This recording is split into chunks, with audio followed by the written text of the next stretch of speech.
play. I come to slay today. Sometimes I feel embarrassed about being a K-pop fan. Sometimes. This is one of the times where I am embarrassed to be a K-pop fan. Hello, everybody. Welcome to my channel. This is my weekly K-pop live stream.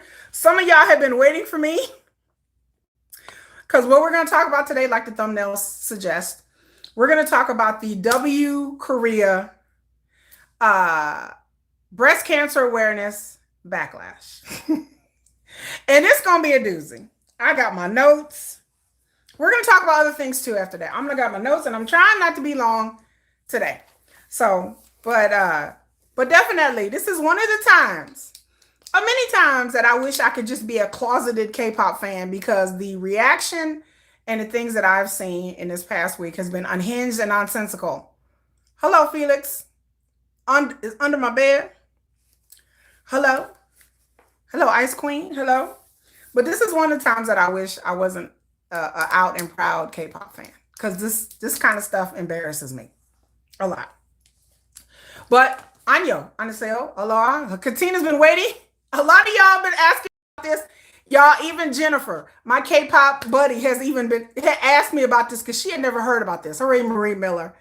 But you've been traveling, been missing it, girl. Well, you just in time. Hello, Shelling P. I'm just waiting for everybody to get in here. I got something to drink. I've been on an hour-long call with Jennifer, who had a lot of interesting things to say.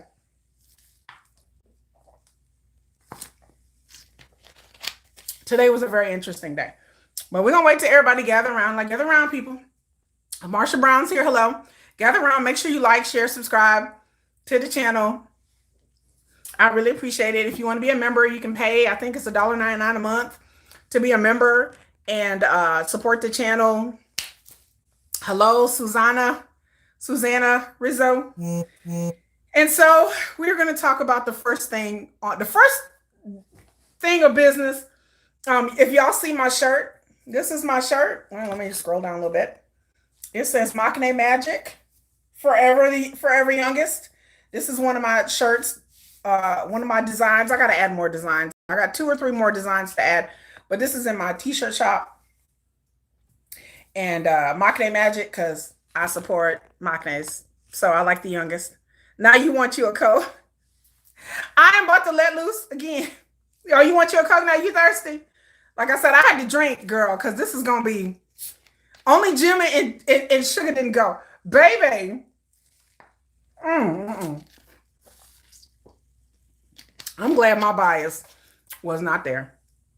But here we go. So we're going to talk about it. We're also going to talk about the RM thing, too. The RM is money stolen from the military. If you guys haven't heard about that story, I got some opinions about that story, too. We're going to get into it. First of all, let's start with the facts. So some of you guys haven't heard. Because I told Jennifer, and Jennifer was like, what are you talking about? So W Korea, because she thought I meant V. I was like, no, girl, W, not V. She like, is it a typo? So W Korea had a breast awareness event. They've had the same, we're just going to talk about the facts. So let's just lay the groundwork. W Korea. So W Korea had a breast cancer awareness event. They started this event in 2006. So it's been almost 20 years that they have this event. They invite a bunch of celebrities. They have a bunch of sponsors. They rent out a ballroom at a fancy hotel in Seoul, South Korea. This is W Korea. Now W, let me give you some foundations of W. So walk with me. Okay, people. Some of y'all don't even know what W is. W is a magazine. It is like Marie Claire. It is like Vogue. It is a fashion celebrity type of magazine. We're not talking about National Geographic or Time or even Rolling Stone. They have different celebrities in Korea, athletes and celebrities on their covers. There is a W in America. And so they have all there. It's a celebrity driven magazine. Again, like Vogue, like Marie Claire. Marie Claire is another one that's in Korea. And there's a bunch of other magazines. Again, long time ago, back in the aughts in my day, there used to be a bunch of celebrity-driven magazines that have since, back in the day, I remember 17, and I remember, People Magazine is still around, but W has a print and they have a digital. And so they're one of the few magazines that are actually like around, like physical print magazines, and they have an online presence too, to actually around. So let me explain to you. W is what we would consider, what people in the industry would consider a fluff piece magazine. They write, sometimes they write good articles, but really W Magazine and a lot of these high profile magazines are part of the PR machine of the entertainment industry. So I'm not saying there's anything wrong with that. These magazines have always existed, but they get their money from advertisements in the magazine, advertisements online. They are in conjunction with fashion houses. So that's how they make their money. To get in these magazines is a big deal because it's basically like PR for the K-pop industry. I'm narrowing it down to K-pop, but any industry. So that's just telling you what this is. They are a corporate-owned entity, okay? That's what W Magazine is. So just in case people didn't really understand, because not everybody heard of this incident. So W Magazine, they had an event. Like I said, 2006, this event has started, and they do breast cancer awareness. It's kind of like a fundraiser, and we're going to get into that, but they bring lots and lots of celebrities out to this event, okay? So people ask, I got my notes.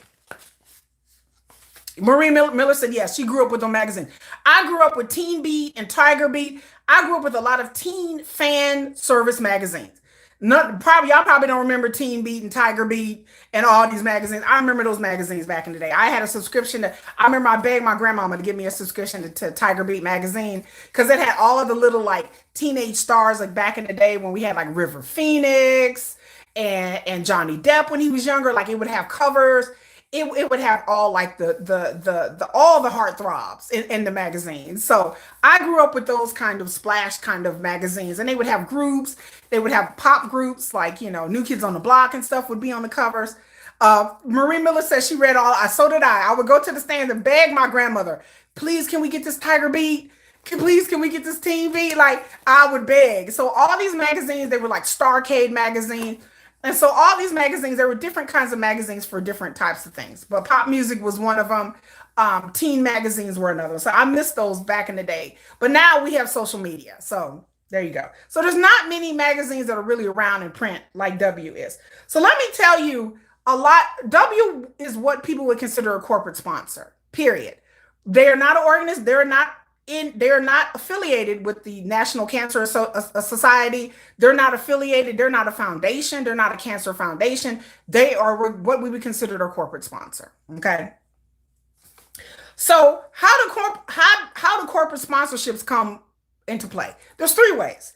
Number one, somebody has a personal attachment to, let's just say, since we're talking about cancer. So somebody on the board of directors or in the or somewhere in the company is they either had cancer or family members have cancer, and they would come to the board or come to the higher ups and say, hey, it would be nice if we had this event for cancer. So that's one way. Any company, any company, there's always somebody or somebodies that may be personally affected that want to get the people on board to have a certain event or a charity or something in conjunction with the company. Number two, the way that corporations get involved, the Cancer Society or foundation approaches a company and say, hey, this would be a good way for you to support this cause, and we would really like you guys to have an event or have a fundraiser or something. So somebody from a national organization affiliated with the disease or the cause or whatever it is will contact a corporation and ask them to do this. Number two.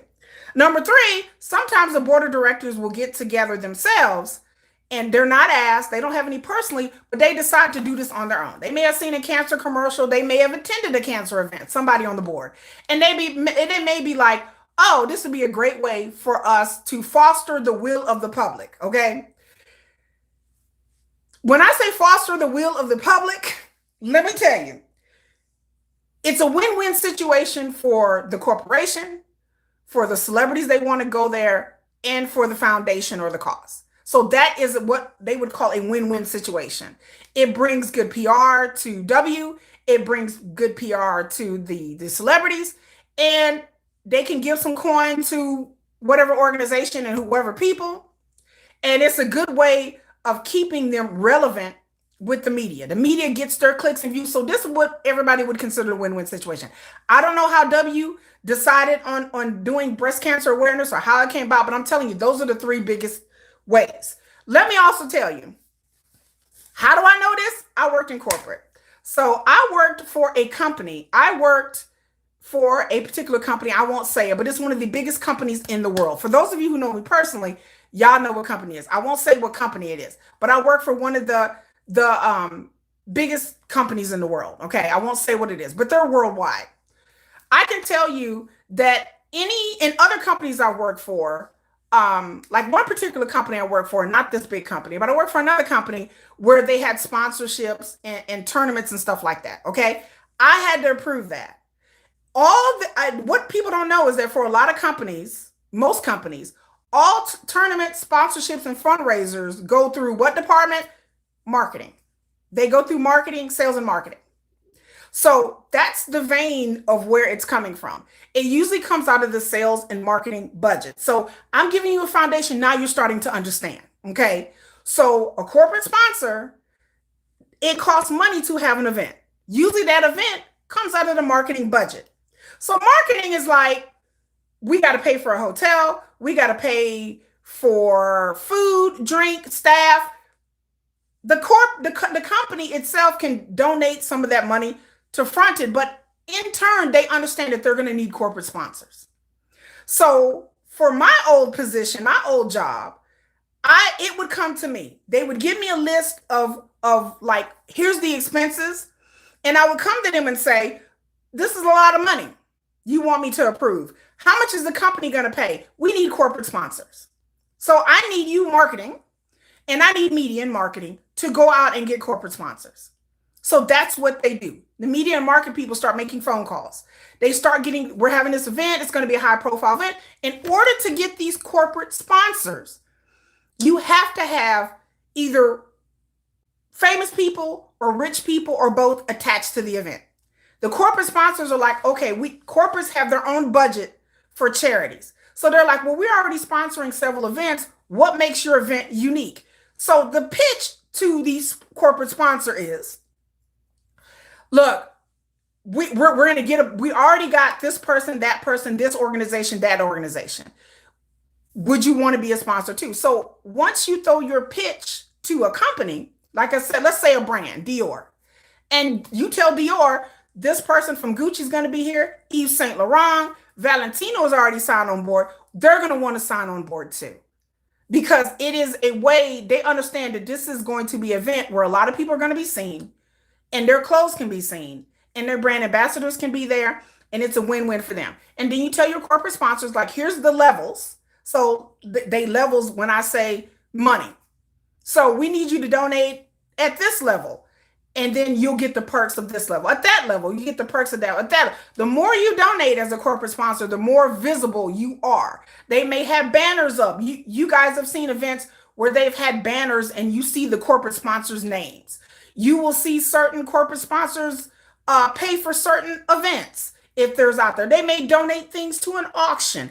That is kind of how it works. If you're having a fundraiser event, it takes a lot of organization, it takes a lot of planning, and it's done way ahead of time. So again, in my previous life, the buck stopped with me.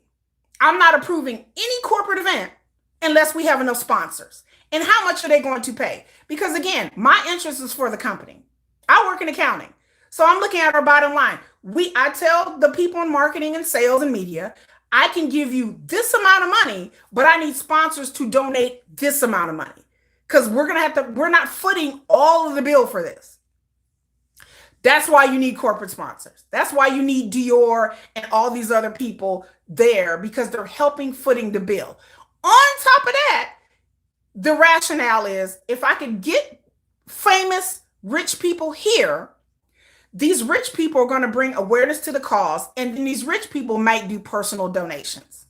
That's the other rationale behind this. So that's kind of how corporate fundraisers go. So until me as a accounting person, until I get some guarantees, I'm not proving anything. That's how it goes, because the event don't pay for itself. So I'm like, okay, what people can we get? How many people we can get? The more people we can get, the more visible it is, the more clicks and views we can get online. We can use this as a good PR moment. These are things you have to think about working as a corporate person. Marketing has thought about these things. They have a media department. They all these things are going into that. And then on top of that, you get to help some people. But at the end of the day, a lot of these corporate sponsored events pretty much are considered a win-win for everybody. It's a 360 kind of thing. So it when people think of corporate fundraisers, it's not a philanthropic thing completely. Again, I had to approve the money. I'm not approving no budget unless I have corporate sponsors. I need to know who's going to be there, who's not going to be there, how much is this going to cost? Because it costs money to have these events. It costs money. So that's just giving you some basic facts. So the other part of the fact that somebody in South Korea wrote after this event was had and done, there was video popping up online or whatever of the after party, and BTS members were there. RM, J-Hope, and V were there, and a bunch of other celebrities, a bunch of people.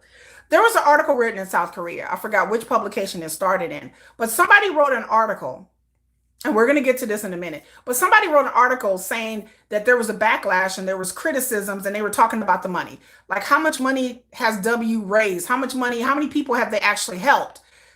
Again, for fundraisers, corporate fundraisers, that's usually something people don't divulge. That's unless they want to. It's optional. Usually corporations do not say, oh, we raised a certain amount of dollars for this particular event, or we gave the money to such and such and such and such and such. Now, legally speaking, they'll have to report it for tax purposes, but to come out and say to the public, most corporate, I have never known any corporate fundraiser that I've ever been a part of where we're divulging like how much money we are sending to people. That's unheard of. And so people went to W's website, and they have like a section where it talks about the breast cancer awareness. And they said, I think on the website, saying that they've helped like 500 women or 500 people. And people were saying in almost 20 years, we've only helped 500 people. And they said, I don't know how accurate, since they've updated the website, I don't know. But that's what was said. So the article was bringing up questions. Then the article gets into talking about Jay Park, who performed. Once again, Jay Park was one of many different performers performing songs there. As to why they picked on Jay Park, I have no idea. But Jay Park sang a song that he came out in 2015 talking about body and talking about breasts, and people said it was inappropriate. I guess I didn't think the song, I listened to the song, I'd never heard the song. I went and listened, and I was like, okay, that song wasn't that bad. Again, I went to an event where they had Sir Mix-a-Lot, and he was singing, talking about I like big butts and I cannot lie. Our RM was looking good. So I went to an event. I told people I went to an event with Juicy J. Bands will make her dance. Bands will make her dance. They popping bands. Like I was at a childhood trauma event. And I was listening to Juicy J talking about bands will make her dance. Bands will make her dance. I was like, oh shit. I was like, oh.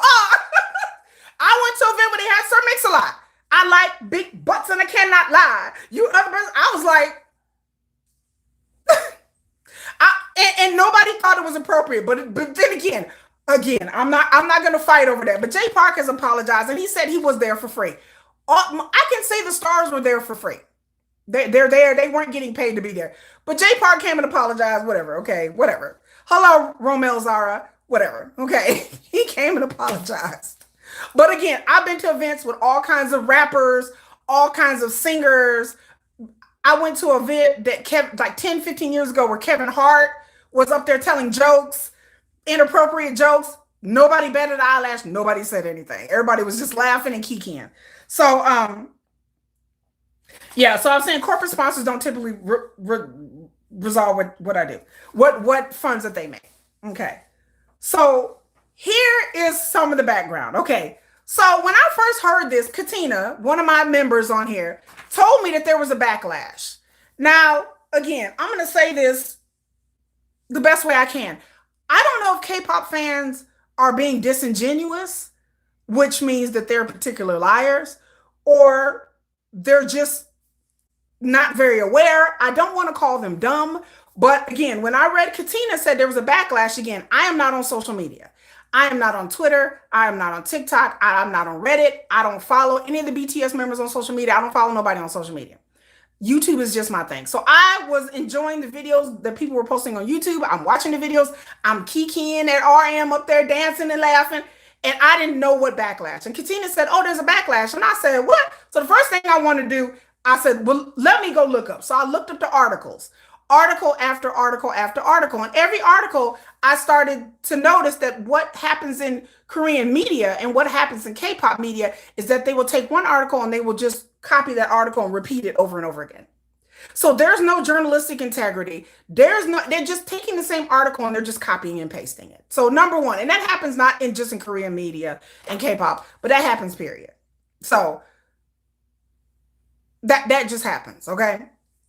It's no journalistic integrity for somebody who's a journalism major, who's a journalism degree in media and marketing and journalism. This it kills me that this is what to do, but this is where we're at.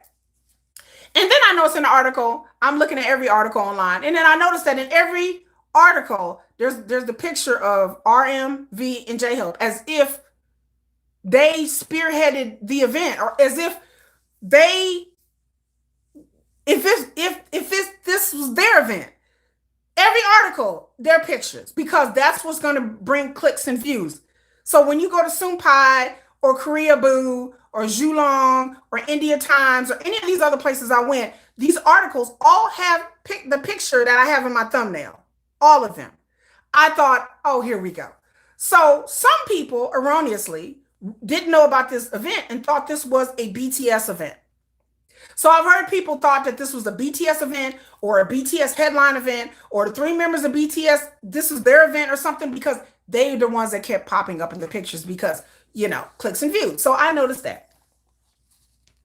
So I'm like, okay, so I read the article and I'm like, why is there a backlash? Didn't understand it. So I went up and looked again. I tell people we live in a social media age. We live in an age where everything is on social media pretty much. So I'm like, okay, so maybe I'm trying to give people the benefit of that. So I said, maybe W has changed their board of directors. Maybe they've changed their marketing and media people. Maybe something has changed with this event. Maybe the previous years they did something different and somebody came this year and said, well, let's just blow it up and do something different. So I went and looked at the other events. Again, if you guys would go on YouTube, Instagram, Twitter, TikTok, or whatever, that's the only time I get on social media is when I need to research. So I said, well, let me look at the W breast cancer event for the previous years. I went back to 2024. I'm like, okay, it looks the same. 2023, 2022, okay. I went back 10 years looking at these events. Now, as the years gone, they've become more high profile. Nothing has changed. There's not a bunch of pink ribbons. People like, well, they didn't know it was a cancer event. I went back and looked last year. I'm like, looks like a party to me. I wanted to see had something changed. Nothing has changed. I just got off the phone with Jennifer. Me and Jennifer was looking. It's an easy Google search. So I'm like going back years. And I'm like, okay, this event looked the same every year. Some of the same celebrities went last year, went this year. It's the same shit every year. Nothing has changed about this event. People are like, well, maybe the organizers should have put more breast cancer. Why would they put something on there that they haven't done in 20 years? Why would they change up an event this year that it hadn't looked any different any other years? Still people at the after party, people still drinking, people still kikiing and all con.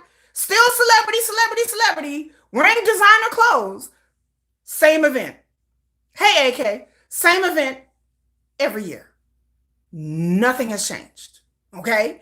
So I'm like, nothing has changed. So I said, well, maybe compared to other events, maybe this. So once again, I come with receipts. I go look up other events because I'm not that hip on other events in Korea. So I look up other events. Are there other celebrity-driven events? Yes, they are. There are other celebrity events. There's the Mana, there's the Green Tea Bazaar, there's other events that are owned or spearheaded by particular individuals, and there's other events, period. So I looked up those events. I'm online looking up events I have never heard of. And I want to see, okay, there's a celebrity auction in South Korea. Okay, I looked up that. There's another celebrity event. I looked up that. There's an after party. Everyone, after party, famous people, after party. Okay, so again, what is different from this event than the other one? So I go internationally. I go out wide. I said, well, what events do they have as charity? I came up on the Grand Dame, the biggest one of them all is the Met Gala. The Met Gala, y'all, is a charity event. It's benefiting the Met. It is a charity event. A lot of people didn't realize the Met Gala is a charity. MFAR is a big, huge event in the UK. People come dressed in ball gowns. Okay, same thing.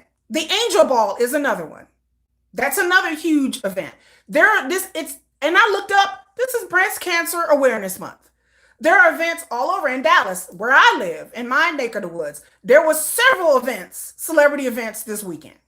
Okay, several events. How did people not know that? I don't know. It's a big thing around the world. This is not the only celebrity-driven breast cancer event everywhere. Some of them have pink ribbons everywhere. Some of them don't. People usually don't care. There's all kinds of celebrity events. So in Dallas, there were several different events. You could choose which event you want to go to. Some of them more high profile, some of them more like world part. If you would go online and look up your city or the biggest city near you, you will see that there are events all over the world for breast cancer awareness. All of these events are different. These are not solemn events. These are events where people come, they mix and mingle, they have some sort of dinner, they have people get up there and talk, whatever they're talking about, and then afterwards there's an after party. That's kind of how these events go. So again, I look internationally. I went and looked up Korean companies. Samsung has a huge charity ball in New York every year. Go look it up. It's Samsung Cares Charity. It is a huge event with musicians and artists, and they have a kind of a concert. And guess what? Afterwards, their after party where people get drunk and people party and people mix and mingle. I posted pictures on my post of pictures of these events. You can easily find these events online. It's not a secret. It's not hidden. These events during in Dallas, during New Year's Eve, there's a lot of charity balls during New Year's Eve. There's masquerade balls in Dallas benefiting all kinds of things. I know before Christmas, there is a lot of Christmas themed. After Thanksgiving, there's Christmas themes to raise money for orphanages, homeless people, toys. People come and donate a toy. Like I literally went to a ball where you bring an unwrapped thing, you put it in a bin, and then you go and have fun. It's benefiting children. So there's all kinds of events, especially around the holidays for Thanksgiving and Christmas and New Year's. There's all kinds of events here in America. There's all kinds of events in UK. Again, so I went and looked at the media. How is the media covering these events? I looked up the events in Korea. I looked at the events in America, and it's just coverage. Oh, such and such had this charity auction. Oh, such and such had this ball. Just regular stuff. This person was here. That person was here. This person was here. Yada, yada, yada. There's no criticism. There's no backlash. There's not been any criticisms or huge backlash for the W breast cancer thing. So I'm like, okay. So I looked up that. So personal experience. Let's get on to that. Again, I have been to lots of charity events. Again, the company I used to work for, Fortune 500 company, one of the biggest companies in the world. Again, for those of you who know me, you know what company I'm talking about. I worked there for damn near 8 years. I worked headquarters for this company in Texas. I won't say what company it is. I worked at headquarters. I was in management. I was on that level. So we had events at Texas Stadium. Texas Stadium, they have skyboxes. We would have charity events. We would go there, mix and mingle, have a dinner. Some people would get up there and talk, yada, yada, yada, and there would be an after party and people would be drunk. And that's kind of how it goes. And I've helped, again, the money came from me. I had to help pay for these events, organize these events. And every event is the same. Korea has not invented anything. These are how fundraisers and corporate sponsored events always go.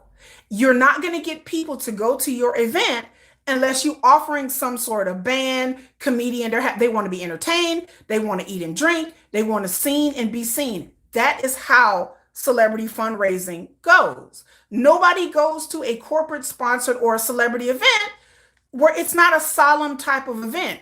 Those events are meant for foundations. Even foundations events aren't solemn. They're not serious. I've been to a hospital event where these are doctors. These are surgeons. These are heart surgeons and heart doctors.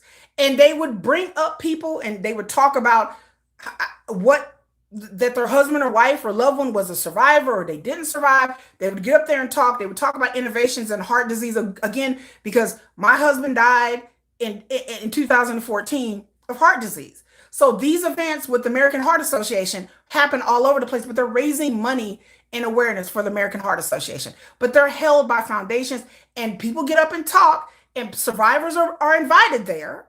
And then once that happens, there is an after party, and you drink. I was on the level of the company. Yes, I worked the same company for 8 years. And so these are events that I am perplexed and dumbfounded. And I find it disingenuous that people are like, well, it's just not a good look. Okay, but this event has been going on for years and years and years. Nobody complained about it. So my question is, why did somebody write this article? I just have questions. Number one, why did someone write this article? Number two, where did the backlash come from? I'm suspicious. I'm just asking questions. I'm not trying to put the tinfoil hat on a conspiracy like a lot of you guys. A lot of you guys are ready to come out the woodwork. Y'all got a mini agenda, I'm not ready to throw her on the bus, but I'm asking why this year this event was a thing. Was it because BTS was there? Some of y'all believe that.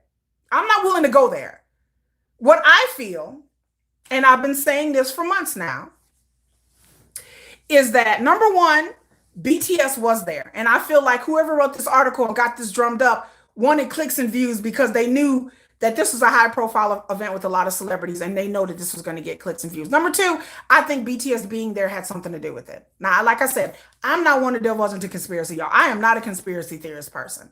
But I find it kind of odd that this year, this event got people riled up because people went on social media and started to get this ish started. So this didn't come out of nowhere. If you go back and look at the post and trace back, and again, I got time today, bitch. I got time. So I go and look at people's posts. I go back and look and see, when did this start to go south? Again, somebody in the Korean media, there was an article that somebody published online asking about the money. Again, the money has nothing to do with the celebrities. The money has nothing to do with the celebrities attending it. They didn't organize the event. And again, the biggest thing I'm dropping on y'all today, if there was somebody in the Korean media that had questions about this event, why didn't they go to W for a statement? I'll wait.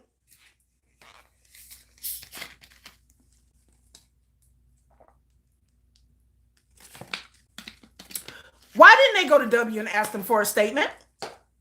They could have contacted their media people. The W is in media. They're a magazine. So some reporter had questions about the money and blah, blah, blah. Why didn't they go to W for a statement? Isn't that what the media is supposed to do?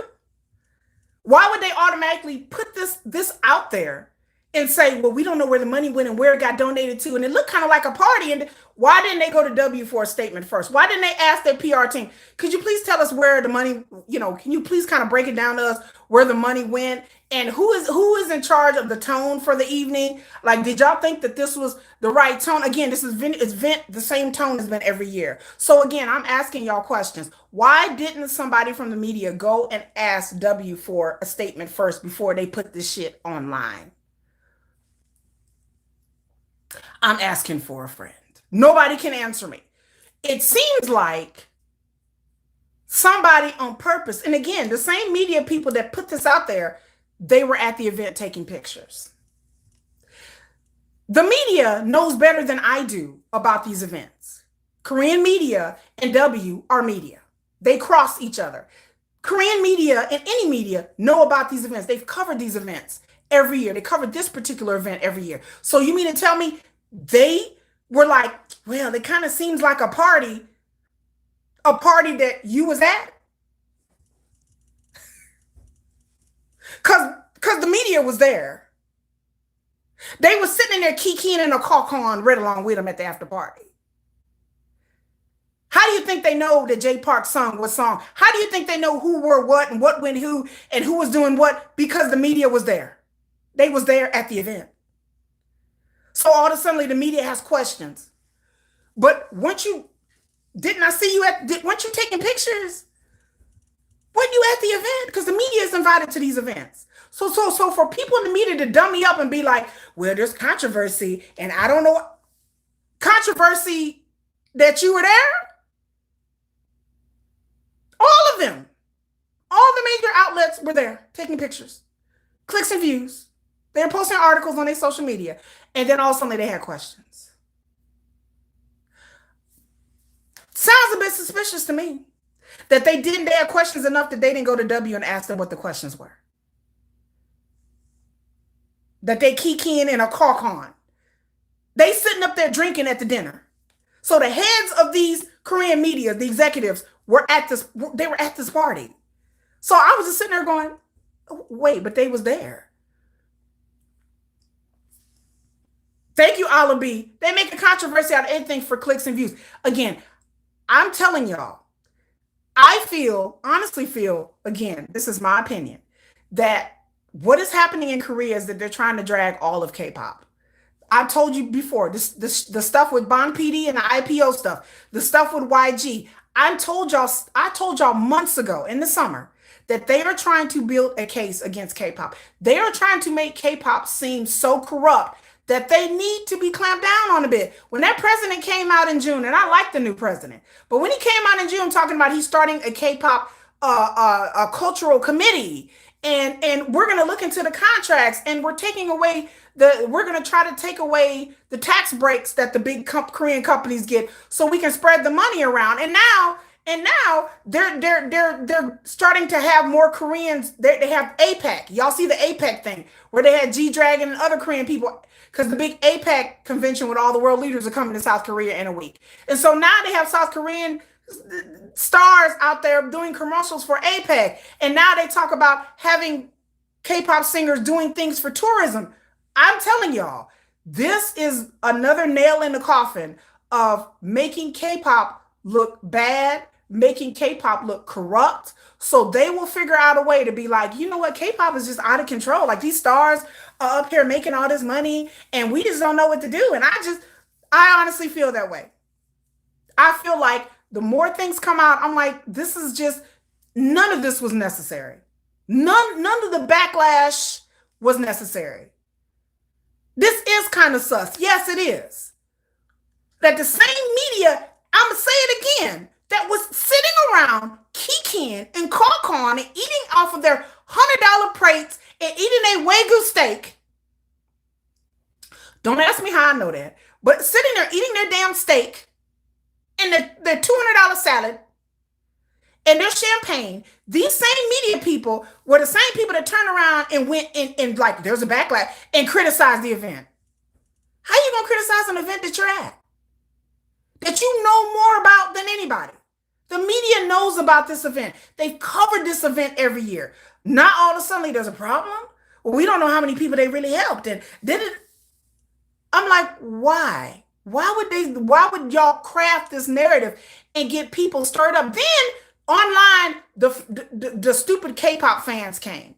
So some people were online dragging stuff just because they saw BTS and they hate BTS. So they really started dragging the event. Then, oh, wait, here we come. Then misogyny showed up. Ding dong, misogyny has entered the chat. Then people started dragging the women. Well, how dare the women be there? And the women shouldn't be there. Okay, so now it's the women's fault? So we criticizing the women now? Well, it's breast cancer awareness. The women should know better, and they're dressed up. Of course, it's the women's fault. Okay, ATP 86. Right, exactly, Olive B. It's so ridiculous. It is, and then it turned into misogyny. Oh, here comes misogyny. Oh, it's the women. They should have known better. It's the women's fault. Oh, of course, of course. Oh, silly me. It's the women's fault. So they were online turning this into some kind of gender argument. And I'm like, what? Yeah, they get paid more for bad press than good press. Yes, and then K-pop fans started to drag people. And people were saying, well, I'm glad my bias wasn't there, and I'm glad my group wasn't there, but that's not the point. They are celebrities. So again,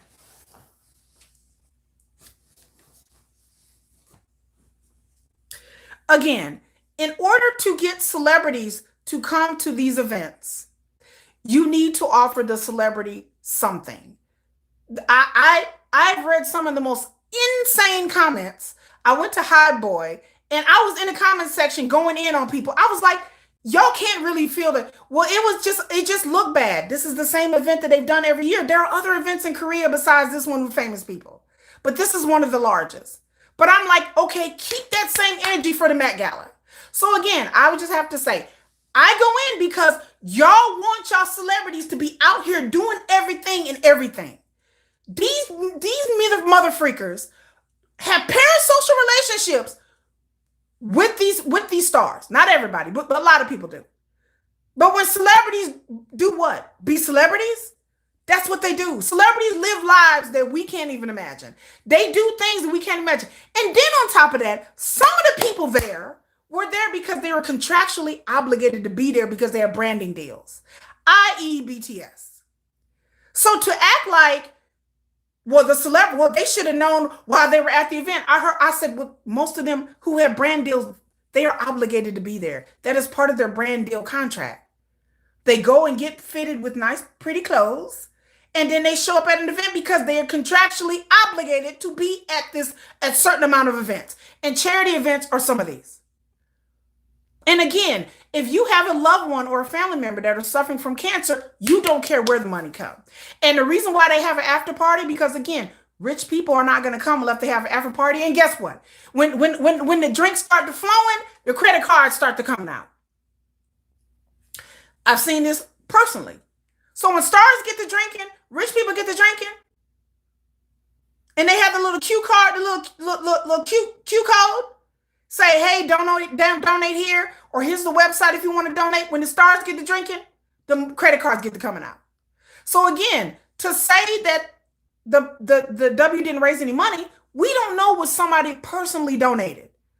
Stars bring awareness. Army, thank God for Army, went online and Army started to donate money because they were literally dragging BTS above all people as if they were the only people there. Again, they were dragging Jay Park as if he was the only person there. Again, I was still perplexed as to why they pointed out Jay Park's supposedly inappropriate song when Bombing Tiger was sitting there singing a song talking about big old butts. RM was up there singing the song. I enjoyed Bombing Tiger. I liked them. So I didn't understand, okay, why y'all going at Jay Park? He performed for free. I like Bombing Tiger. Big old butts. Big old butt. Big butt. Big butt. Big old butt. Big butt. Big butt.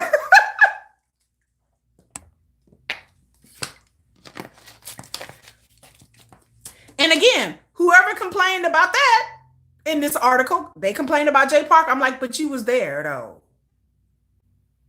You probably was dancing to the song that Jay Park was talking about. You probably was up there like body, body, body, body, body. I don't know the song. Body, body. You probably was up there breaking it down. Body, body. Like you was probably clapping along to it. And then you're going to turn around and go online and write this article. I find that very curious. And the things that the people were saying in the comment section on High Boy and Asian Entertainment just made my teeth itch. I got braces, y'all. It makes my teeth itch. Because I'm like, people can't be this dumb. Like, these events happen all over the world. Celebrities and rich people love events. This is, again, Korea didn't invent this. They did not invent corporate sponsorships or charity corporate fundraisers. Again, some of us, yes, people do not like BTS, and some people don't like Jay Park. I don't know why they don't like Jay Park. I have nothing against Jay Park. Again, this article and what was written seemed deeply a shot. This seems like a setup to me. Because again, if they had questions about the fundraisers, why didn't you ask W? Why didn't they go ask W? They could have easily asked them these questions. And again, before the event, y'all didn't know Jay Park was going to perform. They knew Jay Park was going to perform. So they may not have known what song, but they know Jay Park. And again, he wasn't the only person that performed. So I'm confused. Like I said, it seems personal to me. It seems sus. Seems a bit suspicious. And again, for those of us who like history, I do. I watch The Gilded Age. The Gilded Age is a show on HBO, and it talks about like the uber rich between like the 1890s to like the 1920s. And in Gilded Age, this is where this kind of started. Like they would have these massive balls where they would spend like 400, $500,000, but they would be quote unquote charity balls. These charity balls and these fundraisers have gone on for years. And I'm here to tell you, these celebrity things is a place to seen and be seen. That's why celebrities show up. It is a dumb comment for people to make online talking about, well, it's supposed to be for charity. It's not a charity organization. It is a celebrity driven thing by a corporate sponsor. The only way you're going to get celebrities to show up and rich people to show up is you have to offer them entertainment, food, and drink, and a way for them to network and talk to each other. Yes, people are going to have a good time. This is not a wake. This is not a funeral. We're not sitting up here solemnly like, oh, okay. I don't know any fundraiser or charity people wouldn't go if you didn't. If you don't have something for them to enjoy. I've been to charities where they had like a casino. Like they set up like a whole casino, and people would win, and whatever money they would win would go to the charity. Is that disrespectful? No, it's what people do to raise, what people have to do to raise money. If you have an organization, you have to raise money for this organization. You have to get rich people and high profile people on board. That brings in more money. That's just how the fundraiser and the charity thing works worldwide. This is how it's always been, again, since the Gilded Age. If you watch HBO show Gilded Age, they had the Vanderbilt ball. They had the Bradley Martin ball. They had all kinds. They had balls on the white side of town, balls on the black side of town, raising money and funds for churches, for children, for orphanages, whatever it was.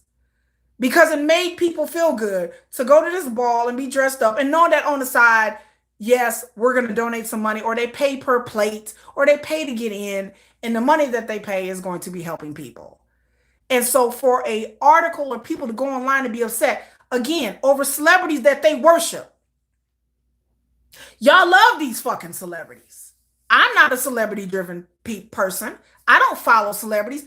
People follow these celebrities. They have parasocial, but then when celebrities go out and do things, again, I think part of this is because people didn't like BTS or J Park. Number two, I feel honestly that this was a hit piece by the media. Because the media was there, y'all. They was there at this event, covering this event, and then drug it. What kind of shit is, who does that? Who goes to an event, sit around and kiki and call with people, then turn around and drag the event? And then don't go to the organizers if you have questions before you even write anything on the internet. Go to the people. That's what somebody with journalistic integrity would do. They would ask them for a statement. Can I get a statement like, what is this money being used for? Can y'all give me? And media would have got back to them and told them what it has. The issues with the fact that not a lot of money was raised supposedly, but people don't know how much money was raised. And yes, why go to something that why would they go to an somber event? Again, an organization, a corporate sponsor, is not required to reveal how much money that they've spent. This has never happened. The event has never revealed in any of these years, in almost 20 years, how much they've raised and spent. It doesn't happen. Yeah, how are you dragging people who attended the event for how the event was conducted? Right. The people attending the event did not organize the event. The W did. And again, I'm going to say it again for the 10th time. Nothing about this event this year was different than any other event everywhere. So Korea is special. So this event is special. I cannot get outraged about something that everybody is doing. Again, I've been to corporate events. I sat there and watched videos, and I'm sitting there going, okay, so what is everybody mad about? I'm like, okay, after party. Do you know how many corporate sponsored event after party I done got drunk at? You know how many cool co-workers and almost lost their jobs at that charity Christmas party? We would have charity Christmas parties 2 weeks before Christmas that's benefiting underprivileged children. You bring a gift, you get drunk, you donate some money, you get drunk again, you still get drunk. That is what it is. And then walk with me for a minute. This is another thing. People talking about when they went there to network. Yes, Again, this is how another scenario, how these events also help other people. So let's just say I'm a celebrity and I have my own charity. I have my charity helping animals. If I'm at a charity event and I'm surrounded by rich people and I am trying to get donations, items, any publicity for my event, these these charity events and fundraisers are a good way to network with other people. So if I see somebody at a charity event, I'm gonna go up to them and be like, "Hey, other." I'm gonna go up to J Hope and be like, "Can I talk to J Hope for a second?" J Hope's like, "Okay, I know you. You know me. Hey, J Hope. Hey, Hobie.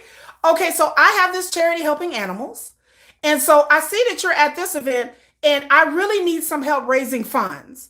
Would you like to talk?" And J Hope may be like, "Okay, I'm listening." And he may be like, "Okay, we'll exchange numbers and we'll talk later." That's what you do. If you have a charity organization, these events are used to get money and sponsors for your charity event. That's kind of how it works. There are people that this is how they get people to show up at their charity events. People are already at this charity event. You see people at other charity events, and you're like, I done seen this person at this event and that event. Well, they're philanthropic. They seem like you're gonna go up to them and be like, "Hey, how you doing? I really need help with my charity. Like I just started this charity event. Can you help me? Like can you look into it? Maybe you just want to show up or donate something." That's how they get money as well.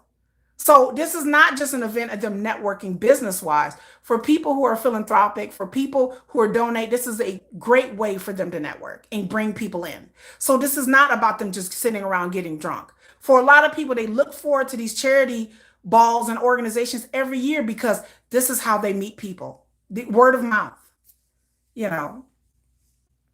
Yes, word of mouth. So this is how people bring people in. So these events do many things for many people. Again, people get to drinking and they get to eating, and the cards keep come out and they personally donate.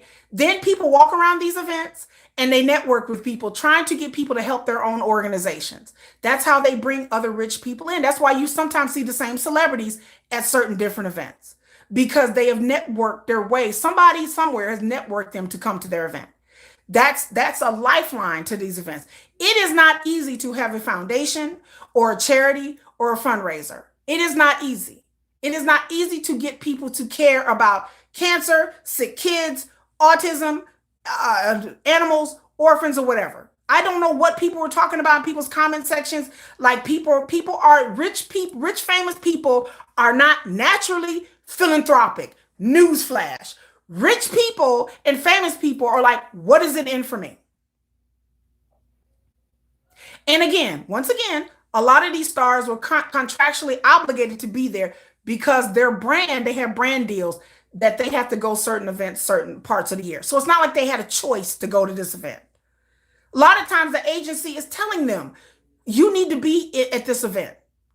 Go. Some of these people were invited. They're like, "Hey, I was invited." They want to go and be seen. Again, these are celebrities. These are rich people, especially celebrities, so especially rich celebrities. These are high profile celebrities. Again, and another thing I have to bring up, people take celebrity and being famous like it's just something that they can throw away their time. Celebrities are very busy. Rich people doing anything, especially high profile people. So their brand, their name and their face and their brand brings money with it. So if they show up to an event for free, it brings a levels of prestige to the event, period. So let me give you an example. Because y'all BTS, most of y'all BTS. So when Jungkook gets online and he talks about it, he's drinking from, let's see, kombucha. So let's just say I'm drinking kombucha. I'm drinking Cole's brand of kombucha, and I'm JK. Man, that Cole's kombucha is really good. What does that do to Cole's kombucha? Even though he may not be a brand ambassador or a sponsor, what does that do when armies see that? They all run out and go buy it. When BTS plays a song on their live streams, what does everybody do? Go play that song. So you got to understand, as a celebrity, your name and your popularity is your money. Time is money. For a celebrity to show up at an event, that's money already. That does more for an event than anything. There are people that would die to have one of those celebrities at their event. Just one. To come in and say a few words. Just one. Because they understand that when a celebrity comes, it brings PR, It brings prestige to the event. It elevates the event in the public's eye. That a celebrity, your face and your value is in your popularity, and that is your worth. That is your money. It is money and time for RM and J Hope and V to show up at an event. This is not like, oh, they just show up because they had nothing better to do. These events are planned months ahead of time. I promise you, this event happens every year. And they were asked by their brands to go to this event probably 6 or 7 months ahead of time. So this is not something you willy-nilly show up as. No, these are events that are planned ahead of time. So to drag the celebrities for doing their job, that's their job, to be celebrities. And again, there are organizations that would die to have one member of BTS visible at their event because that is money. People take celebrities and being stars for granted. That is money. Their face and their visibility and their name and their presence is money. BTS pick up a fucking pen and everybody goes and buys it. BTS shows up for a cause and speaks over a cause, everybody goes and does it. RM posted something about D'Angelo, may he rest in peace. D'Angelo passed away, phenomenal singer. People who didn't even know who D'Angelo was went and started to download his music and watch his videos, and it caused a boost after he passed away the other day. So again, being a celebrity, having your presence there is just, it's valuable. It's invaluable to have somebody behind a cause. So to act like these celebrities ain't got nothing better to do is crazy. To sit there and put it online where they just wanted to have a party. With all the money that these celebrities have, do you think that they need a W event to have a party? Do you think that they need this as an excuse to have a party? All the money that these celebrities have, you mean to tell me they were there? Oh, they just wanted to drink and party and socialize. I'm like, they're filthy rich. Any one of those celebrities there could have easily rented out a ballroom in a castle somewhere in Switzerland and flew everybody fucking there. And they could have had a party and networked on their own time without all this backlash. So I'm like, y'all act like the celebrities are desperate to have a party?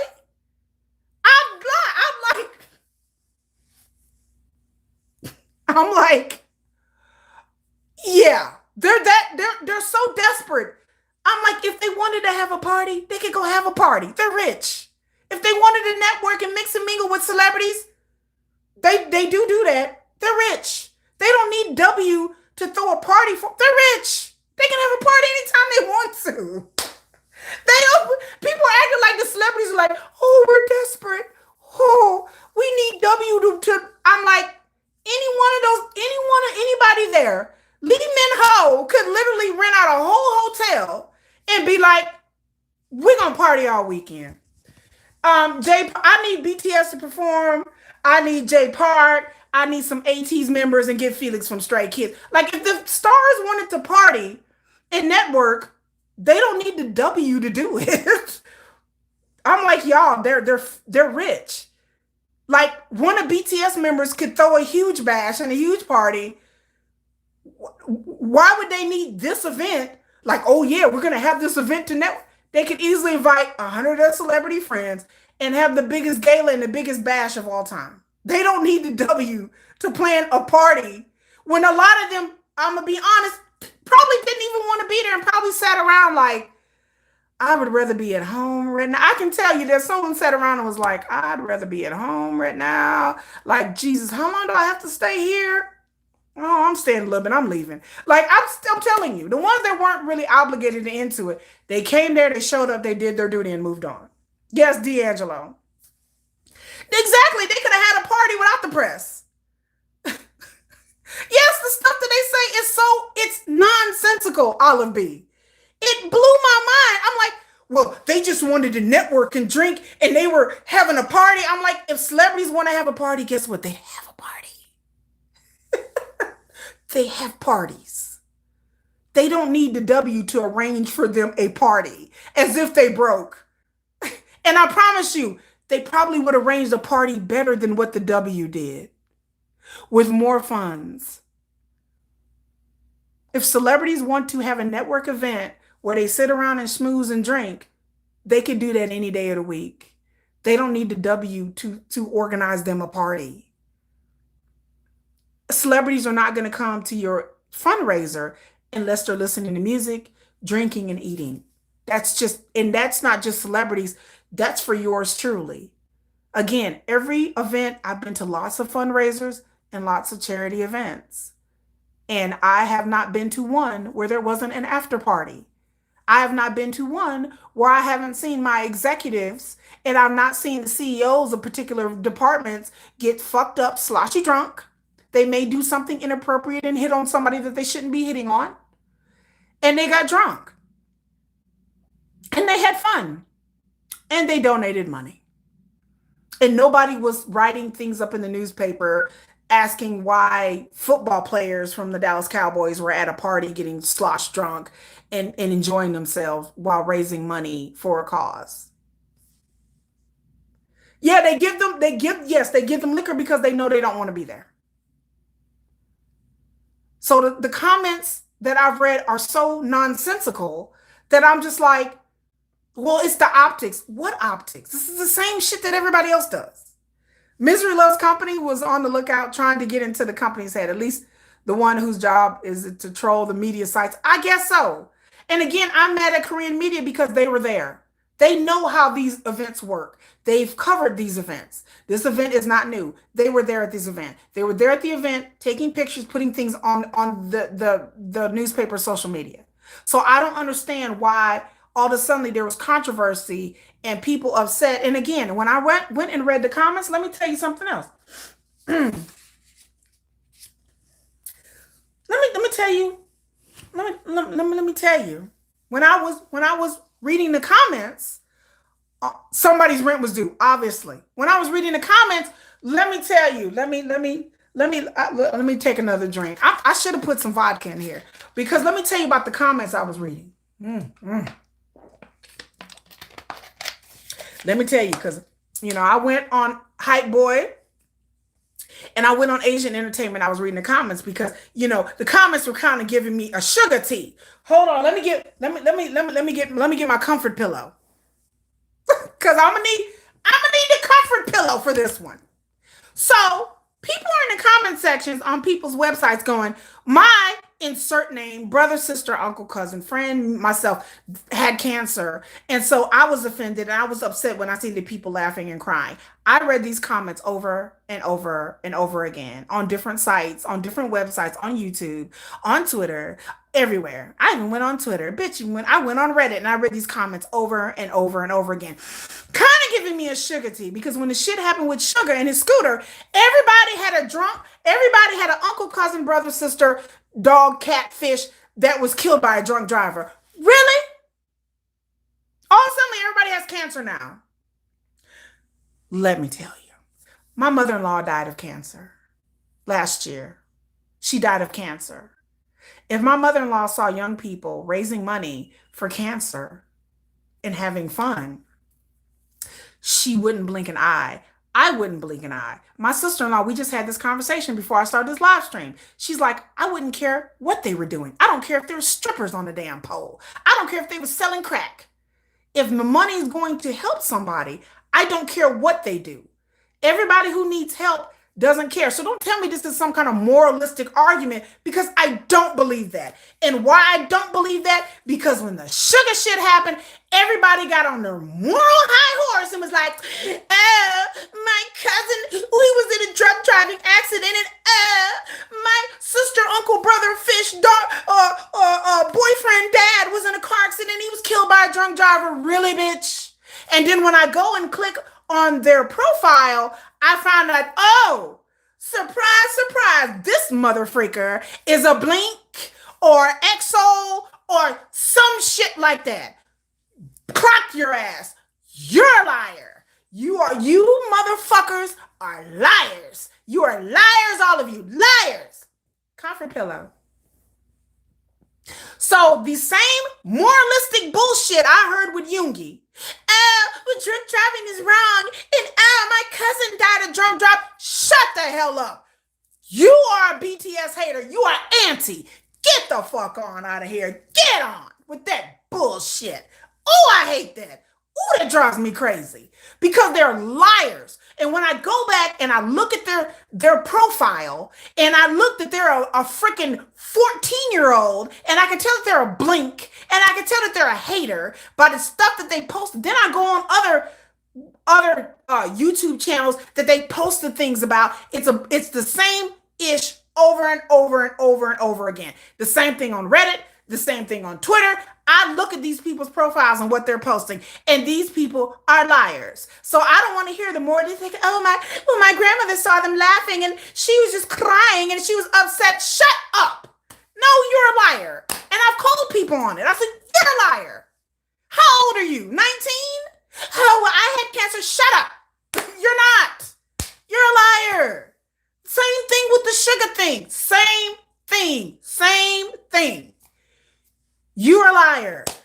You're making things up. I don't trust people in comment sections talking about, well, my family, we cried. You really cried because because RM was sitting there jamming out. You cried. I was so disappointed in BTS. And shut up. You're not ARMY. And when I look at their profiles, they're not ARMY. They are haters. And the same thing with Sugar. I was so disappointed in Sugar. And my cousin died in a car accident. Shut up. You're a liar. You're a liar. So I go online because, I got time. I'm like, I'm reading comment after comment. The same comments are everywhere. Well, I was just so disappointed in BTS. Shut up. No, you're not. You're not a fan. You are not ARMY. Just like with the Sugar thing, people online pretending to be ARMY. People online making up things. And then when I clock them on it, they get quiet real quick. I will follow you. If you get on my site, if you get on there and start posting a bunch of because the things that they were saying was nonsensical. Well, this wasn't supposed to be a celebrity party. What fundraiser isn't? Name me one. I want somebody to come on my live stream and tell me which fundraiser that they saw that didn't have an after party. I will wait until 2026 until BTS come back with their next album. I want somebody to really tell me what fundraiser, what celebrity charity that has celebrities, there wasn't an after party. I'll wait because I have not found none. All of these celebrity events have after parties. All these rich people events have after parties. Which one didn't have an after party? I'll wait. I'm waiting. And I'm waiting. So no, I am not going to let these people just sit up here and try to craft this narrative and be like, oh, and up in people's comment sections. The hell with you. No. You are liars. Liar, liar, liars. My mother-in-law died of cancer. You are liars. Anybody know me? I put my face on here. You are anonymous people in comment sections making up-ish because you either, number one, hate BTS, number two, hate whatever celebrity that was there, whichever ones that were there, or number three, you just hate celebrities, period. But again, y'all love the celebrities and y'all jock them and y'all clock them all the time. But then when celebrities doing celebrities, y'all are upset. Just come out and just be a hater. Just come out and say, you know what? I don't like BTS. That's the same thing I said with Sugar. Just say you don't like BTS. I will respect you more. Yeah, I have to hug my pillow. Yeah, or it's always the anonymous comments. Just say you don't like BTS. I don't like RM. I don't like BTS. I don't like celebrities. I will have more respect for you. But to come on a comment section, like in high voice comments, drove me, irritated me. Well, it was bad optics. Bad optics, who? I'll be like, so how many charity events have you seen? They have no comment. They have no comeback. Some of these people are bots. Some of these people are just making up things. I was like, so how many? Yeah, they went after the women. Yes, that's why I said Katina. Then misogyny entered the chat. Then they started going after the women. What? Yes, and they try to make something out of V and Winter talking for it. I was like, so V's supposed to go to an event and just sit there like this, and not talk to anybody? I was like, y'all do know these K-pop people know each other. Yeah, K-pop fans can't be this dumb. Like I said, I feel like it's on purpose now because I'm like K-pop fans can't be this stupid. I'm like, y'all do know they interact with each other. They see each other, a lot of these stars all the time. They know the same people. They run around in the same circles. So yes, they're going to talk to each other. Why would V sit up there and ignore somebody that he's seen before, that he's met before? It would be rude for him to just be like, girl, I don't know you. I mean, like, why would he do that? And like I said, the people in the comment section on High Boy's video and these people are either the stupidest people in the world or they're being purposely disingenuous. And I feel that they're being purposely stupid.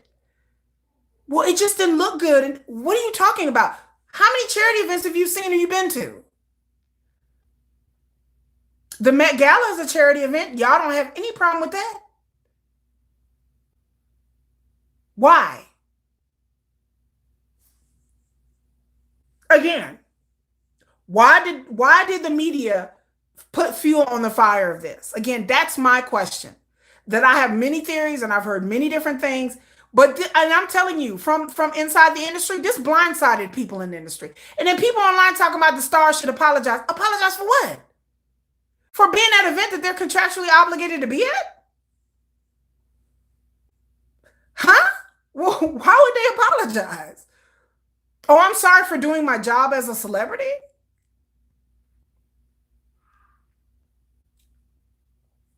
Weird. Celebs are a part of a machine.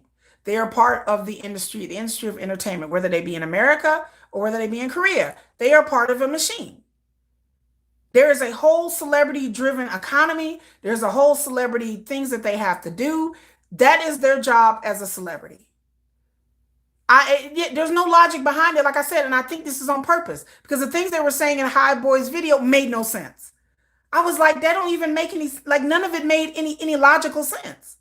I'm like, how are they supposed to raise funds for a cause if they don't have celebrity power and rich people behind it? Yes, you can get the average everyday person. Again, right now in South Korea, the economy is struggling in South Korea. People don't have a lot of disposable income to give to charities. They can give a few dollars here, a few dollars there. But again, if you have an organization, it takes money. You have to put people on a payroll. You have these things cost money. These balls and these galas cost money to bring on, to put on. Where is the money going to come from?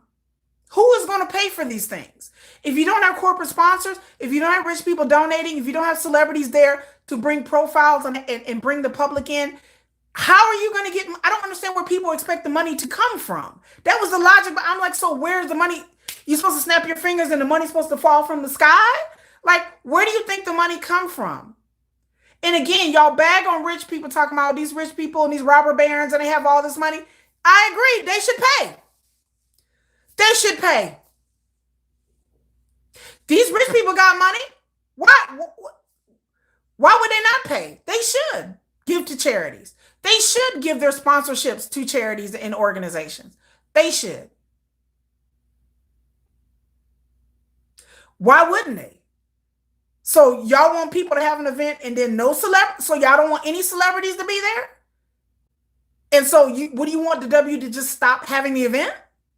Because there's a backlash and then the people that they did help, nobody gets helped? So then what? And then the celebrity is just going to go on to the next charity event. The celebrities don't give a shit.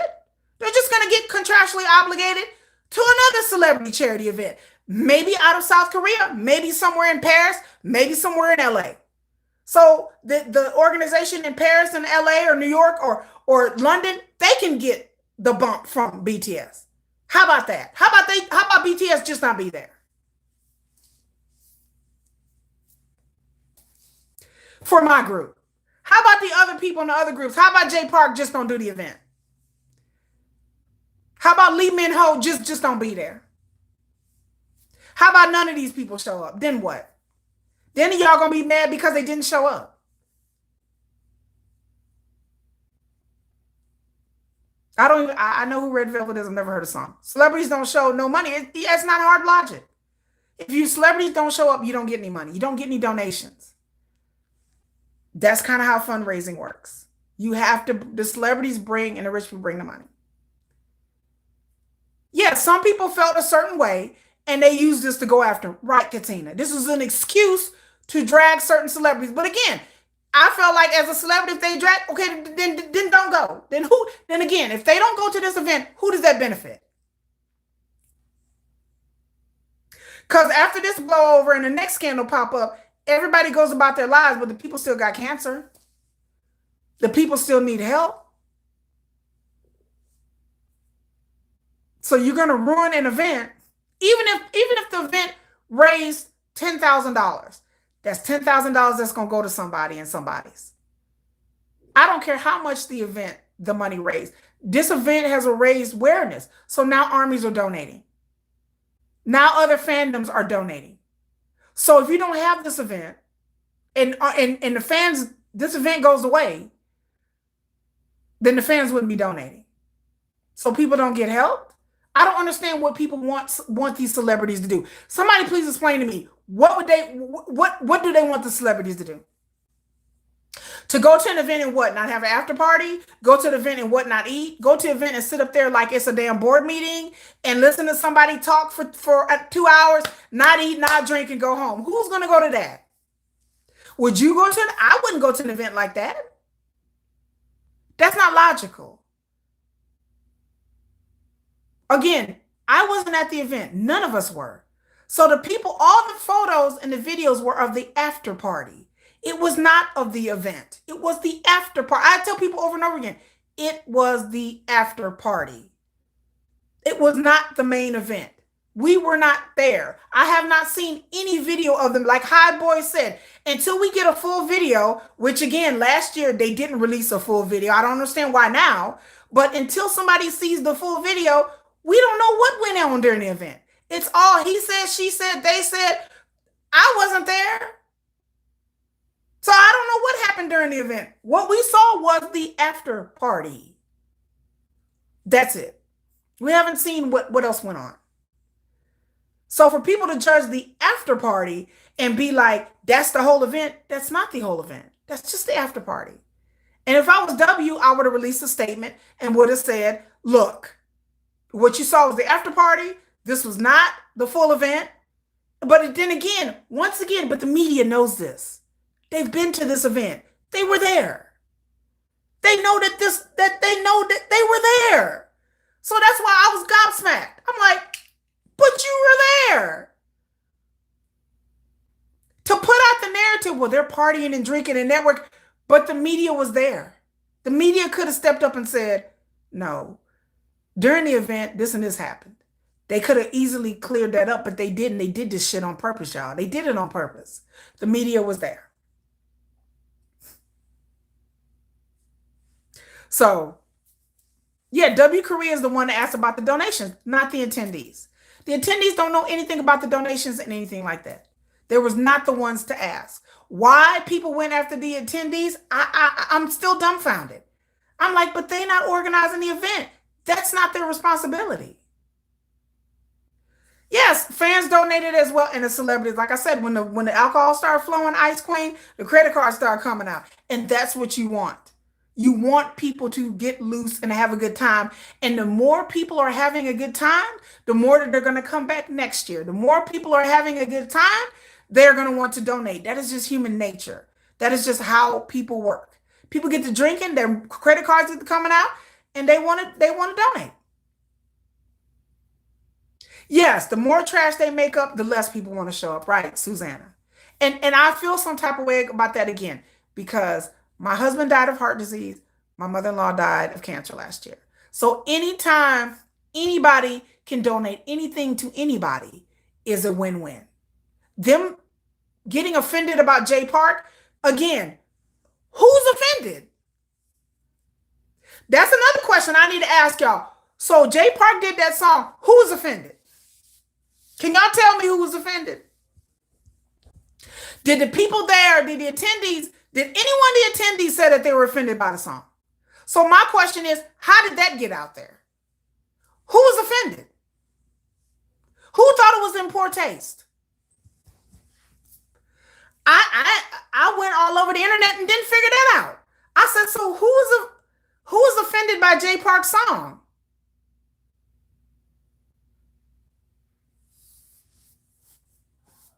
I don't know any of the attendees ever said anything about them being offended by Jay Park's song. So again, how did that get out there? And again, the organizers knew what song Jay Park was going to play. They looked up the lyrics, they know what song it was. But again, I was suspicious. So who was offended? If you weren't there at the event and you know the song he performed, who leaked it out what song he performed? How did they know what song he performed? I didn't even know Jay Park even performed. How did they know what song he performed? Who put that out there? The media? Because unless you attended the event, how would you even know that? And again, so who was offended? Unless you were there at the event. So that's a question I haven't heard anybody answer or ask. How did they figure out what song he was singing? And why him when other people were performing inappropriate songs? Like I said, big old butt butt on big old butt. Bombing Tiger, I love them. So that's why I'm like, how would anybody even know he was there performing that song unless somebody would have said, somebody leaked that on purpose? And how would anybody know how much money was raised or not raised? Again, I'm confused about that too. They could have just asked W. So all of this is suspicious to me. All of this whole thing, it stinks to me. When I read that article, read that stuff online, I was asking questions left and right. Who? What? When? Where? I was like, who? What? Who? I'm like, wait a minute. People were offended by the song. Who? The song was in poor taste. Who? Who said that? Or y'all just making stuff up? Because it sounded like somebody was just making stuff up just to be outraged about. Because again, from what I heard, nobody attended there was offended by that song. Nobody. They weren't even paying attention. I'm going to tell y'all something. I heard from people in the industry, they weren't even paying attention when he was even singing. Everybody was talking and mixing and mingling during the after party. People get up there and sing. People get up there and whatever. And people are not even paying attention. By that time, drinks are flowing. People are talking to each other. People are talking across the table. People are talking. People are standing up. They weren't even paying attention to what Jay Park was even singing, y'all. So again, some people there were like, Jay Park sung what song? Damn, I don't think we even heard the song. They were like, was he singing? Yeah, he was singing. Oh, damn, I wasn't even paying attention. They weren't even paying attention to the song, y'all. So again, the attendees were talking over the song when he was singing it or rapping it or whatever. So some of the people who went to this event was blindsided because they was like, yeah, I remember Jay Park getting up there, but I don't remember he was even rapping about. It wasn't that big a deal. He got up there, did a song, boom. Somebody else got up there and did a song. They weren't even paying. They had a DJ. They weren't paying attention.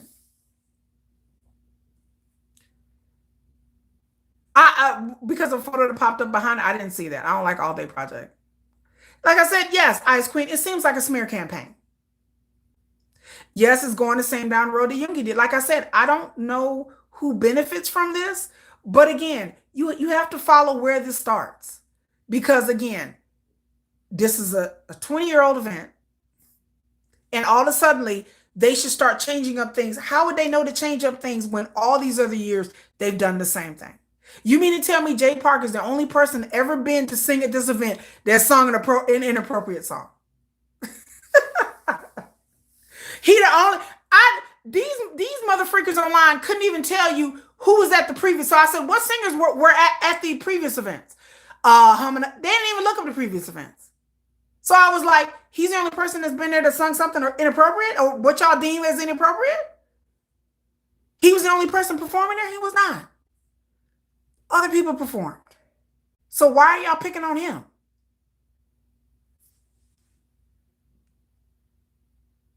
And again, when people start putting out, oh, people are offended and they thought it was in poor taste.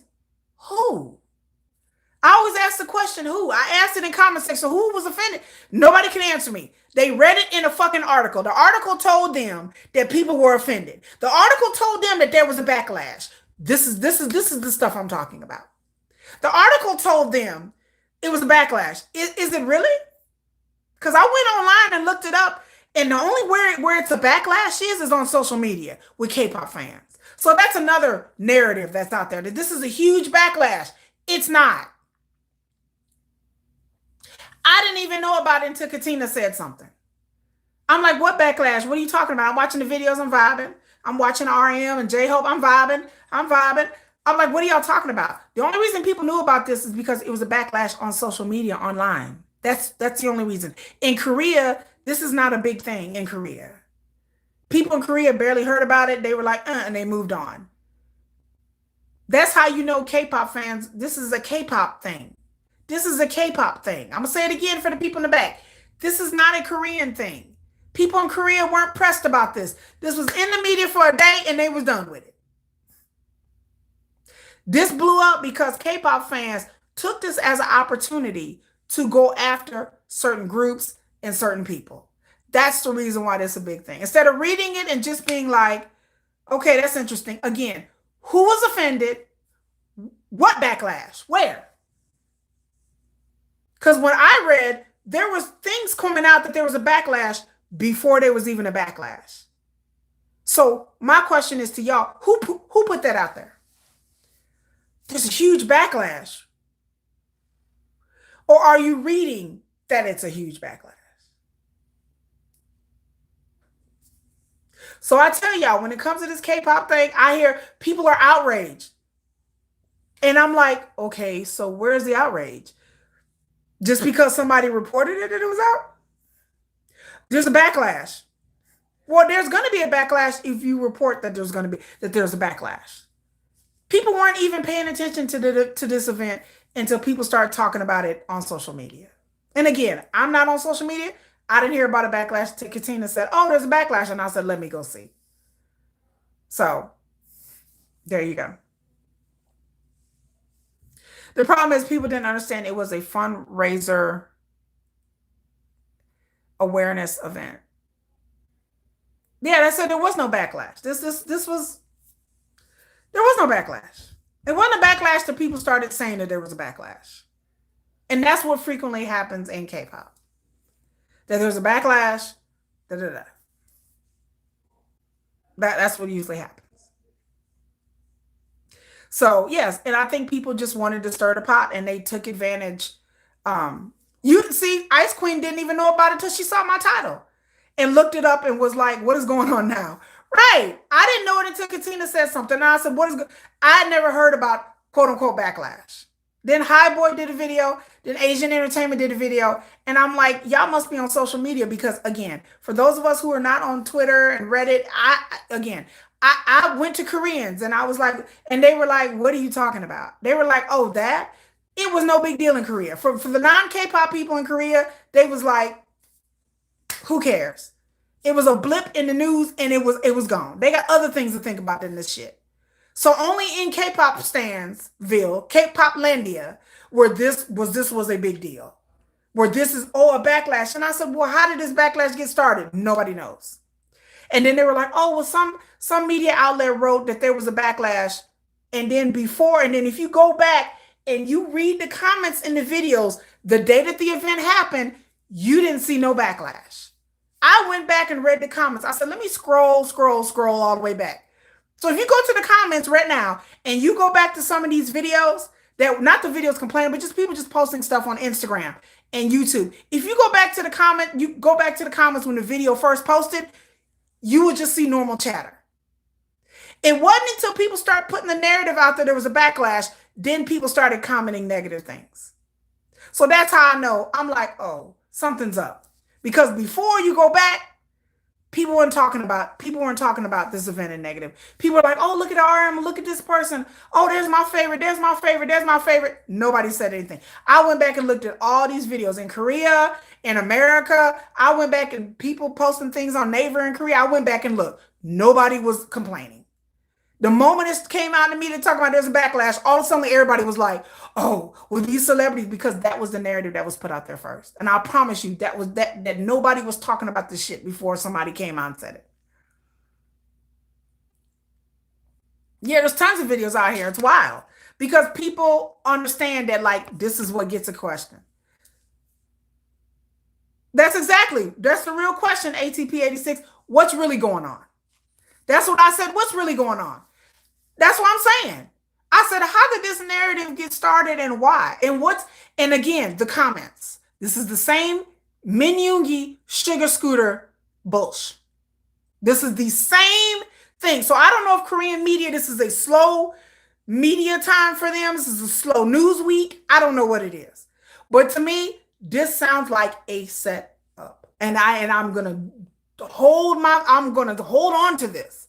Because when I went back and researched and looked, none of this made any sense.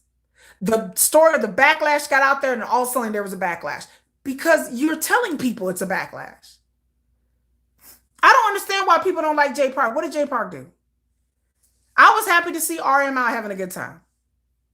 That's what I'm saying. What is this used? And again, I'm not one to divulge into conspiracy, but I'm thinking to myself, why would the media put this narrative out here unless something else is going on? So I don't know. We'll see within the next week or so, because there's nothing really going on. I went and looked at the regular Korean media, and there's nothing really going on. So I was like, why would they spin this narrative again? I got annoyed because I'm like, y'all are putting this narrative out there and bringing up questions when y'all were there. Well, what were they doing at this event? Bitch, you were there. What do you mean? Well, they're at the after. You were at the after party. What are you talking about? They could have easily cleared these questions up because they were there. They were there. They know the whole event wasn't the after party. They know this. Everybody knows that. They know the whole event was not the after party. What do you mean? Why would you publish stuff like that? I know why. Clicks and views, but I'm saying that the Korean media are trolls, y'all. The Korean media are trolls. I learned this with the Yoongi thing. I learned this with the Moon Tail thing. I've learned it.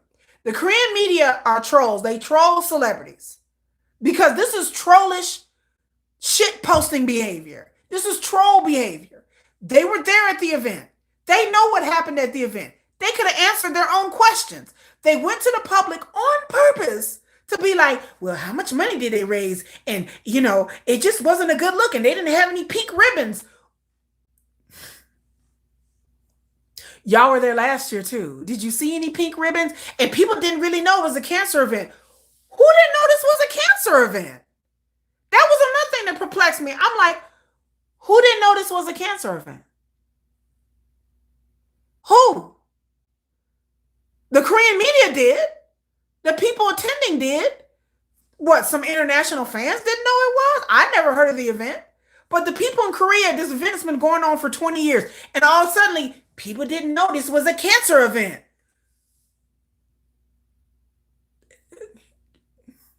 So since 2006, y'all didn't know this was a cancer awareness event? Y'all didn't know what this was? Well, people didn't know what it was. Get the fuck out of here. They know what this event was. For the people to put that out there in the media and in comment sections that I didn't know this was, okay, international fans, I get it. But for Korean people to say, we didn't know this was it's been going on for 20 years. It was online that this was, like if you went and looked up on social media, it said it on so the people act like they didn't know what this was. I'm like, okay, let me go look and see, do people not know? And I looked on it, cancer awareness. I said, so how do people not know? What are people talking about? I'm like, if you go to their website, it says it. I'm like, so why would somebody put it out there that people didn't know that this was a cancer event? That is a lie. The media, I'm like, but y'all are there. What do you mean? Y'all cover the event every year, saying that it's cancer awareness. There was articles written leading up to this event, talking about what this event was coming up. I went and looked at articles that were published saying this event was coming up. It clearly says W cancer. Where I don't understand people like, they didn't know this was a cancer. Then some people were like, the stars didn't know the cancer. What? Oh, come on now, y'all. What people attending there didn't know it was, they didn't know what kind of event they were attending. Y'all, I'm like, y'all can't be this dumb.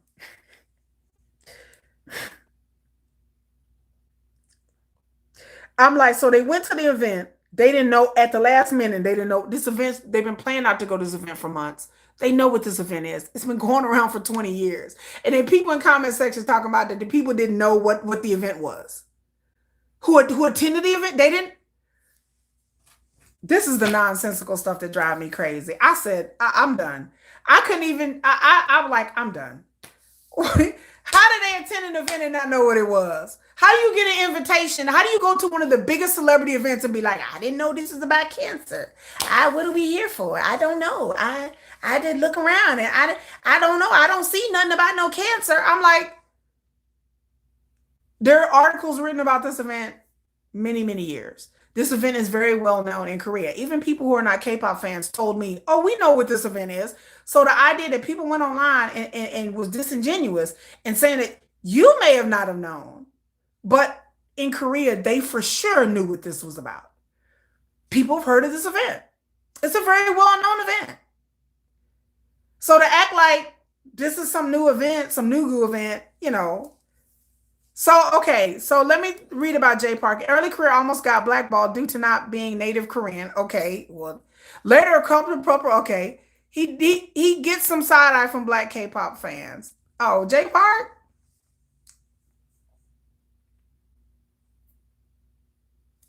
Jay Park, but Jay Park is not, he's not native Korean. He's like from LA or something. Yeah, who gets up and gets dressed for an event is like, I don't know what we're going for. I was like, are y'all seriously in comment sections talking about these people didn't know what they were going to an event for? When this was planned months ahead of time.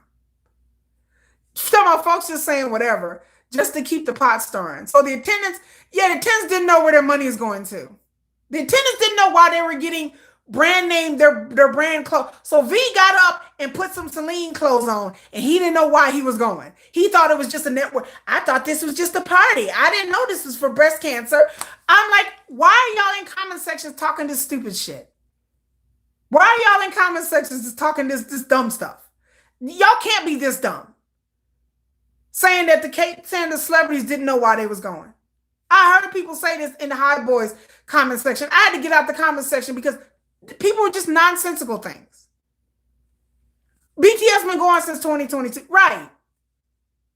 And when, like I said, if you go online right now and go back, and it's a simple Google search. So I was like, if I'm not anything special, I am not this super uber intelligent person. Again, we live in a digital age. Google is your friend. You can easily Google and go and watch the videos from the previous years. You can easily Google and go back and watch the videos, the write-ups, the media. It's a simple search. If you look up W Korea breast cancer, start with 2017, and I went all the way up. And they will show you there's plenty of celebrities that posted pictures and videos that are still there online. And you can see what happened at the after parties the previous years. Nothing has changed. There's not a bunch of pink ribbons there. There's not a bunch of banners saying breast cancer awareness. It has never been like that. It has never been like that. It has never been like that. Celebrities have shown up wearing their Balenciaga or whatever, Gucci, Prada, Dior. They have had sponsors. There's been after parties. I watched a bunch of after parties with a bunch of famous people, even BTS from 2022. I went in and watched to see what they were wearing, what they were doing. Nothing different. RM was still sitting there doing his dance. He was smiling and doing his dance, his RM dance. RM was sitting there doing his dance. Thank you. It is what it is. I'm still trying to figure out why people are mad. RM was still doing the same dance in 2022. And it was the same event that it's always been. So why in the hell would W start switching things up this year? And let's put more pink ribbon. They've never received backlash. He did look so cute. RM looked so cute. He looked like a guy from like an anime. an anime thing, you know. He's Korean American. The way that he was, which isn't like how native. Yeah, yeah. He was considered rude. Oh yeah, yeah. I know that he left. I don't know much about Jay Park. Um, all I know is that like I'm not a big fan of his. Somebody looked like somebody's uncle with his sleeves rolled up dancing. He did. I was like, this is like somebody's dad out there. Y'all don't talk about somebody's uncle. I be out there too, y'all. Kiki, go Kiki. I'm like, yeah, yeah. He did. He looked. BTS looked very cute. V looked so fine. V make me want to leave my bias. He was wearing like this blue military S jacket, which is my kryptonite. I love that style of jacket. And V was wearing this really low cut, like white ruffle. Like V looked like something that just jumped out of my fantasies. And V, I was like, no, V, get on. Forget you, Kim Tae Young. Get out. Back. I tell Kim Tae Young, back off me, Kim Tae Young. But Kim Tae Young look good. So I'm telling people, armies right now, don't feed into the backlash. Don't feed into this notion. What happened at this fundraiser or awareness or whatever it was, what happens at every fundraiser. I've been to enough of them. I've been to quite a few of them. They are fun. And they are always a good time. It's always fun. It's for a good cause. I've been to enough fundraisers and enough things to know. I've worked in corporate America. I've been to corporate sponsors events. I've hung out with celebrities. Like I said, Sir Mix-a-Lot, Kevin Hart, Juicy J have performed. I've seen all kinds of people perform. I've met all kinds of football players and basketball players in Dallas. There was one in Mark Cuban's house a long time ago. I won't get into that. I went to an event at Mark Cuban's house, a charity event, and it was fun. And that's why people come. That's why people a lot of times pay per plate and pay to get in and pay $500,000 per plate. They know the money is going to go to a charitable cause, but they want to come there and be seen and they want to hang out. And who in the hell wouldn't want to go to Mark Cuban's house? I know I do. You telling Sugar? Oh, don't tell Sugar. I just Jay Park was your boo back in the day before he started acting up. I don't know much. I gotta go look up Jay Park. This is how folks with money and celebrity do. That's why I say, if you guys watch The Gilded Age on HBO, I'm a big fan of history. These are how these celebrities parties and balls got started. They raised a lot of money. And they raised a lot of money and they had these balls, these elaborate like $500,000 to have balls with a charitable cause. And it's a place to see, to be seen. And back in the day, the rich women would organize these events. Like I said, I don't know if any of y'all watch HBO Gilded Age, but it's a great show.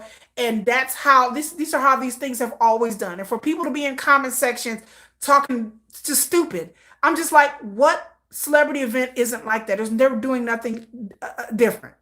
And like I said, somebody who loves history, Korea didn't invent anything.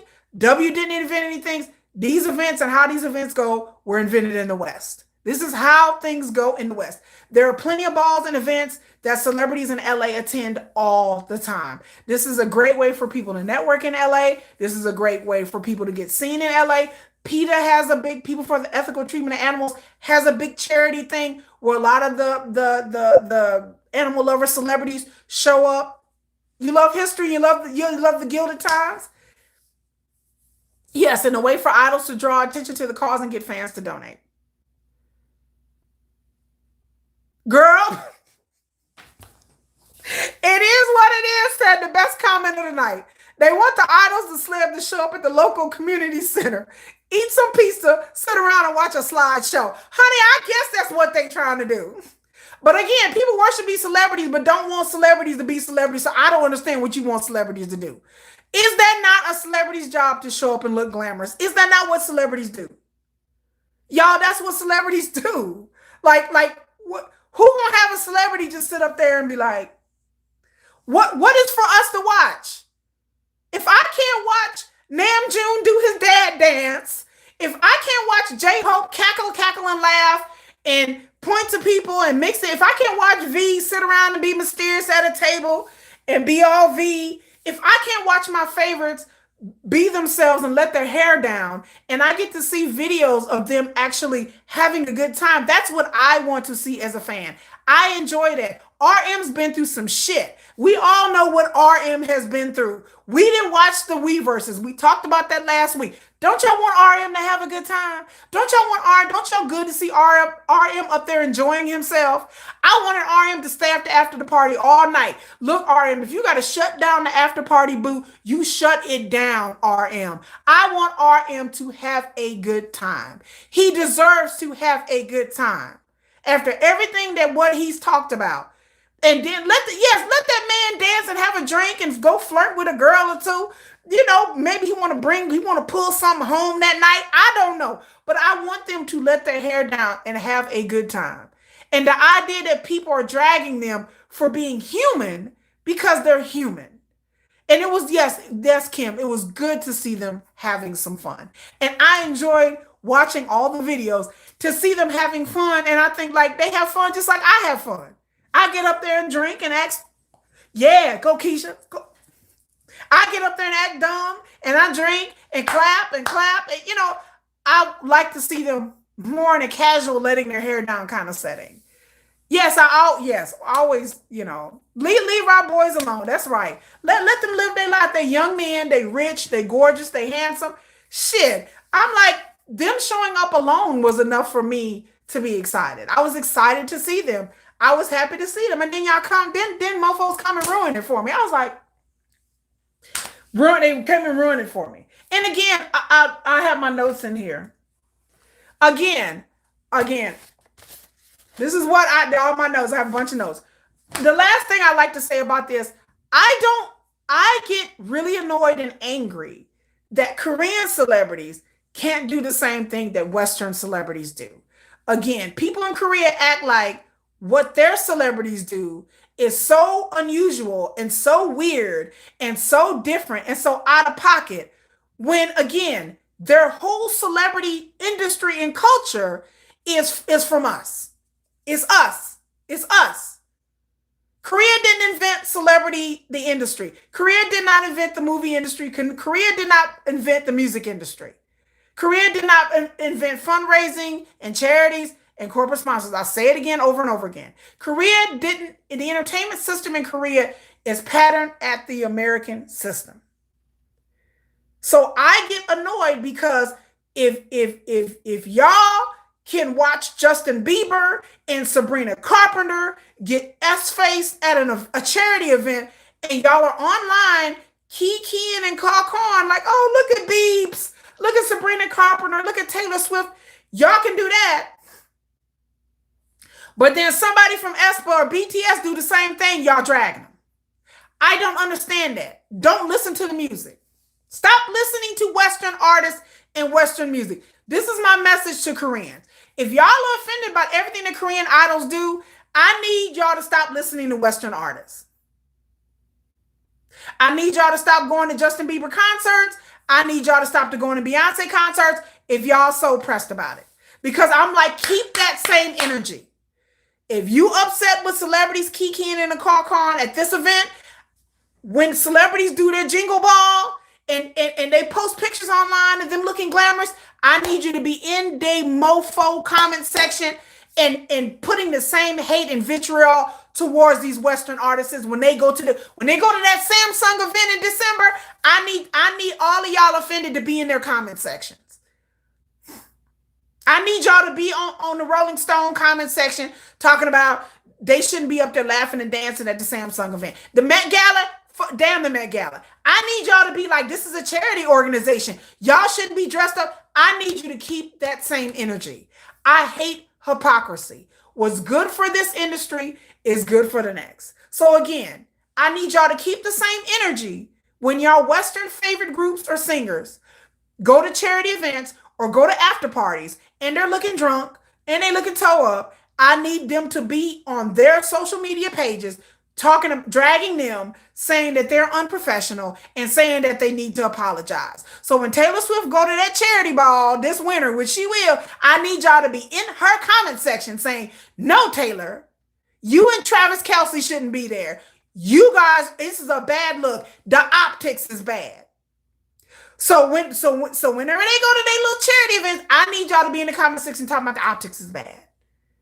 When Beyonce go and do her little charity thing, and they had an after party, Vogue has a charity thing. When Vogue has their charity thing, I need you mofos to be in the comment section talking about the optics are bad and it looks horrible. And whoever's performing there, I need you to say, this person performed the song and it's in poor taste. I need you to keep the same energy for everybody else who's in some kind of charity event.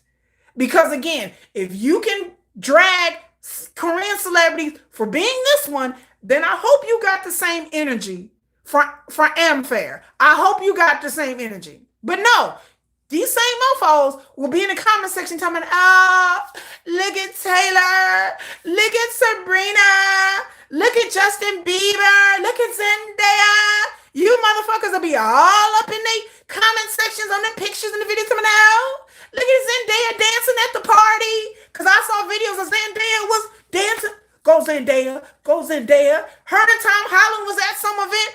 They was all in the comment. I'm looking in the comment section. Is anybody upset today? Oh no, nobody's upset. Nobody's dragging them. I need you to get online and drag them just as bad. Hello, Poland. Let them live. Korea's like 30 years behind. Yes, they're fake double standards. It's fake. It's fake and it's disingenuous. And it's because they don't like that particular celebrity or celebrities. It has nothing to do with a bad look. It has nothing to do that this isn't about cancer. It's nothing to do about where's the money coming from. These people don't give a damn about none of that. All they care about is trying to make this particular celebrity that they don't like look bad. Because again, if it was about that, then every charity thing that's posted online, they would be in the comment section condemning it. And they're not. It's just a hate train. Right. Hello, Poland. Oh my God, Poland. The land of my kids' ancestors. My last name is very Eastern European. For those of you who know my last name, if AK is still here, she knows my last name. It's very Eastern European black. I get asked a lot of questions about my name, and people can't pronounce it. People have a hard time pronouncing my last name. It's very Eastern European. A lot of Z's and a lot of C's. People think I'm Russian. It's going to help the closer we get to comeback. That's another thing I want to bring up, Kim. I told y'all 6-7 months ago. If those of you who've been around, did I not tell y'all? Months and months ago, I said the closer we get to BTS coming back, I said armies get ready for it. People are going to drag the hell out of BTS. I said baby mama's going to come out the woodwork. There's going to be some kind of sex scandal. I said people are going to come out the woodwork dragging BTS left and right. You're going to hear and see things that you are like, why is this happening? You're going to question your sanity. You're going to be like, why is this happening? Why? The closer we get to the BTS album and tour, you're going to see more things. We had the song Do-On thing. And I said, oh, surprise, surprise. Boy, what about the timing on this one? Yeah. I said, the closer we get, y'all going to hear more and more crazy things that's not going to make any sense. I called this before they got out in June. I said this back in April and May. I said, just wait for it. I said, there's going to be all kinds of crazy things. I'm surprised somebody going to come out to my day. They're a baby mama. I'm telling you, don't wait for somebody to be like, oh, Jen is my baby daddy. We have a love child. We have a love child. Oh, Jen, he left me. Little Jiho is his child. I'm surprised somebody don't come out the woodwork. There's going to be baby mamas. I'm surprised somebody hasn't had a sex scandal yet. I said Mars. Yes, not the baby mama. Yes. I said, y'all get ready. We have a love child. I'm telling you. I'm surprised there hasn't been a sex scandal. I'm surprised, like I said, from what I heard months and months ago, that Dispatch, allegedly, I'm just going to put this out there, that Dispatch were out there trying to dig up dirt on BTS. I've heard this for years, though. that they have trying to like put feelers out and pay people and ask things because they desperately want dirt on BTS. It is a lot of it's a lot of jealousy, Juanita. A bunch of little BTSs run around. They do have good DNA though. But I'm telling you, I'm surprised. Get ready. You know. Yeah, I have a video coming out on Monday talking about BTS domination, and I break down the numbers and why BTS is carrying the K-pop industry. And I think that they're coming out. Also, want to bring up the speaking of BTS, the RM thing. So, have y'all heard about the RM, the JTBC? Y'all, okay. The JTBC story. Have y'all heard about the JTBC story about RM? I get my black figure ready all the time, girl, because I can't deal with these people. So the JTBC came out with a story, if you guys don't know, saying that the money that RM donated while he was in the military donated $70,000. So the money that RM donated to like a military, what about my RM? Oh girl, yeah, they talking about the money was missing. JTBC put this story out and it multiplied and people ran with it. So armies were outraged and asking stories. But wait, there's more. This story, again, when I looked into it and asked around, this story is my example of another, oh, poor RM hit piece. I understand that RM didn't do anything wrong. But again, I think this story was drummed up from clicks and views. I'm going to tell you why. Whenever you're, okay, first of all, whenever you donate some money into the military, yes, wait, yes. So yes, RM donated money, $70,000 to a military organization or whatever. So let me tell you, JTBC reported the story and people ran with it and armies got upset. But let me tell you, there's more to this story. Whenever somebody is in the military and they donate money or they donate money to a military cause, the money gets put in a pot. Okay, so money gets put into a fund. And so it's not like they take RM's money and itemize it. They just put the money into the pot and they use the money for whatever. So JTBC went around poking around and went to the military and asked them what was RM monies used for. Well, the military came back and said, basically, well, we don't have an itemized list of what RM's particular money was used for that is put into a pot of money. Like, it's not like JTBC, because the military cannot give them an itemized list of what RM's money was used for. Again, it's in a pot of money. JTBC crafted this narrative that the military lost RM's money. The military didn't lose RM's money. It's in a pot, and they couldn't give them an itemized, oh my God, the military is corrupt. They lost RM's money. So my question is, again, once I read the story, here I go again, y'all. Here I go.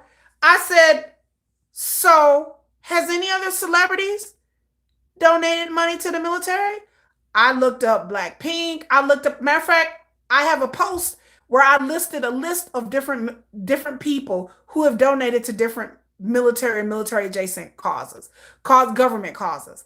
And I list a bunch of stars. There's groups, there's individuals who were in the military, K-pop idols who have donated to the military. So my question is for y'all, why did JTBC go look to see where RM's money was used at?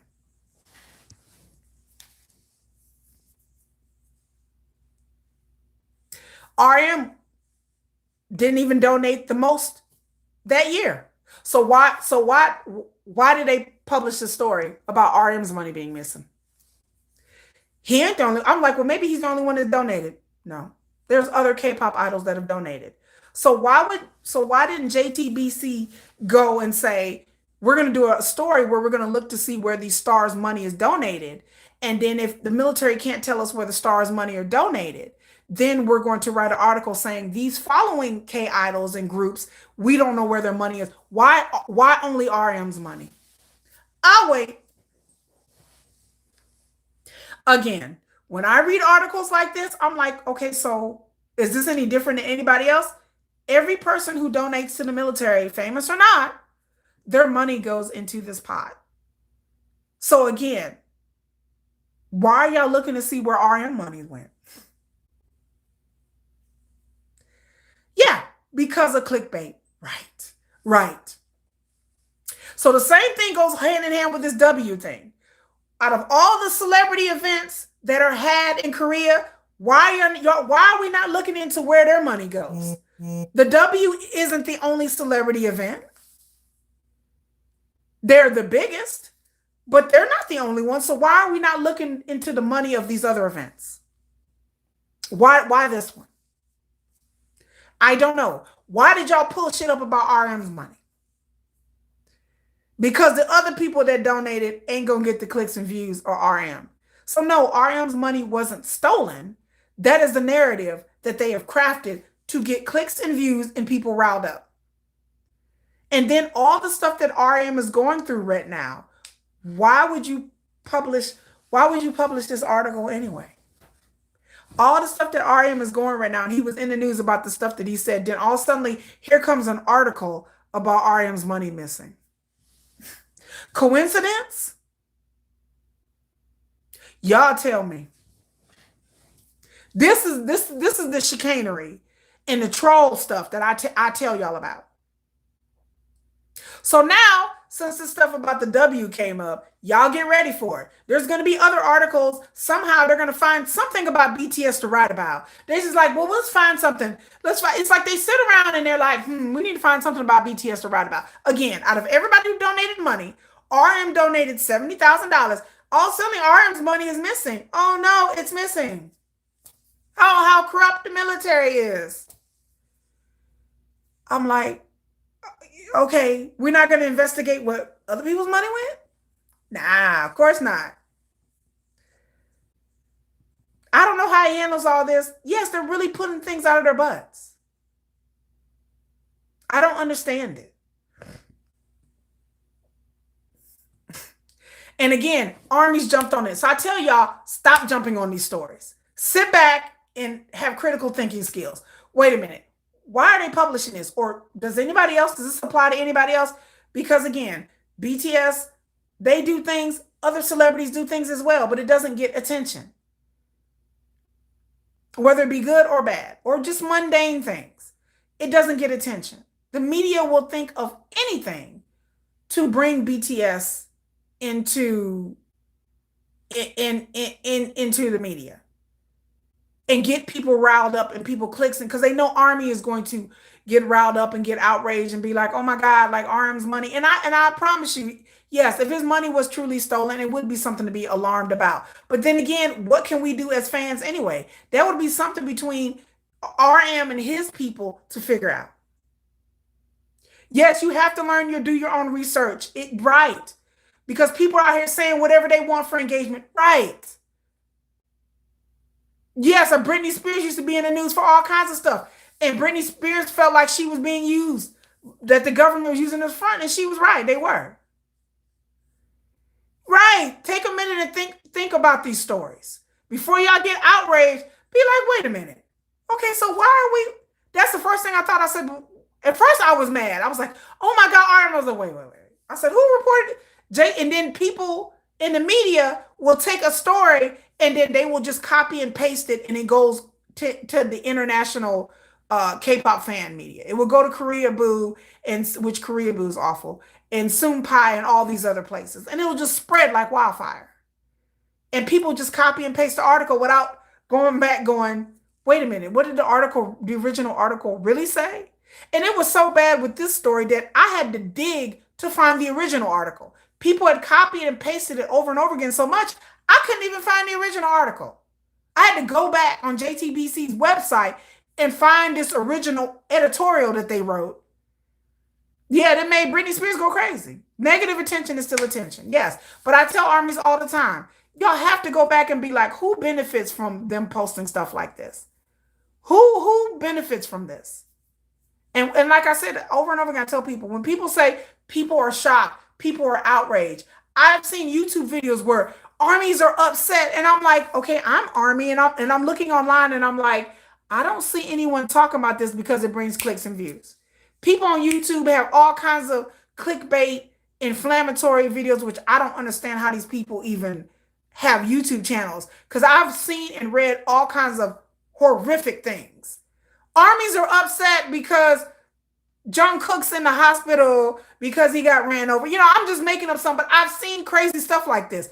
And I'm like, Jungkook's not in the hospital. Army's not upset. I said, wait a minute. Our Army's upset? It had me question my own sanity. So I go and look and I'm like, nobody's talking about this. What do you, people are talking about? The K-pop world is shocked because RM, blah, blah, blah. No, it's not. No one's shocked. They lead with stories like this to get clicks and views. Nobody's outraged. Nobody's shocked. Nobody's upset. They put stuff in there to get people to click on the stories. And it's a lie. You see so many of the BT member in the hospital. Right. Girl, there was one every other week. BTS member is in the hospital. BTS member had an accident during training. The internet goes crazy. I'm looking on the internet going, because I'm not on social media. I'm like, are they going crazy? Nobody's heard of this story. I don't understand how they get away with these channels all the time. These channels on YouTube, I'll be reporting them left and right, baby. I'll be reporting them to Hive. Because these are ridiculous made up. They're making up stories.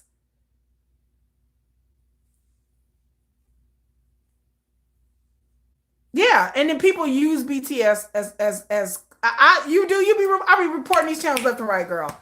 I can't stand it. And then they be having fake videos on it. They be having videos that were like from 5, 6, 7 years ago. Like they had a fake story about Jungkook or something. It was even before he had tattoos. And I'm like, that's not Jungkook. And it was Jungkook, but it was before he had his tattoos. So I know this is an old airport video. Jungkook at the airport's crying. Da, da, da, da. It was an old airport video even before he had his tattoos on his hand. So it was Jungkook, but I'm like, wait a minute. I don't see any tattoos. I didn't see the sleeve tattoo. So that's how you know it was an old video. Claiming that it's a new video. I've seen plenty of videos like that. People taking old Weverses, old videos, and claiming all kinds of things. And I'm like, that's old. That was from 5 years ago. Like, what are you talking about? And people following it and going with it. And poor people in the comment section thinking that it's real, not knowing that it's fake. And so I start reporting these channels because I'm like, that's not real. That's an old video. I'm like, what did it?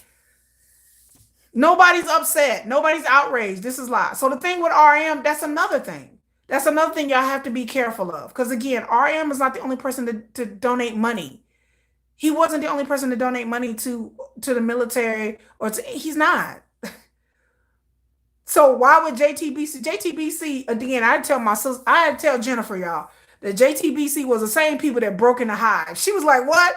Girl, last year JTBC drove me crazy and somebody came on my live stream and they said, girl, these are the same mother freakers that broke in the Hive. I said, I was clutching the pearls, child. I said, wait a minute. What? I said, you lying. They was like, no, JTBC broke in the Hive. I said, why is y'all lying? I said, come on now.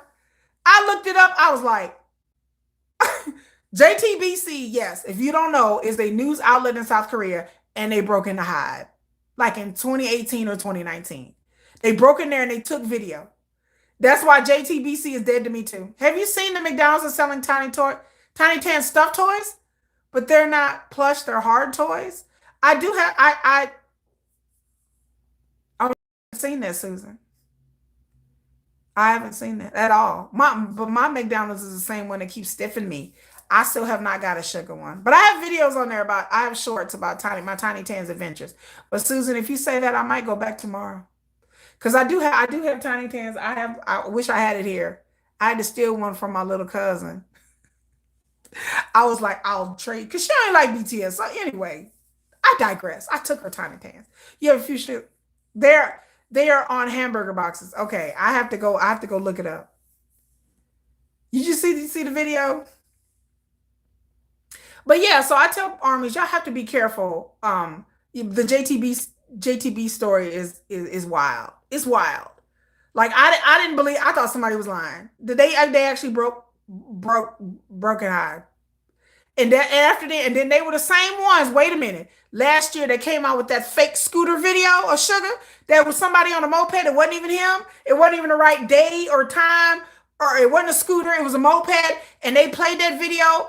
and then they had to take it down and apologize because it wasn't sugar on the scooter. These are the same people. I peep game who JTBC was when that happened. And people like, these are the same people that broke it, mother freakers that broke in the hive. I said, wait, they broke in the hive? I said, no, quit playing. And I went and read the whole story and read the whole thing. And I was just shocked that these people weren't sued out of business into oblivion. I'm trying to find them at both sets. Oh my God. I had the patience. I just keep getting the same ones over and over again with the tiny tans. That lame apology they posted, yes. Yes. But I surprised my sister-in-law did not know. Jennifer did not know that they broke into Hive. She was like, "What?" She thought it was I thought somebody had made it up too. It was a crazy story. But they're dead to me. So anytime JTBC posts anything regarding BTS, it gets a side eye. But the Korean media they're trolls. They troll BTS and they troll K-pop. That's their job. I think is to troll them because a lot of stuff that they post is not real news. It's fake outrage. It's just there for clicks and views. They are there to troll. I think they're there to troll K-pop. And both of these instances is just examples of how the K media set up RM and set up these celebrities at this W thing for clicks and views and for outrage. And again, I think this is just a way, in my personal experience and just my theory, it is a bigger narrative to make K-pop look bad so they can come in and regulate K-pop more. I think this is just way of just one of many different things over the past 6, 7 months to make K-pop look bad. Because I think the government is pushing hard to try to get a piece of the K-pop pie, more of the piece of the pie than they've had. And I think that they're trying to do this to make K-pop look worse than what it is. It mentions in the BTS Harsh reveal thing about the break. I didn't break it in, was so crazy, so unhinged. Oh, you think it's done, the Tiny Tans thing? I gotta look that up. Oh, you saw my video? I kept getting Jen. I kept getting Jen and J-Hope. I have like four. I told my daughter that you kidnapped him. He had a joke that someone kidnapped him because it was the only one you could find. Oh, only one you couldn't find. Yes, I have like 3 Jens and 3 J-Hopes and 1 Jimin. That's what we kept getting. So I don't know, maybe, and I went to several McDonald's by my house. But yeah, that's my Tiny Tan adventure. So I don't know. So again, that's what I've been seeing about what was going on with this controversy. What else can I say about BTS? What else happened this week? Jimin did a live stream. I posted a live stream on there. JK 6 days ago showed up on a member of 17's live stream. He had posted comments in the live stream of a Mingyu, I think that's the name of the guy. He was in his live stream on Instagram and he was saying hi. I have not heard from Sugar. Jen, I think Jen posted some things on Weverse. He was posting some comments on Weverse. I haven't read that. I have been having my sisters look because I can't keep all these McNuggets. I know. Somebody's missing Jen. You can have Jen. So yeah, so that's what happened with BTS this week. I know Minhee Jin, what happened with Hybe, Minhee Jin got fined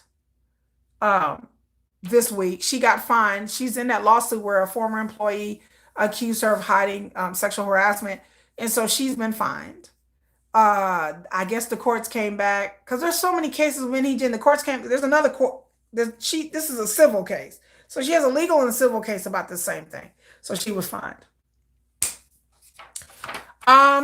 What else was I going to talk about? I was going to talk about the TXT thing. Now, yeah, Minnie Jen she must have sleep outside the damn courthouse. She must be outside with a tent because she lived with the courthouse. But there's more court cases coming up in the next couple of weeks. I was going to talk about the TXT thing. Speaking of Hive and Hive affiliates, I was going to talk about the TXT thing. The TXT thing drove me crazy too. If y'all don't know, Kai of TXT last weekend was spotted. There was a video online. It was spotted, if you guys don't know, was spotted with a girl. She was obviously drunk and he was helping her up. And she was obviously inebriated. And it was early in the morning. I think it was 4 or 5 o'clock in the morning. And they had obviously went to a private bar and they were drinking. And then they get into a car and he was helping her up and she was holding on to him. He said it was a friend. They got into a car and they left. He came out and issued this long apology, long, tearful, heartfelt apology, or whatever. MOAs, which is TXT fans, went online and went crazy because he was with a girl. So, um, this story made me angry. Like Marie Miller said, it was ridiculous. It was absolutely positively ridiculous. I'm sure this girl was probably Kai's girlfriend or somebody who was dating or somebody who was out with having a good time with. He has a right to go out and have a good time and be drunk. He is 22 years old. He is a grown man. And he has a right to his privacy. They weren't hurting nobody. They weren't doing nothing to nobody. He didn't do nothing to the girl. And people blew it up and he had apologized several times the fact that he was with this girl. He said it was his friend. It was so unhinged that his sister, who is in Kepler, was on a live stream that they were harassing her online because at first they thought it was her, them two together drinking. And she was like, what are you talking about? Because she didn't know. And it wasn't her. She wasn't the girl in the video. So they thought it was his sister. And they were harassing his sister online. They thought it was her. She was her first. Then they realized it wasn't her. And then they were harassing his sister, asking her questions about it. And she's like, I don't know what you're talking about. So they were harassing his sister over this. Kai has a right to privacy. He has a right to go out and be a young man and drink with whoever he wants to drink about. Nobody should especially be harassing his sister about this. It's a sister. I'm sure she didn't know. It's his own private, and even if she did know, it's his own personal private business, and it's nobody's business what he do with anybody. And again, they weren't hurting nobody. They weren't out loud and drunk and belligerent. They weren't doing anything. It's obvious the person he with was drunk and he was helping her up. He was trying to get her together, honey. He was like, come on, girl, not shit. Like, obviously she was drunk and hopefully, and they had a driver, so they weren't drinking and driving. And obviously they made it home safe. So, and even if it was a sister or not a sister, even if it was a sister, they out drunk. I'm like, she can have a drink, yeah, with her brother she wants to, then go and get lit. Again, they were obsessed over this, and I saw the video, I thought it was cute, and I saw he's helping her. And most likely she probably is a girl he's dating. So here I am, the bastion of sanity, to tell y'all, poor Kai, who's never been in any trouble or anything like that. And he said that it was a holiday season. There weren't that many places open. He debated whether or not to go out or not, but they said, what the hell, F it, and decided they wanted to go out. So I'm sure he feels bad, about the situation because it's brought heat on him, heat on his group, and his group is about to have a comeback. So they're about to do a comeback.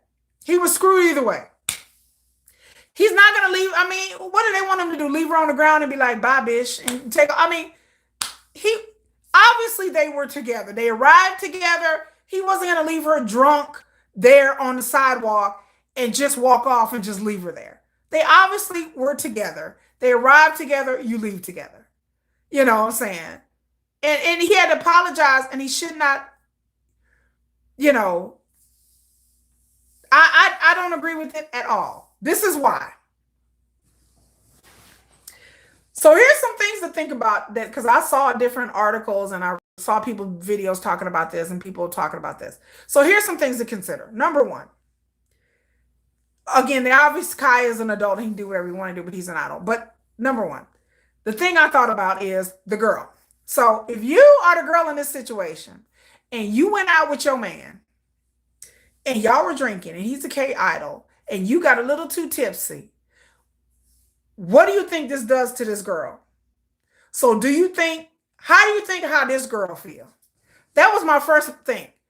I understand Kai feels bad, but how do you think she feels? So she went out and got drunk. She brought the attention. I think if she probably wasn't a drunk and falling down drunk, it may not have brought the attention. So imagine how she feels. So not only is she with a K-idol and it's secret, but then she went out and got drunk. All of this happened. So the next day, what do you think she feels? Guilt, shame, embarrassment, fear. She might be fearing that when is Kai going to see her again? Is he going to break up with her? Is he not going to see her again? She may really like him. He may really like her. He may come to her and be like, well, it's best to just not see each other. It's a no-win for each situation. So that's what I was thinking of. How bad would you feel if you went out and got lit with your man and he's a K idol and you're like, oh God, and you wake up the next morning out of your drunken stupor and you look on the internet and you're like, okay, that's me in the video. Yeah, I got too drunk. Yeah. Oh God. Oh God. Now they blaming him. Oh God. How bad do you think she feels? And how bad, and what do you think this does to if they do have a relationship or they're just dating, what do you think this does to their relationship? And what do you think that this does to Kai in the future if he does choose to want to be with somebody and date somebody, how this may scare him and manifest itself in the future? So these are the things that I think about. So I'm thinking to myself about his mental well-being and her mental well-being. Because I know if that was me, I would feel awful. I would be hurting. I would be awful. I would feel like, oh my God, I didn't mess up this person's career. Like, oh my God. Like, why did I get this drunk? Oh my God. Like, damn. Like, it's natural for a person to feel that way. That you would feel hurt. Because if she cares anything about Kai, she wouldn't want him to take the heat and be hurt because of this. And this may end their relationship. So congratulations, fuckers.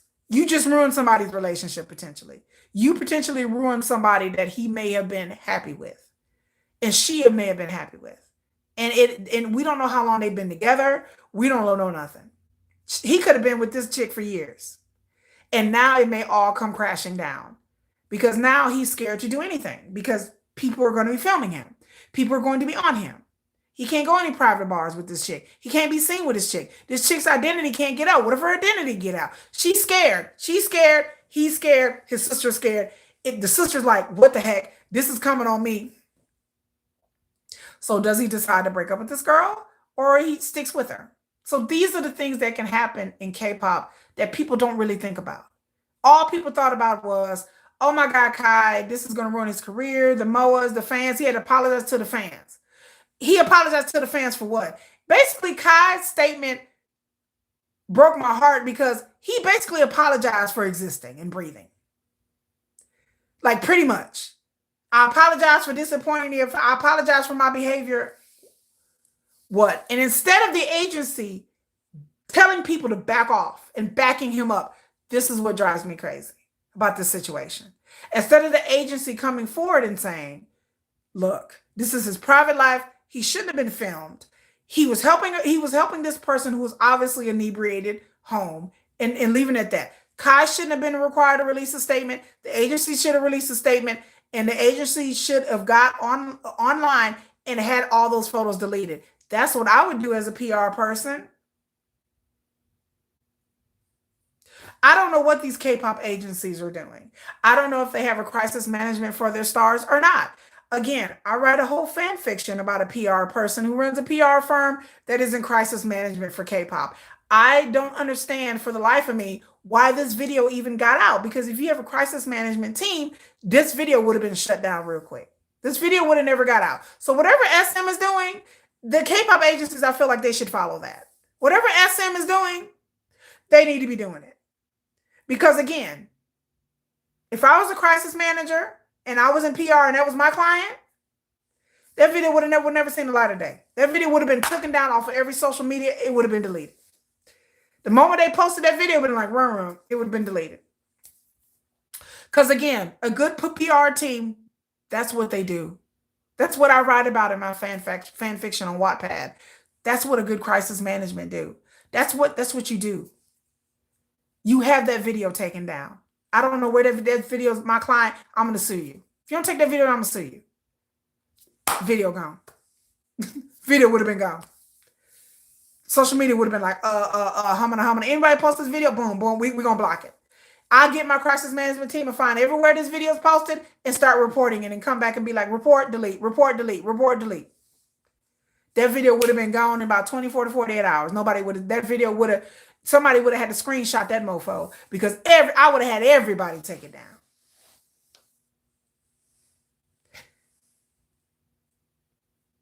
They don't have strict privacy laws in South Korea. It just depends. Not for that, no.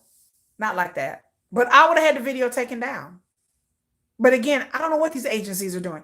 That's a mystery to me. Whatever, like I said, whatever SM is doing, they need to be doing that.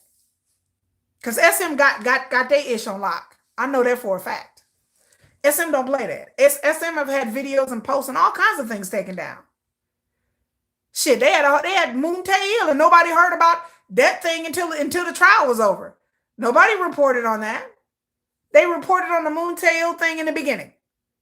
Nobody know when he went to the police station and did a statement. Nobody was there for the trial. They barely covered it. That was barely in the news. The NCT, I talk about the NCT solicitation thing that was barely in the news, that you barely can find, but it was there. If you can find it, go find it. About the NCT members that was supposedly at a hotel with somebody allegedly at a hotel. You can go online and go find it. But I promise you, it's a story that you've never heard of, and you're like, why wasn't that a bigger story last year? Because SM got it like that, baby. But the idea that these companies are letting their talent twist in the wind is beyond to me. Beyond. That Song Do-on thing with Jimin, the moment that broad would have started posting them pictures in 2022, she would have been handled. She would have got an NDA, a cease and desist. I would have thrown some money at her. What do you want? So what do you want? The moment she started Song Do-on would have started posting pictures, she would have got handled real quick. Lawyers would have showed up, NDAs would have been pulled out, and I would have been like, we don't want to hear from you again. We need you to sign this, do this, throw some money at you. She would have been gone.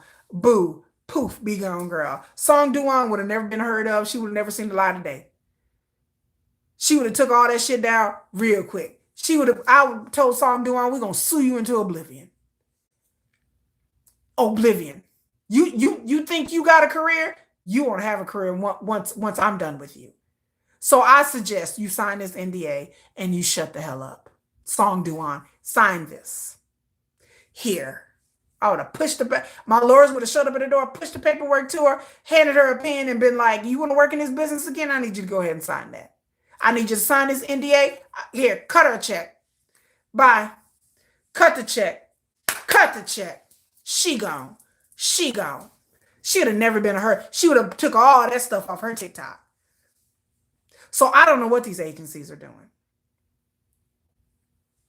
That was a crazy situation to me. She should have left Jimin alone. Yeah. She violated Jimin's privacy. Jimin did nothing wrong. She violated this man's privacy. Why wasn't Song Do-on handled back in 2022 when they tried to ignore this? You can't ignore stuff like this. You have to nip this shit in the bud in the beginning. Song Do-on should have never seen the light of day. Those posts that she posted in 2022 and how she was threatening, I would have went straight to my client and I would have been like, Jimin, we need to have a talk. Okay. Okay.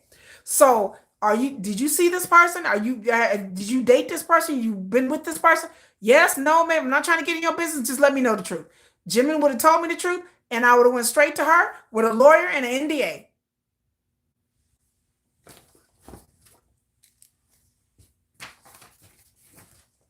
I would have been like, so I need you to sign or we're going to sue you into oblivion. And I will find every way to tank your career, every way possible to tank nobody will hire you. I will get you blackballed from the industry. You want to play this game? We can play this game. But I need you to sign an NDA and we're going to cut you a nice check and you take those posts down and you'll be on your way. Right? Right. So what kind of money are you looking at? What kind of check you want? Because obviously you want something. So what do you want? Because you're not getting Jimin. You're not getting him. So I need you to tell me what kind of money what kind of check you want to make this little old thing go away. I need you to sign this NDA or we're going to sue you. And she would have been like, oh, she would have signed it, most likely, NDA. She Song Duan, you never heard from her again. But the idea that she kept coming back and kept coming back, and they thought that they could just play games with her, it's not how it works. That's not how it works. So I don't know I don't know what kind of PR crisis management team. I was shocked that Hyde hired a corporate crisis manager like what, a month ago. I told y'all in the live stream. I said I was shocked. Girl, I was clutching the pearls. I was like, what? They were like, they just hired a corporate crisis person. I'm like, I read that online. I said, surely I'm reading things. No, Hyde as a corporation just hired a PR corporate crisis manager person just like 3 weeks ago. I don't know any major corporation that don't have a PR crisis team. A big corporation like Hyde with different divisions, y'all didn't have a corporate PR person? And y'all getting sued by Adore? Mini Jen is raking y'all through the coals? Mini Jen over there punching y'all in the damn face? No wonder Mini Jen was punching Hyde in the face. Y'all didn't have a PR person. How do y'all not have a crisis corporate PR person to handle all these shots are being fired left and right? Hyde is on the defensive. Hyde needed to be, like I said months ago, on the offensive with all this, not taking body blows from Min Hee Jin and her PR team and the stuff that she was saying online and the stuff New Jeans was pulling. And y'all just sit back and be like, well, I'm like, come on, y'all got to be on the offensive. So no, the stuff with TXT with Kai, I don't agree with the way these agencies do it. Y'all know I do not agree. I do not agree. I don't agree. I wouldn't have had my artist apologize for what? I would have had him explain. He was like, I'm sorry for alarming y'all. That's it. And then we would have took over and been like, okay. And we would have released a statement saying, this is his private personal business. That's the way you have to do these things. This is this person's private business, and their private business, their privacy was violated. Kai is a victim. That's how I would spin it. He's a victim, and his privacy was violated. So the person who took this film, we're coming for you. And I would go to I'd find out who posted this video, and I would go to them and I'd be like, sign this NDA. And I need you to take these videos down. I'm gone now before we sue you into oblivion. That's the kind of legal PR team you should have. You should have people on point. Understand that how I've been trying to take these YouTubers and these people down and these people posting inflammatory things. I get that. That should have been done years ago, if you ask me. This should have been done years ago. But anybody else that want to get into my artist's personal business,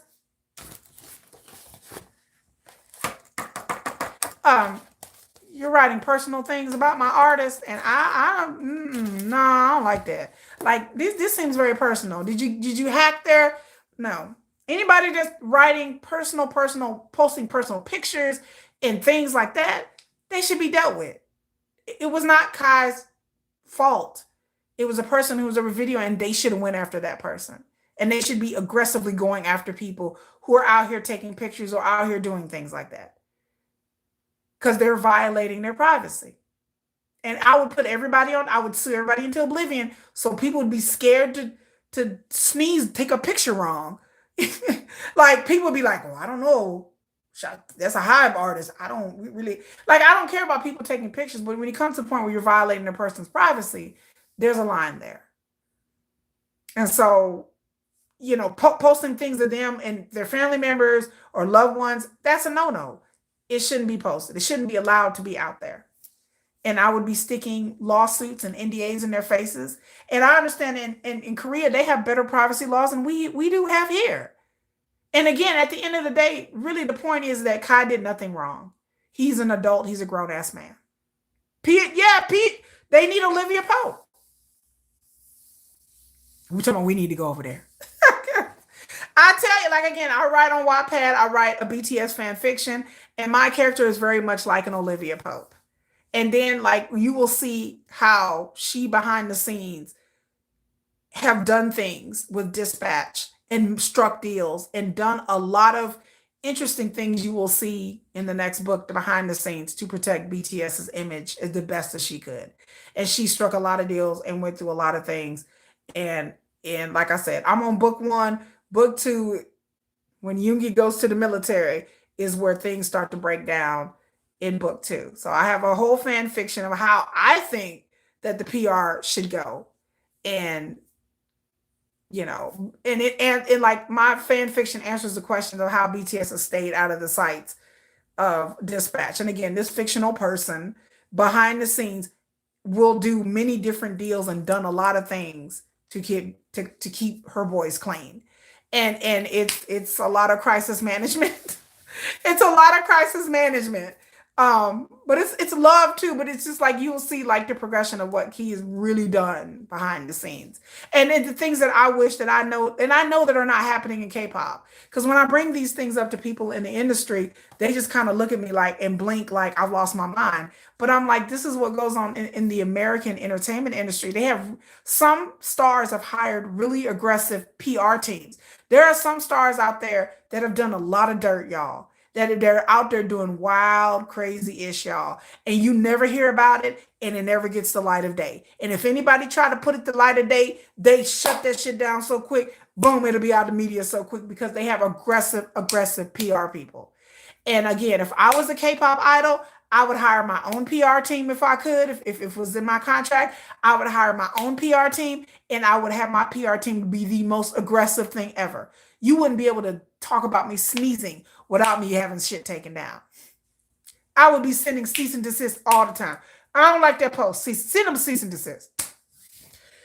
That's where I need. If you're gonna have an image conscious industry and your branding and your deals are based upon somebody's image, then I need y'all to take this seriously. I need y'all to take this more seriously than what it is. But I think a lot of times I feel, in my personal opinion, with the agency is like, with the agency, they just are waiting for it to blow over. Oh, it'll just blow over. And that's how I feel it's a very lackadaisical attitude that, oh, it'll just blow over. I thought that they had lawyers. They do have lawyers. They do have, but the lawyers are not this aggressive. A lot of the attitude with the agency is that everything will blow over. Oh, we'll just give it time and it'll just go away. That is the attitude in the agency. It's not the agency. I can say, in my opinion, is not there to protect the artist. They're there to protect the branding of the company, the artist, the group. But I can tell you that the things that go on the K-pop industry started long ago. So this is not something new. This is not something, it's not anything new. But they're too polite. I think so too, because they take they take too long to respond to issues, and they leave their artists twisting in the wind. Like, instead of backing up their artists officially, like, we're not going to put up with this, they live it twisting in the wind. So the same thing happened with Subin. So Subin was on vacation, I believe, in China with a member of Zero Base One and a member of TWS or Boys Next Door. I forgot. Subin was on vacation with two other K-pop singers. So they were in China. Fans found out that they were there, and they followed them around and hounded them. Now, I've heard that Chinese netizens are crazy. Like, I've heard that the Chinese folks is crazy. Like, you think K netizens is bad? I heard that the Chinese K-pop stands are nuts, okay? So they were following them around. It was so bad that they were at a hotel, and there's video of this. If you guys haven't seen the story, there's video of them having fans all in their faces with cameras, and they're like, oh my God. So they get into an elevator at the hotel. Somebody throws a cell phone in the elevator. Subin picks up the cell phone. He throws it back. Now, he wasn't trying to hit nobody, but he just threw the cell phone back. Somebody, you going to throw a cell phone in the elevator, I'm going to toss it back. He tossed it back. So it went all over the internet that Subin he wasn't trying to hit no fans. He threw a cell phone at a fan. They shouldn't have been following him around anyway. Subin had no reason to apologize for anything. Yes, they followed them around. Yes. And when I say follow, if you see the video, it's literally them and people in their faces with cameras, and they're like, oh my God.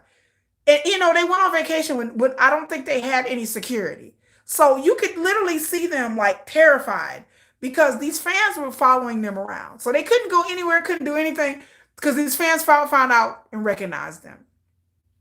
And so, yes, some idiot, Chinese fans on a different level, they are trying to move to the elevator and people are having cell phones all in their face. People are following and they threw a cell phone. I don't know why they threw the cell phone in the elevator. I guess the cell phone was on and they were trying to get video. I guess people are desperate. I guess if you put your phone, okay, y'all, you see a K-pop person, you put it on. Yes, it was a Chinese fan that broke into JK's house. Yes, she came for Festa and she ended up in jail. So yes, it was a Chinese fan that broke into JK's. So I guess if you have a phone and you put it on record, put the video on record, and you throw the phone in the elevator, I guess they thought that they were going to catch video of them in the elevator or whatever. I don't know what was the thinking there.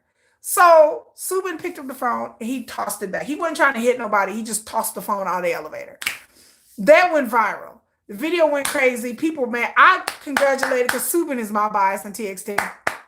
Congratulations, because I would have threw that phone and I would have knocked somebody the hell out. I would have been like, I would have threw it, but he just tossed it. He was like, and then they made a big deal out of it. They shouldn't have been hounded in China like that. They were on vacation. It was Chuseok and they were on vacation. So that's what happened with TXT. And it was he should have accidentally stepped on it, right? I would have accidentally stepped on it and I would have kicked it out the elevator.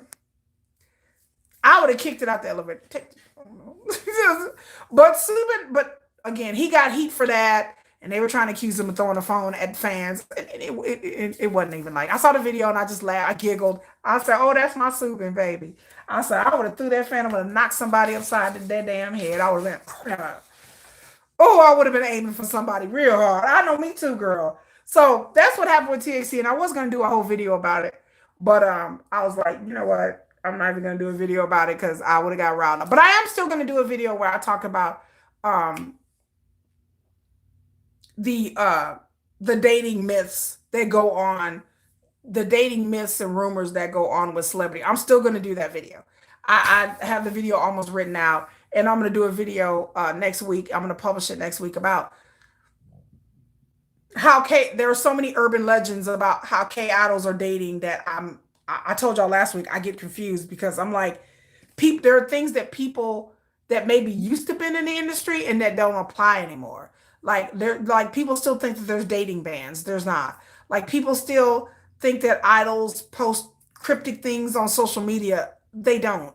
People think that idols are going on secret dates while one person's over here and one person's over there. That doesn't happen anymore. And that's stuff that I don't know how these rumors got started.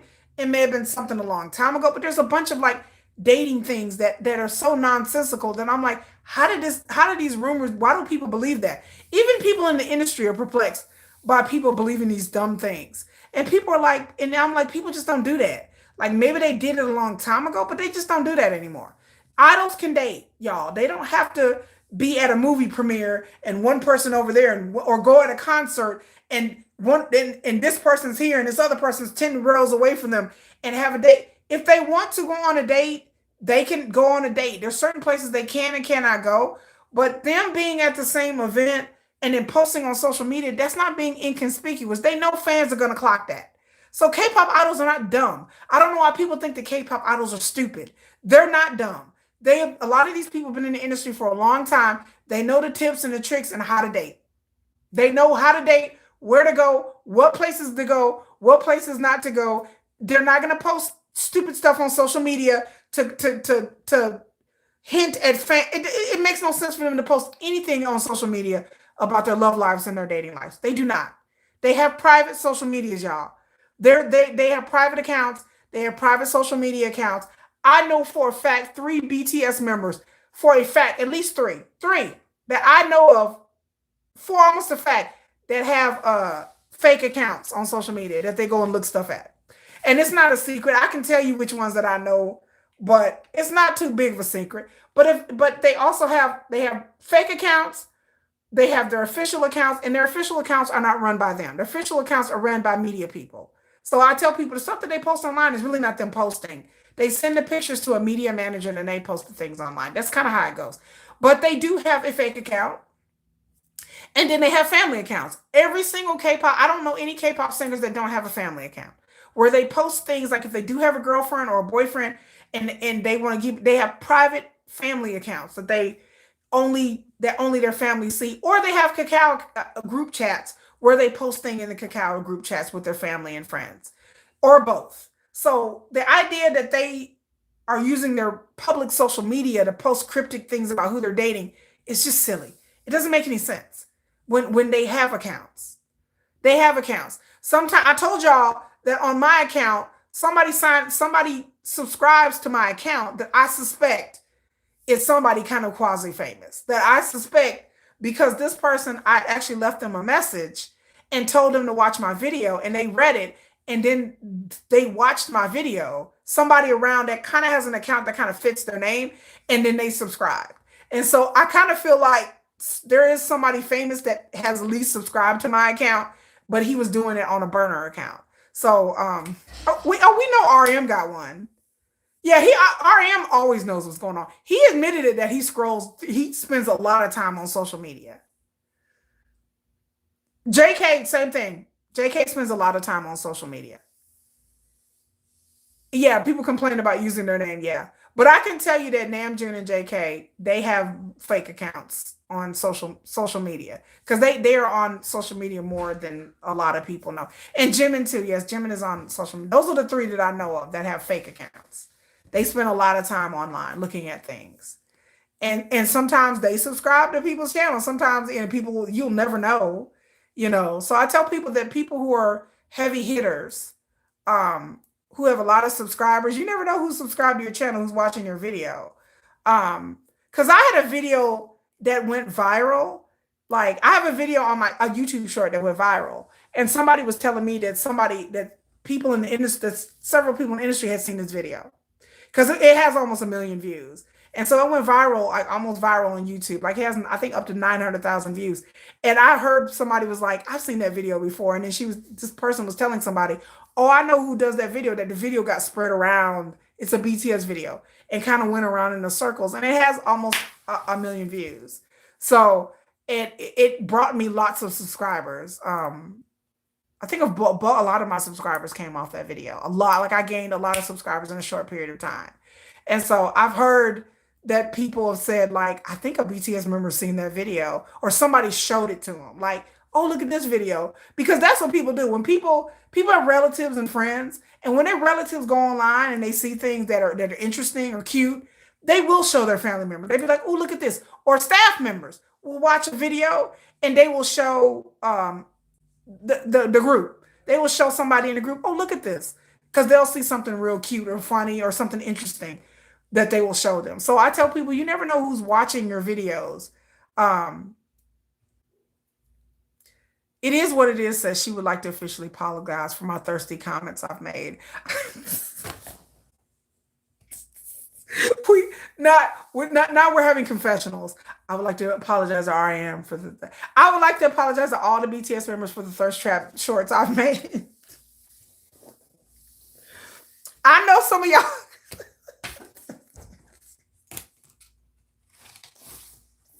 And I do know with a lot of K-pop idols on their official accounts, they do read the comments, especially when people are posting a lot. The same people are posting a lot and commenting.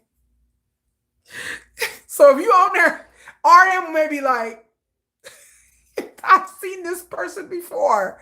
I know this person. Stop posting this shit. Oh, she said the comments were made with love. Oh, now y'all innocent. Y'all like la la la. I don't know what you're talking about, girl. I don't follow them on social media, but again, I have posted things where people have tagged, and tagged and reposted and tagged them on their social media. So I don't know if they read their tags. I'm sure they get tagged in lots of things, but I'm just saying that as a content creator, you create things and you don't know who's tagging. Because I've had people like, oh, I'm tagged. Because I had people repost my shit on Instagram and then tag BTS members in it. And I was like, Lord, don't. I am so waiting for the BuzzFeed episodes of the thirst tweets for BTS. I swear to God, if they ever do that, I am running and watching this video. Because if they come up with some lame stuff, I'll be like, boo. Because I understand. I've read the thirst. I've read the thirst comments online. So I don't want to hear no tame. Because I watched one with 17 and it was so tame that I was embarrassed. Like it was so tame, and I'm like, I know these people love 17. And I know I didn't read some weird ish about 17. And 17 did a BuzzFeed episode and it was so tame. And the things that they were reading was so just like a little spicy, but that's it. It wasn't even hot. It was just a little spicy. And I was like, I know the agency or the group had them filter these comments because there ain't no way that 17 didn't get some thirst, get some real. Yeah, I was like, yes, exactly. I was like, who picked these? Like, ain't no way. So I'm waiting for BTS to come out and do their thirst trap things. Let me see, do I have anything else? Do you guys we're gonna talk about Korea now. Do you guys watch Rotten Mango? Now, Rotten Mango is one of the most popular YouTube channels. Like I think they're number one. Rotten Mango. If you have not watched Rotten, first of all, let me say I love true crime, and so I am really into true crime. The reason why I even knew about Burning Sun is because I subscribed to Rotten Mango years ago, and so when Rotten Mango, when Stephanie, I think that's her, yeah, her name's Steph. I think her name is Stephanie. When she did uh the story on Burning Sun is when I first found out about it in 2020. You have never heard of Rotten Mango, baby. Rotten Mango is one of the highest rated like YouTube channels, like news type, and so they do true crime. Yeah, you love Stephanie. I love her. So she does true crime, Asian based true crime. So she does stories about China, about Korea. A lot of times it's about celebrities or famous people. Sometimes it's not. Again, I wouldn't know Burning Sun if it wasn't for her. So they do a lot. They do like heavy hitting, like big stories in South Korea, but it's all the Asian world. So there's a lot of crazy stories that came out in the Asian world. So I just thought I'd pass on to you guys. If you have time, please go watch Rotten Mango.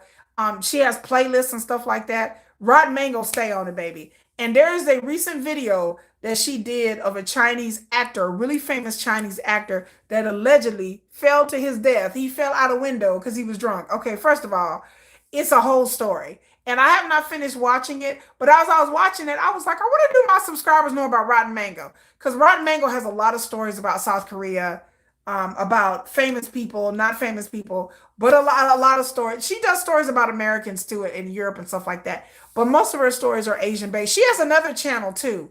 I forgot the other channel. Yeah, it's on YouTube. She has another channel too.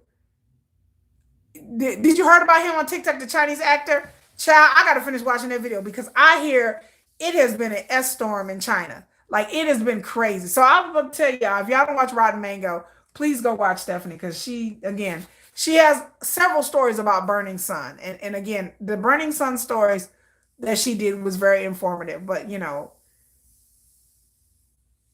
that's what I'm saying. Like the Chinese actor, he was a very famous actor, and of course, the Chinese government has censored and deleted a lot of things written in China. But yes, it is a horrible story. There's evidence that this poor guy was tortured before, and people think either he was kicked or pushed out the window. And they show video about what the window looked like, and what. And there's no way this man just fell out the window because he was drinking. He was at a party with a bunch of other people at the party. And none of the other 12 people at the party have really said anything. And a lady was walking her dog and she found him on the pavement, bleeding. Like he was, and then somebody came out and said that that was their friend, and they put a shirt over him, and she called the police, and she was like, what is going on? It's an unbelievable story. Like I'm 5-10 minutes in, I'm like, this is unbelievable. This is crazy. So she tells lots of stories like that. There's one story that she did last year that I got to see. There's a follow up. There's a couple that were from, I think they were from the Philippines or China, and they went on vacation, and they both ended up missing. And I got to see if there's a follow up to that story because It's a lot of weird stories, but I watch a lot of the stories from South Korea because and China, because those are the ones that I find very fascinating. It was very sad. The story about the Chinese act, it is a crazy story. It has the higher ups, rich people, and then they talking about that they may have killed the dude's dog in front of him, like to get him to cooperate. Like it, I like once they started talking about once they brought that up, then I kind of stopped watching it because stuff like that disturbs me real bad.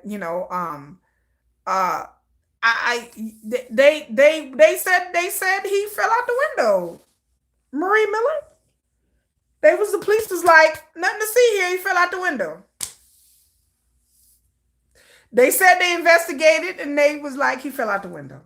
So it's a story. But there's evidence that how old was he? I think he was like 31, 32. He was pretty young. He was a young guy. Young guy, very famous Chinese actor. Very famous Chinese actor. So, and he was young guy. And they said he fell out the window. You look at this window, the moment they showed the window, I'm like, okay, bro. I'm like, the window like this big. And I was like, so how did he fall? And it had a metal mesh screen over it. I was like, so how did he fall out? Did he jump? I mean, there's no way that you can angle yourself. This is not a floor length window. Like, I'm like, how did he jump out the window? Like, did he take a flying leap out the window? I don't know. But I'm looking at the window. I said, okay, there's no way that this guy just drunk. They said he went to go lay down in the room and then he fell out the window. He was drunk. I was like, I've been inebriated many times and with many people. I don't know anybody that fell out of a window with a mesh screen that is about waist high to here and they just propelled themselves. Ain't no way. Ain't no way. They had footage posted on TikTok, someone looking through a peephole when he was in the hallway with others. Yes, yes. Yeah. Mm-hmm. Yeah, from the fifth floor. I this is a story that it takes so many twists and turns. I have to finish watching, but I just want to tell you guys about Rotten Mango for those of you. And again, the chick who does Rotten Mango, she has another channel too that focuses just a lot more on like the weird and the absurd and not like true crime stuff. But Rotten Mango, I've watched many a story. Like there's some stories that I can't watch. Like the story about the if y'all know about the story about the deaf kids in South Korea about at the deaf school. I was 40 minutes in. I had to stop watching it. So if you don't know about the story about the kids at the deaf school in South Korea back in the I think back in the 80s, go look it up. I had to stop watching it because it affected it hurt me so bad. Like the survivors and the thing I couldn't I had to stop watching it. Like I couldn't like some of the stories I couldn't. I had to turn off. Like I watched the whole stories about the nth room and my jaw dropped. If y'all don't know about the nth room, there's a Netflix series. There's a Netflix documentary about the nth room. NTH. Again, not safe for work. Don't watch any video. I did a video on my channel about the nth room that I had to heavily censor, but not safe for work. If you're gonna read about the nth room, it is the craziest thing I've ever heard. Not safe for work. Don't do it. The one about the kids at the deaf school in South Korea, not safe for work. Be warned. It's be warned because it's brutal. It's graphic. It's brutal, and I couldn't watch it. Like I couldn't get through that. There's another video she talking about they were having an nth room for animals. I had to stop watching the channel because I couldn't my brain short circuit on that one. I couldn't. The nth room was bad enough, and that was with people. If y'all have not heard about the nth room, it is one of the most notorious cases. It is worse than Burning Sun. It is one of the most notorious cases in South Korea. It is shocking. It is upsetting. It is shocking. You will see Koreans. You talk about Korean being a conservative culture. I said, baby, not with the nth room. There were thousands, hundreds of thousands of men in these rooms on Telegraph. They were having girls, middle school girls, high school girls, self self mutilating themselves, licking toilet stools, doing all kinds of sexual things by blackmailing them. I mean, they threatened to come kidnap these girls. They would find, I mean, it's the nth room had me questioning my sanity.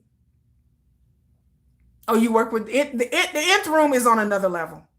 The nth room is on another level. It is a college kid who started for profit these rooms in Telegraph, which Telegraph is not censored. Do not go to Telegraph. I tell people, if anybody's telling you to go to Telegraph, don't go there. There's a lot of criminals, there's a lot of scammers, there's a lot of SA that goes on in Telegraph. They created these private Telegraph rooms where they would pay to watch all kinds of horrific videos of girls, some of them young girls, some of them as young as 12 and 13 years old, because these girls, they went into it thinking that they were going to be models, thinking they were doing modeling. Some of these girls, didn't have no money. They just thought that they were just going to, you know, provide pictures and that's it. And then so they would tell the girls to send their name, address, and telephone number. And the girls didn't think anything of it and started out mundane. Once they sent their name and telephone number, then that's when they started to ask them to do more outrageous things. So of course the girls are like, I'm not doing that. You crazy. I'm not doing that. And so they would be like, no, I don't want to do that. And so they were like, we got your name and address. We know what school you go to. We're going to come and kidnap you in our word jail. Or we're going to hurt your parents. Or we're going to hurt your brother and sister. And so girls are like, whatever. Some of them were like, we call your bluff. Literally, there one girl, these men would stand outside of her window and she would be terrified. They followed one girl home and literally kidnapped her from the parking lot of a grocery store and held her in a van for like 2 hours. She was like 15, 16 years old. She was terrified. And a lot of these girls were scared to tell their parents. They were embarrassed. They were scared they were going to get in trouble. And it's horrible. Like the things they would make these girls do is, I mean, 40 minutes into it, I was like, okay, I need to take a break. I'm like sweating, girl. I was like, okay, I need to take a break because this was a lot. This was a lot for me. It was a lot. I was like, they were doing what now? I was like, okay, what? Good night, Susan. Thank you, Susan. I appreciate you being here, honey. But I was shocked. Like, so if you don't know about the nth room, go look it up. If you don't know about Burning Sun, I was shocked that some people were like, what's Burning Sun? I said, go look up Burning Sun. Burning Sun changed my whole view about the K-pop industry. And I got some things to tell y'all about Burning Sun that I'm going to have to do a whole live stream about it. Because again, I know 2 or 3 people in the K-pop industry or industry adjacent, and I've asked them about Burning Sun, and they had some very interesting things to share about Burning Sun. And Burning Sun, Burning Sun. Yep, go look up Burning Sun. Not safe for work either. Not safe for work. The Burning Sun story, there's been many articles. There's a BBC article, Rotten Mango. There's plenty of places that done articles about Burning Sun. Burning Sun echoes down to this day. Burning Sun is still felt and talked about to this day. Yeah, there is a mini nth room incident where they're literally taking pictures of their own family members, co-workers. Yes. Yes. There is an nth room where people were taking pictures of their brothers and sisters and daughters in showers and all kinds of crazy things. Putting cameras in bathrooms. Yeah. Oh yeah. Oh yeah. Rod Mango also did another crazy story about I think this happened in Singapore where, oh my God. Have y'all heard about the story of the guy in Singapore where he was drugging his wife for years? And he was in one of these Telegraph chat rooms where he was drugging his wife and he was selling his wife to men, and he would videotape it and he would pay people to see the videos, but he was basically drugging his wife with wine and knocking her out. And he was like a dentist or a doctor or something. So he had access to this. He would drug his wife with these drugs and she would be knocked out, and he would put the camera up and he would invite these men to the highest bidder to come over there and essay his wife. And this went on for years. There's a case that happened in France, but there's another case that happened in Singapore. Right. just like the one in France. Yep. And there was a case in Singapore, a horrific case in Singapore that didn't get much coverage, but it was just as bad. It was just as bad. So yeah, Rotten Mango is a treasure trove of a bunch of things that goes on in Asia that gives you a well-rounded idea of what we're going. There's a reason why a lot of the female K-pop stars don't date the male K-idols and they call them creeps. There are a lot of creeps in K-pop, y'all. Like I've told y'all this before. For Korea to be such a conservative culture, there are a lot of creeps in K-pop. A lot behind the scenes. Like, so y'all think these K-pop singers have these clean images and they do this, and we've seen things with Burning Sun and Moontail and other people. I'm here to tell you that the things that I heard, a lot of the K-idol women stay away from the dudes because they have been propositioned and talked to in a very like I've heard people have heard crazy stories about how they have been propositioned and how people have sent them pictures of their genitalia all of a suddenly, and they'll get their Kakao account or exchange numbers with them and they think that this person's nice, and then all of a sudden this person's inviting them over to get it on with them. And they're like, whoa, bro, like I barely even know you. We went from 0 to 100. And a lot of the K idols, the females will tell you that these men are creeps. So I see the industry in a different way than y'all do. I hear the stories. I hear the sex pass and the anonymous people that they won't say their names, but they have reputations. Like, oh, there's a certain person that has a reputation of being a sex pest. There's several of those. There are certain people who have a reputation of being a whore, like he just has sex with everybody. There's several of those. And so a lot of these things happen because these K idols are really busy and they don't really have time to like cultivate relationships, but they do have time to hook up. And a lot of times I've heard about older K idols in their late 20s hitting up trainees, which is a big no-no. I've heard about older K idols having dalliances with trainees, which is the age gap alone, like 18-year-old and a 30-year-old Opa. Like I've heard a lot of this stuff goes on that new groups form, and then the older ones will be at a company party and try to hit on these young girls.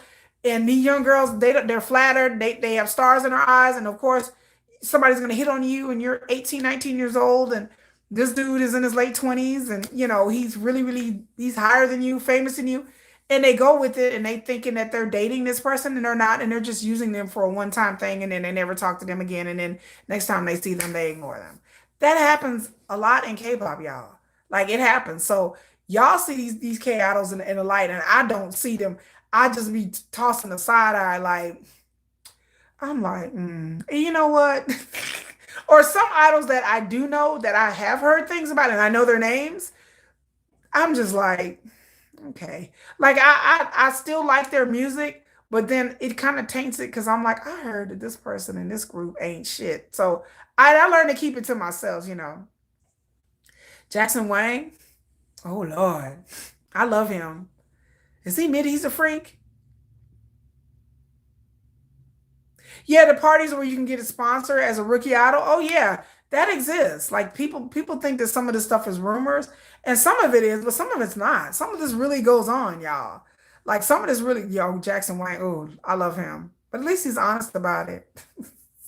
But I mean, he's honest about it. I like the people that go, you're gonna be a freak, be honest about it. But a lot of things that go on, and everything that glitters isn't gold, y'all. Like a lot of these idols put on these personas, and they get up there and they act as innocent and as fake, and it's an act. It is an act. I keep telling y'all, this is an act.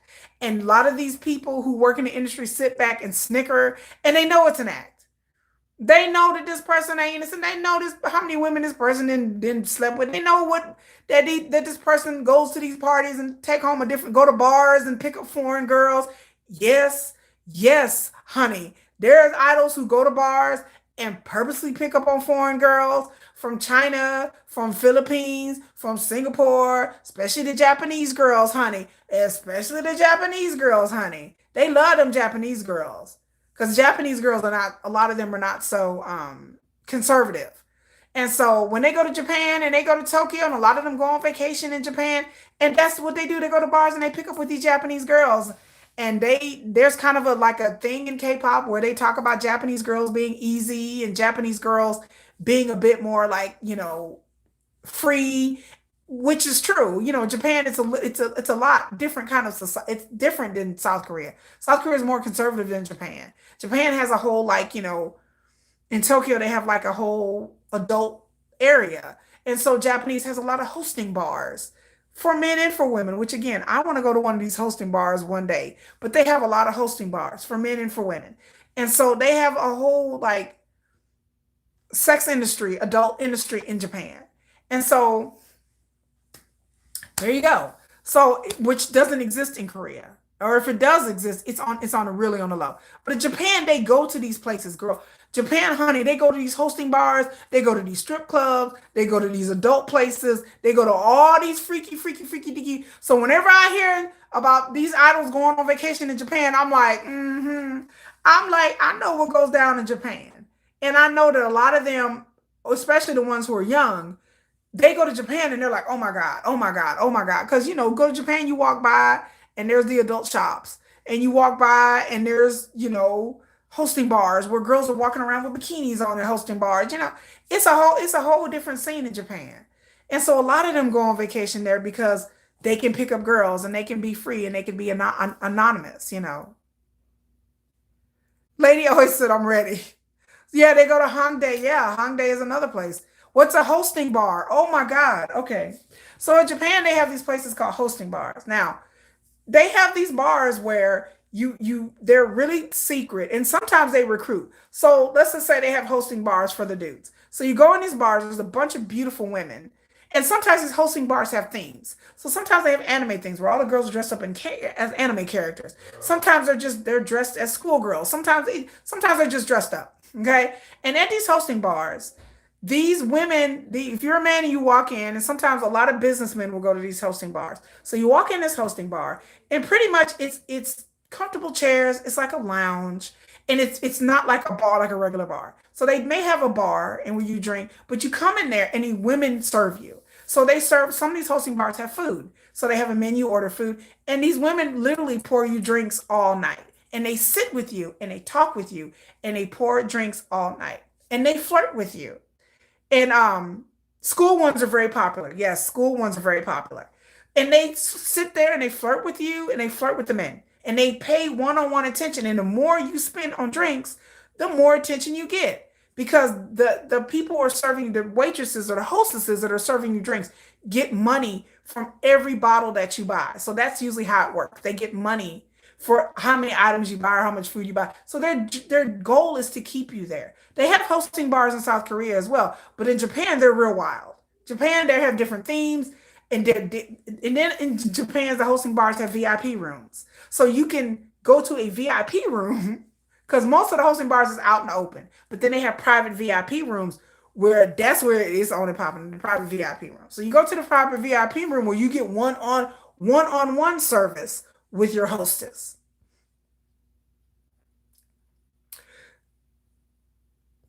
Okay. And so again, they're pouring you drinks, they're talking to you, they're putting their arm around you, and they're making you feel special. And again, they have some of these in America too, but they're nothing like in Japan. So in Japan, and then it gets to the point where some people get addicted, and you can choose the same hostess every time you go there. So every time you go there, you can be like, I want this same chick. What nights do you work? And so every time you come there, you set up a time and a date to come there, and you go to a table, and you were like, hey, I want this chick. I saw her last time, and they pour you drinks and they talk to you, and they basically rub on your leg and put their arm around you and all this type of things.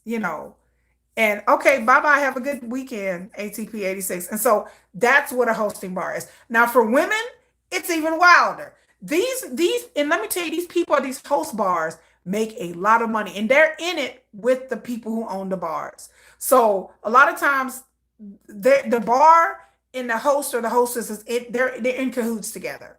So again, when you in Japan, they for the host bars, they'll have they have some of them standing outside of the bar, and they're like, hey, come in this bar. Hey, fella. Hey, you look like you want to have a good time. And so their goal is to try to entice. Sometimes they'll go out in crowds and they tell people, would you like to come back to my bar?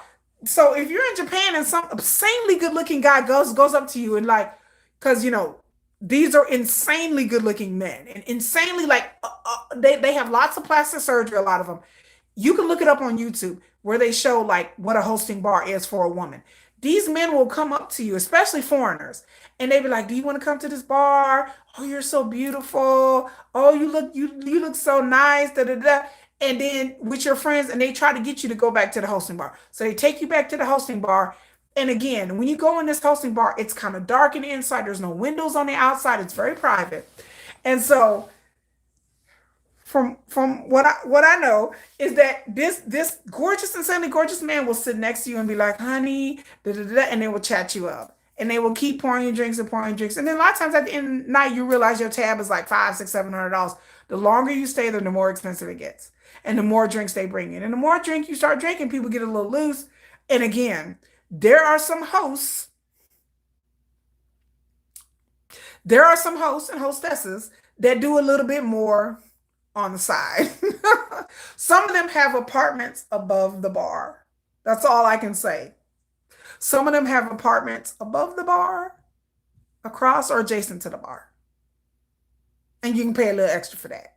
So some of these hosts and hostesses, this is how they make their money. And these people, there's a famous host in Japan, I forgot his name, but he is one of the most highly sought after. Like this man is making millions of dollars a year. Like men and women.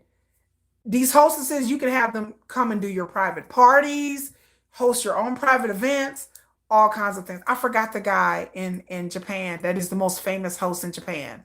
And he talks about like all of the, and they will tell you straight out. Like there's things you can look up that they will tell you straight out. They be like, "Okay, I'll pour drinks for you. I will stay here with you. We can go to a private room. This will cost that money. You want me to come spend the night with you? It's gonna be this much." She learned some things tonight. And they will tell you straight out. They will give a menu of things that they can do. Yeah, he's on the internet. Yes. You can look up hosting bars on YouTube, honey. Go look it up. And he will tell you straight out. This will cost you this will cost you that, this will cost you that, this will cost you that. This is one price. This is another price. Like they will tell you straight out what they can do. Oh, about having a fake boyfriend. Oh yeah, in China, I know in China for a fact. This is popular in other places. Okay, the fake boyfriend. So during the new year, around the time, in Korea and China and Japan and other places, when they have the New Year season, like around in February, a lot of people go home. So a lot of the kids that are in college or working away, like just say they live one place and their family is somewhere else, so they go back home. So a lot of times the parents are like, "Do you have a boyfriend? Do you have a girlfriend?" And they do not. So they have services. I know for a fact in China. Again, I don't know where else, but they have websites where you can go rent a boyfriend. So it looks like a dating app, and it's not. But you can rent a boyfriend to go back home with you for the weekend. Or if you're going to a company or corporate event. So in a lot of Asian countries, if you are single, depending on what company you work for, it may not look good that you're single and you're like 30 years old. So you can rent a boyfriend or a girlfriend to go to events with you, and that person will pretend to be your boyfriend or girlfriend. So you can pretend that person can pretend that you're a boyfriend or girlfriend. They can go to an event with you. They can go to your parents' house. They'll spend the night. They'll spend the night, they'll spend the weekend, whatever, and pretend to be your boyfriend or girlfriend. And then they have prices for social media posts. Okay, we need to take pictures together and be on social media. Okay, that's one price. Okay, do you need me to spend the night? Am I spending the weekend? How long? So depending on how long you want them to stay, that's the price per day. And so this person pretends to be your boyfriend or girlfriend. This exists. Again, it's really big in China. And then after that, they go home and then they go to somebody else, and then somebody else hired them to go to a party or an event and pretend to be their boyfriend or girlfriend. Or cuddle. Yes, that's another thing. Or cuddle. That sounds like a story I read on AO3. It is. It is very popular. Again, the stories that I've seen and the things that I heard about is in China. That is very, like, they have whole websites, and you just go to the website and pick whichever one you want. You just scroll through the website. And they'd be like, "This one got this price, their height, their weight, their age, pictures of them, the things that, when they're available. Send a message, to ask them, specific details. You'll send a message, they'll message you back and be like, okay, what do you need for me to do? What do you need? What day, what time? I'll see if I have it on my schedule, and this is my prices. And they need the payment up front. We need this here. We do. And like I said, we need that here. Yes, Asian families are big on couples. Yes. Yeah, they do. They be like, we'll take payment plans. Sometimes, yes, they do have, yeah, you can put it on Klarna. No, I'm just kidding. I'm telling you, you can put it on Klarna. Let me go ahead and put this on my PayPal. Yeah, they take credit cards. They take credit cards. They take payment plans. Like, okay, you can't pay it all right now. I'll take half now and deposit now and half later. You know, right? That's what. And like I said, I don't understand why they don't have that here because it could. They should have that here. But I guess like here it wouldn't be a big deal because people don't really care whether you have a boyfriend or girlfriend or not. Your family doesn't really care. But yeah, you can go ahead and put it on Klarna. Go ahead and put that on that payment plan. But I got that PayPal. I can divide it up into 4 easy payments. You get that Klarna. You can Klarna groceries. You can Klarna anything else at this point. You can go Klarna your fake boyfriend or girlfriend. Yes, they have that in Asian countries. Yes, it is a big thing there. It is a big thing. Dating, I also talk about um, dating services are big in South Korea because South Korea, the marriage rates are low, the birth rates are low. Dating services are a big thing. It is a multi-million dollar business in South Korea. Matchmaking is a multi-million dollar business in China, South Korea, in some Arabic countries, in India. It's a big thing. Big things. Matchmaking services in Dubai, Saudi Arabia. You'd be surprised. It's a big thing. Matchmaking services. People pay a lot of money for a really well-rounded matchmaker who has a good reputation. And they take it seriously. It's not something frivolous. Like their goal is to get you married. Their goal is to get you married. Some of them, they can't guarantee, but they will keep trying. The more money you throw at a matchmaker, the more they're gonna keep trying. And there in South Korea, there's a whole point system. I tell y'all, South Korea dating is not dating in America. South Korea, people date on their level. Most people would not consider dating somebody beneath their social class. And so in South Korea, when you go to a matchmaker, they look at your age, weight, height, profession, what kind of family you came from, where you live, how much money you earn, what college you went to, what high school you went to, what grades you got. All this kind of thing goes into a point system. They put all this information into a computer and it comes back in a point system. And then they have range, 5 above and 5 below in at. So if you're 39, let's just say you're 40, you can date up to people in 45 to 35. 35 to 45 is your range. So whoever falls into that number system, that's who they're going to match you with. Because that person matches your social class, your age, your height, your level of attractiveness, all these things. And so they put you in a number. And you can only go 5 up or 5 down. That's it. Or at. And they take it seriously. And the matchmaking thing, a lot of rich people, a lot of professionals use these matchmakers. And these matchmakers make serious money. Like people have paid matchmakers tens and thousands of dollars to try to find them a husband or a wife.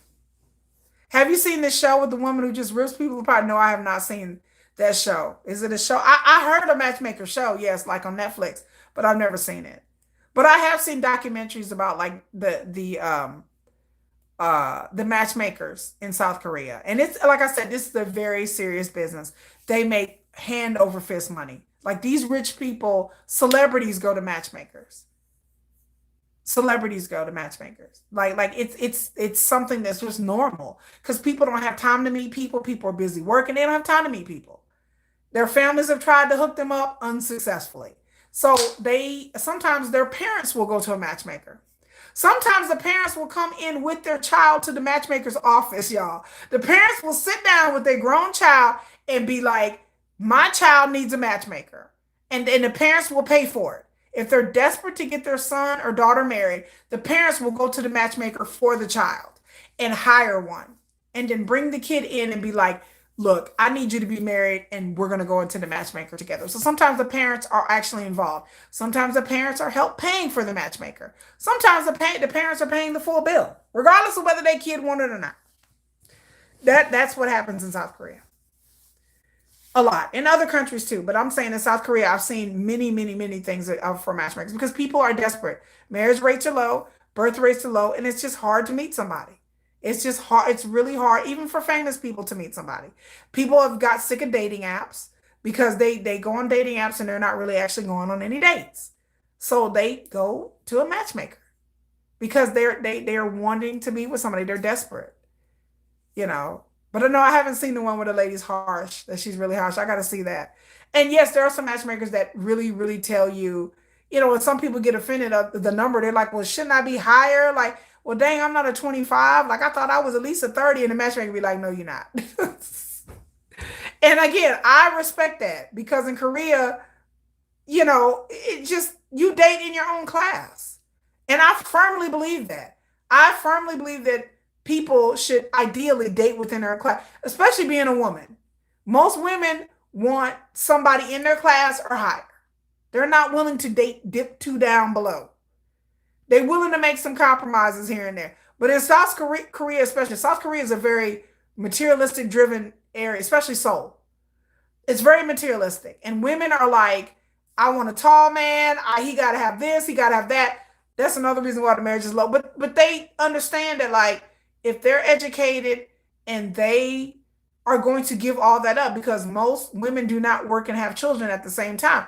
In South Korea, if you have a child, it's kind of understood that you're going to have to leave your job. It's just understood that most women do not work and have children. It's too difficult. It's too expensive.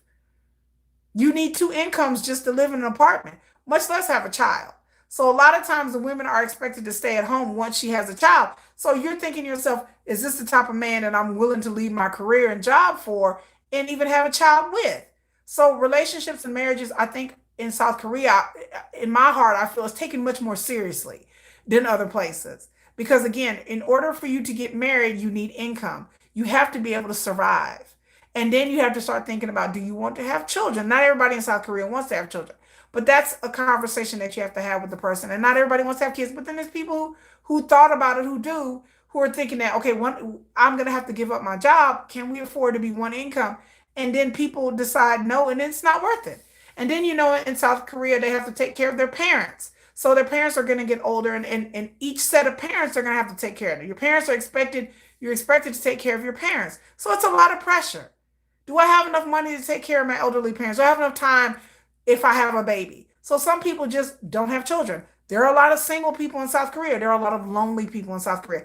I talk about the loneliness epidemic worldwide, but I talk about it especially in South Korea because it has caused a lot of people to unalive themselves. When RM was talking about on his live stream about being lonely, it it made me sit up and take notice because there are a lot of lonely people, rich or not, and people think because they have money and they have access that they're not lonely. But sometimes having money and having fame makes you even lonelier because it's hard to find somebody to relate to. It's hard to find somebody you can trust. Because in K-pop, people experience, there are a lot of horror stories about people who've dated men and women who blackmailed them. There's a lot of blackmail. I scream this forever. There's a lot of blackmail in South Korea with people. There are a lot of friends, family members, ex-lovers, jump offs that behind the scenes are blackmailing people that never gets seen. And sometimes the blackmailing stops, sometimes it doesn't. Sometimes people have to take people to court. There was another influencer just this week. There was another lady that went to prison for blackmailing somebody else. I heard about in South Korea. Y'all hear about that story? There's somebody else that was blackmailing somebody in South Korea that just went to prison for blackmailing somebody, another influencer. So it happens. It happens a lot. And so when famous people got the reputation online, you got to be careful who you get with, you know. Yeah, there's this show I watched. Her and her wife took off 4 years to have kids, but her husband is a lesbian. Oh yeah, yeah. Oh yeah. No matter what thing you do, she has to take time off a lot of times to go. The woman has to raise the kids. But that's how it is in South Korea. But when RM talked about it, I saw a lot of ignorant comments. Yes, yes, so did I. I talked about that last week. Why is he complaining? He's lonely, he has money, he has access. And yes, yes, that's what we talked about last week. I said last week a lot of the discourse around RM's live Weverse was very insensitive, condescending, and rude. It was condescending. It was rude. There was a lot of people that were well-meaning. They were like, "Oh, RM, he's strong." And RM was saying he wasn't. There was a lot of people who were like, "Well, what does he have to complain about? He has money. He can get any girl he wants to. Blah blah blah." That's not what it's about. Yes, the female does give up their idol career, Shelling P. Yes, yes. When idols do get married, the female idol normally gives up her career, especially if they're gonna have children. Now, if they aren't gonna have children, then it's either or. But usually if she's going to have, if they decide to have children, yes, she usually is the one that has to give up her career. That's why a lot of these idols stay single, especially a lot of the female idols. They may have a relationship, but they don't have babies until they're really ready to like retire or whatever. Really ready to give it up and just lay low. But if they have an active career, you notice the female idols don't have babies. You will never see like a female idol like Beyonce or Rihanna and stuff like that. Because Beyonce still performs, Rihanna, and they have children. Taylor Swift is going to have kids one day. And that's not going to stop her career. She's going to have kids, take some time off, have a baby, pop out a baby or two, and then be back out there. Britney Spears had kids. She popped out a baby or two and was back out there. Madonna adopted kids, had kids, and was still out there. That doesn't stop your career in America. It doesn't stop your career in the West. But in Korea, the once you pop out kids, it's kind of expected that your career is gone. Yes, yes. Oh, they keep cutting the clip where he says, "I don't care and I don't give a fuck." Yes, he was saying that I could come on this Weverse and say, "I don't care, I don't give a fuck, nothing bothers me." But he says he doesn't do that because that's not him. So I can't believe that they were out there cutting that clip. Yes, he was saying that he's not like that and he cares.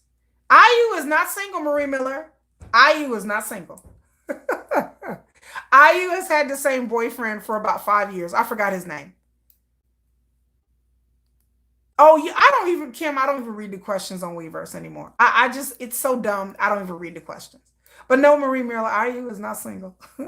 She's in a pretty well-known relationship. I think her and that dude live together. Yes, really. IU's been with the same guy for a while. You can look it up. It's not a secret. She ain't got no kids, but she's been with the same dude for a while. And I think he's a producer or director or something. But she's been with the same dude. Are they married? They might be. I may have got married quietly. I love IU. I absolutely love IU. You don't read anything in the Weavers because it's 90% not. Oh, she's just not married. Yeah, she's been with the same dude. I don't think they're married, but she's been with the same dude for a while. And I think they live together, from what I've heard that they live together. But IU, yes, she pretty much like came out and said, yeah, she's been with the same dude for a while. So she ain't got. But once if IU decides to have some children, she knows that will be the end of her career, which is sad. Which it shouldn't be. Shouldn't be the end of her career. She should come out and, I love IU. I absolutely love IU. She's in my top three, one of my top three favorite K dramas of all time. Top three. I didn't even know who IU was. I didn't know she was a singer. I know IU as an actress. When she was in Hotel de Luna, I fell in love. I was like, who is this? I didn't know who, I didn't know, I didn't know who IU was. I was delighted. I was dying. I was gagging when I found out she was a singer. I know her from Hotel de Luna, my favorite K drama of all, one of my favorite of all time. That's what got me into K drama. The King's Affection and Hotel de Luna. If you're not seeing Hotel de Luna, I don't know if it's still on Netflix, but I watch it every once in a while. I'll go and watch it. IU is in there. There's several titles. IU started when she was really young. She was like a teenager. But IU, she's one of the richest idols too. She's real rich. I did a whole video about the top 10 richest idols. and IU is one of them. She's pretty up there. You knew her as a singer. I knew her as an actress. Hotel de Luna. Oh my God, girl. I was like, who is this? I was like, this is IU. And then I didn't know what's his name from Block B is in it. PU from Block B. I love him. One of my favorite from Block B. I yeah, there's several K idols in Hotel de Luna, but I love it. I love the whimsical. I love the magic kind of K drama stuff. I love the stuff that takes place in a long time ago, and I like the horror stuff, and I like the whimsical, like that kind of stuff. I like that kind of stuff that has an element of magic to it, because Hotel de Luna has like shamans and magic, and then Hotel de Luna at the end. I'm so pissed that they had a cliffhanger at the end where the hotel. Oh, spoiler alert, by the way. Spoiler alert. Where the hotel was taken over by a dude at the end. And I was so excited thinking that, okay, we're going to get another season because it was, by the way, spoiler alert, it was taken over by a dude at the end. And at the end, they left it with a cliffhanger because he calmed down and he's like, okay. So somebody else took it over at the end, by the way. And I was so angry that we got left on a cliffhanger, and it's been like 3 years. Yeah, there was supposed to be another season, and we still ain't got my season. I watch K dramas here and there, but it has to be it has to be something magical, horror, or takes place in the olden days. I do not like the romantic. I don't like romantic shows. I because I know my sister-in-law, she watches the romantic K dramas where the guy and the girl. I don't know. I ain't got time for that. Like, there's one I watched that I really like too, where the dude is like a fox demon or a fox god, and there's another one I watched. I think it was called Death Race or something. Me and my daughter watched it. I forgot the name of it. It was called like Death Race or Death something, and it's based on a webtoon. And it was really, really good. And there's another one where the guy is like a fox demon and he falls in love with a human, and he has a brother that's half human and half like, it was really good. Red tail. Yes, he's a red tail fox. He's a fox god. I can't stand I can't stand any romantic ones. Like, I'm just not interested. It better have some kind of magical. They better sprinkle some shamans or something there. I better see the shaman in there. Where the shaman at? I'm looking. Where the shaman? I can't. My late mother used to watch the police ones. She loved like the crime drama, the police ones. I'm not into that either, not really. But I can't stand the romantic ones, the ones where they fall in love and blah blah blah blah blah. And there's a one that I watched. It's based on a true story. These ladies in the 90s where they were selling lingerie and adult toys. I know that sounds crazy. Tales of the Nine Tail. Jennifer says it's called Tales of the Nine Tail. I love that one. There's another one that came. It's on Netflix right now, where it's these ladies in the 90s, and they were selling lingerie in this small South Korean town. What I got against romance? I hate romance. But I hate romance, Marie Miller. I ain't got time for that. But yes, there's one of my other favorite ones where these ladies in this small town, and they started this thing where they were going door to door and they were selling lingerie and adult toys in the 90s. And people were horrified. And they were selling these adult toys, child. And it is one of the funniest, coolest things. Virtuous business. A virtuous business. Thank you, Jennifer. Jennifer coming up with the rear. Yes, a virtuous business is my other jam. If y'all have not seen A Virtuous Business, there you go. You have to watch Moon Lover. Is it historical? Yeah, they sold toys and made money. A Virtuous Business is the other one. It is funny. It is hilarious. It is everything.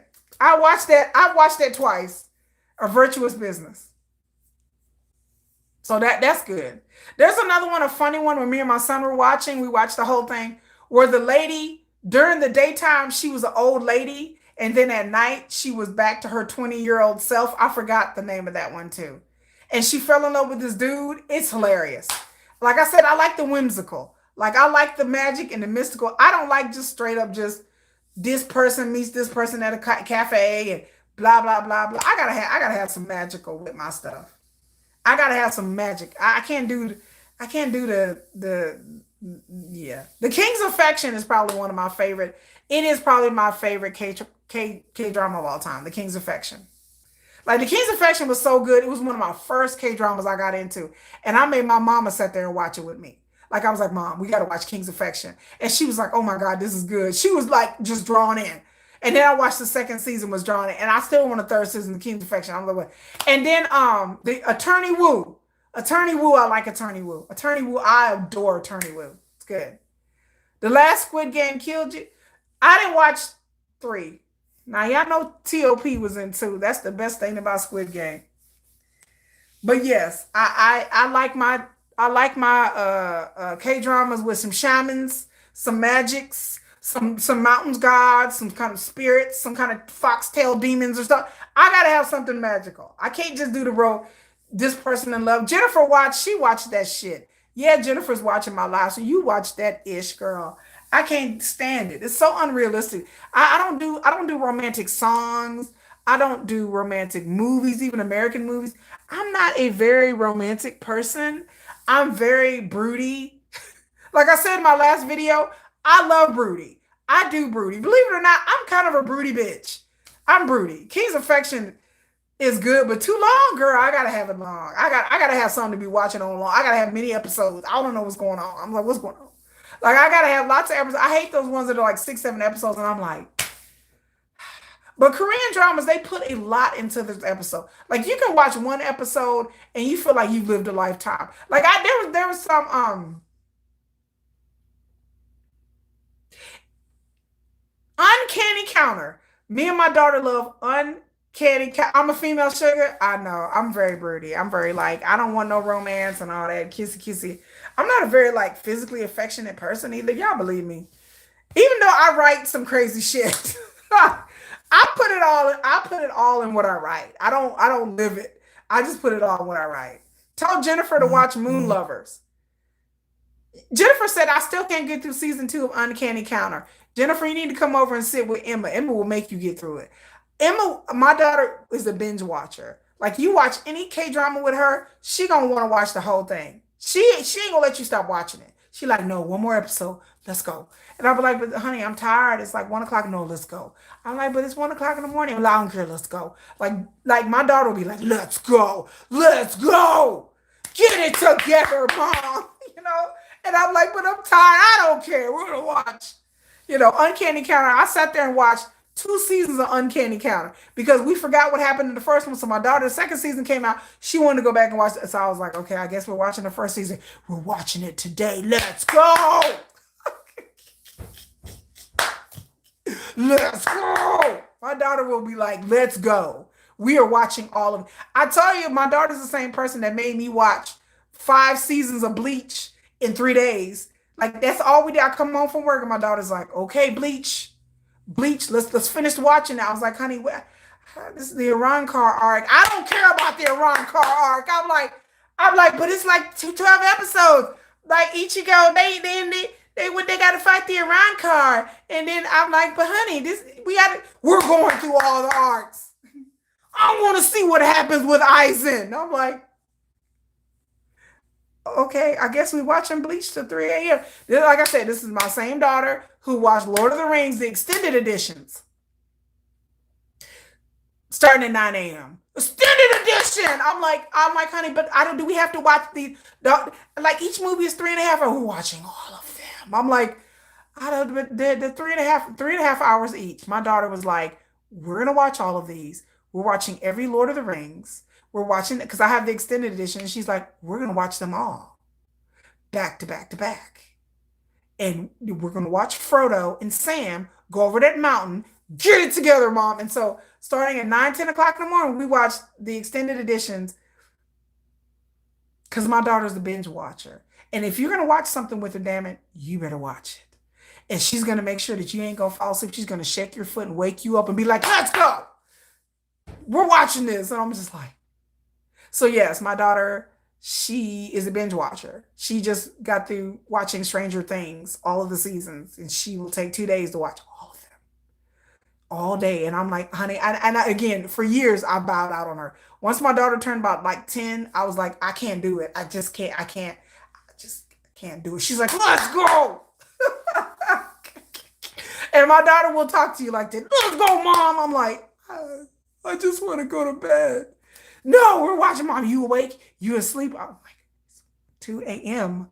I'm tired. No, we're watching the rest of it. Get up. I'm like, oh my God. So yes, my daughter's a binge watcher, a avid binge watcher. Smart start twitching. Right. I just after a while, I'm just like, I just want to go to sleep. Like I have to start watching something. No, my daughter would get hooked on something. Uncanny Counter, yes. If you have not seen that, Uncanny Counter is more my speed of a show. And I love Uncanny Counter. But again, like if they come out with a season through, I know my daughter's gonna be like, well, I don't remember what happened in season one or season two. So guess what, mom? Uncanny Counter Day. And then I'm gonna spend a whole Sunday watching seasons one and two because seasons three didn't came out. And I'll be sitting there like, okay. I'm like, because I mean, I'd be honest with you, I don't really remember what happened in season one and season two, but Uncanny Counter is very good. So if they come out with a season three, which I heard that they are, you still in waiting for All of Us Are Dead? I binge watch All of Us Are Dead. I love it. And I'm gonna have to go back and watch it again. And then when All of Us Are Dead came out, my kids were a lot littler. So my son's 15 now. And so I told him, I said, you need to go watch All of Us Are Dead because you're 15 now. Because when it came out, it was years ago. Tell me she's scared. I know I'm gonna have to rewatch it. All of Us Are Dead comes out. Didn't it come out this year? Or is it next year? Because I was coming out. They filmed a season. Same thing about Uncanny Counter. They're filming or filmed. I don't know. But yeah, my daughter, my daughter ain't trying to have it. She doesn't like K-pop, but she likes K-dramas and she likes anime. But she hates K-pop is not her thing. Nothing this year, I don't think. Okay, well, I gotta look it up. Jennifer, do you know when it's coming out? I talk Jennifer. Jennifer doesn't have an account where she can comment, but she watches and she text messages me. It'll pop up. I'm like, Jennifer. Then Jennifer she's coming on here to tell me to go to bed. Girl, you need to go to bed. You need to pass your bedtime. How long is this live stream? Jennifer's like my live stream mama. She coming here to tell me that I need to get off the live stream. She says sometime next year. Jennifer says sometime next year. Jennifer said one day she gonna start a real YouTube account and she gonna come in here and troll everybody and tell us about her experiences. Jennifer also told me that before I get off this live stream, Jennifer has a message. Okay. Jennifer told me to tell y'all that Blackpink ain't ish and that if you guys have not heard, YG stock drop. YG announced a Blackpink comeback and their stocks dropped. Yes, I'm not stuttering. You were hearing it. YG announced a Blackpink comeback. It was all over the news, Korean and Billboard, that they announced it, and they lost a bunch of money because they stocks nosedive. Now, that ain't exactly what I'll say, but she said she'll go with it. What exactly did you say, Jennifer? Repeat it, because she told me to come on the live stream and tell y'all to issue a message to all of y'all. Jennifer's here. She's going to tell you how she feel about Blackpink. I don't know about aespa. I don't know about aespa. I know aespa's a popular group. I don't do girl groups, so I don't know. But I do keep up with Blackpink because I am a casual Blinks. But Jennifer, you didn't even know they was having a comeback. Oh yeah, she didn't come on a 7-hour live stream, but that was like my anniversary live stream. High Boy said the same thing. Weren't people just complaining about their concerts? Yes, their concert ends in January. Jennifer said the only thing Jenny writes is the story of Blackpink's downfall. She said that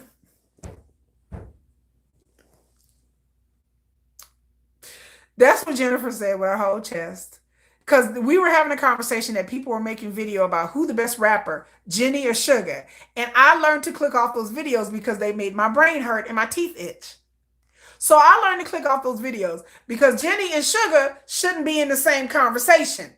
I said Sugar's a composer, a writer, a real rapper, and Jenny is not. And then Jennifer said the only thing Jenny is writing is the story of Blackpink's demise. She said that's the only thing Jenny is a part of. That's the only thing Jenny is a part of.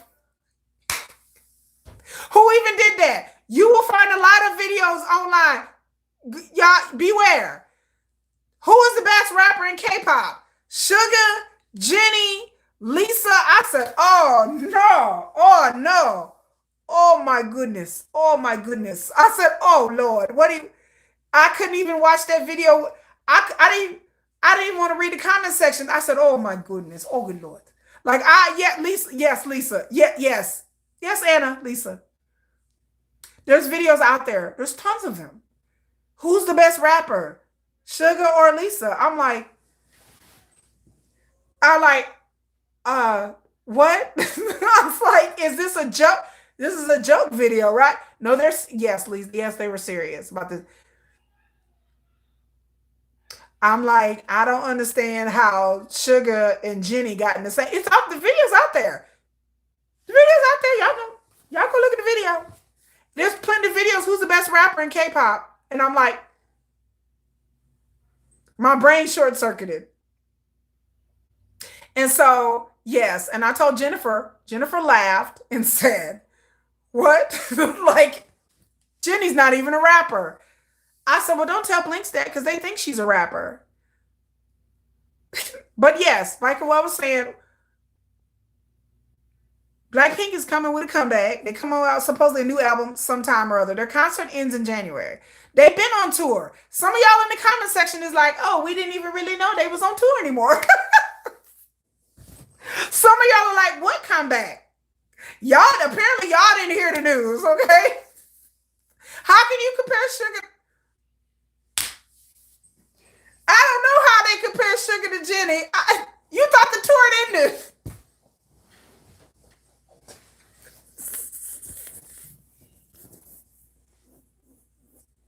That's the same thing Jennifer said. She like, when does that tour end? I said January. She was like, she looked it up. She like, oh, it ends in January. I'm like, the tour is going on to January. Hello, hi, 안녕, 안녕하세요. So yes, the tour is going on until January, people.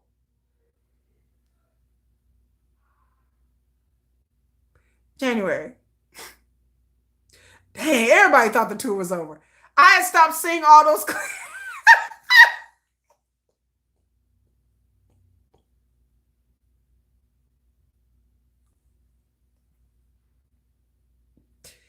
She said I had stopped seeing all of those clips of Jenny wandering around on the stage lost, so I thought they were done.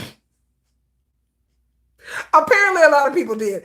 I thought their tour was until January, until a couple of weeks ago. I thought their tour had stopped. So I thought, no, they're still on tour. Jenny is still wandering around on stage like this.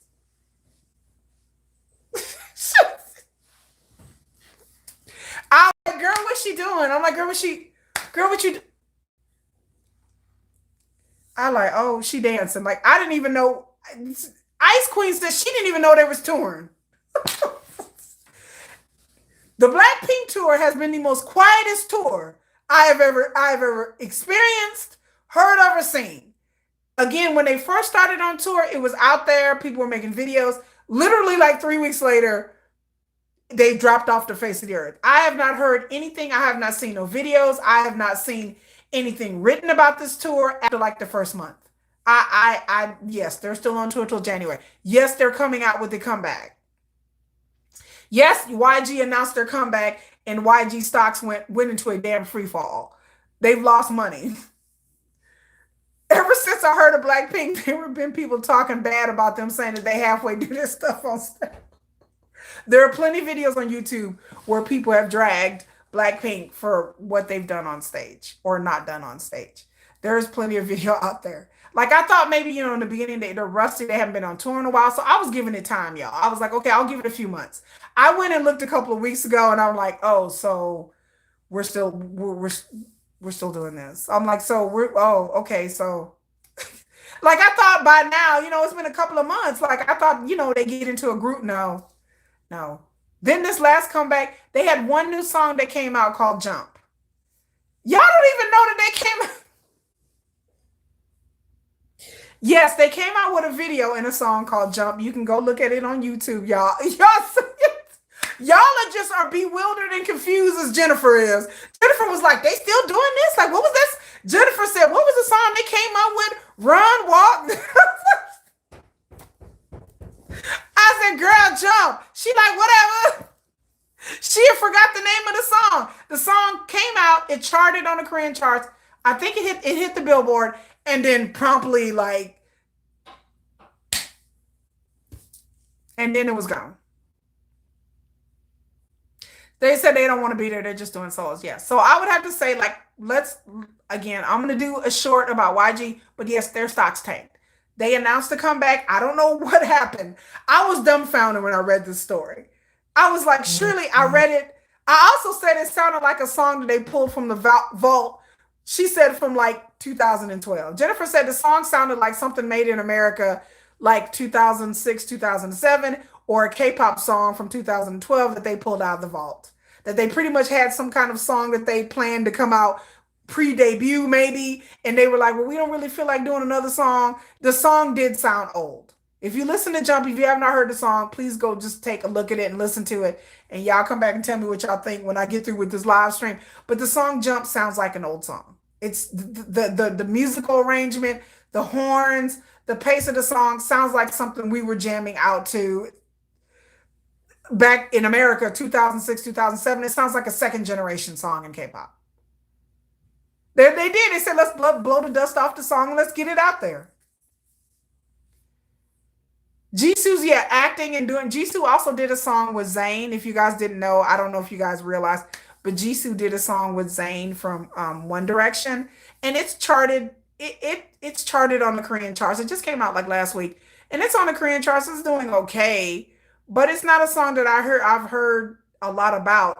But yeah, okay, Jump is a song that they came out during their tour. It's already out, but they have not released a mini album or album. We don't know. All I know is that YG announced the other day that Blackpink is having a comeback. They didn't say when or what, but we assume what I'm hearing it is going to be an album.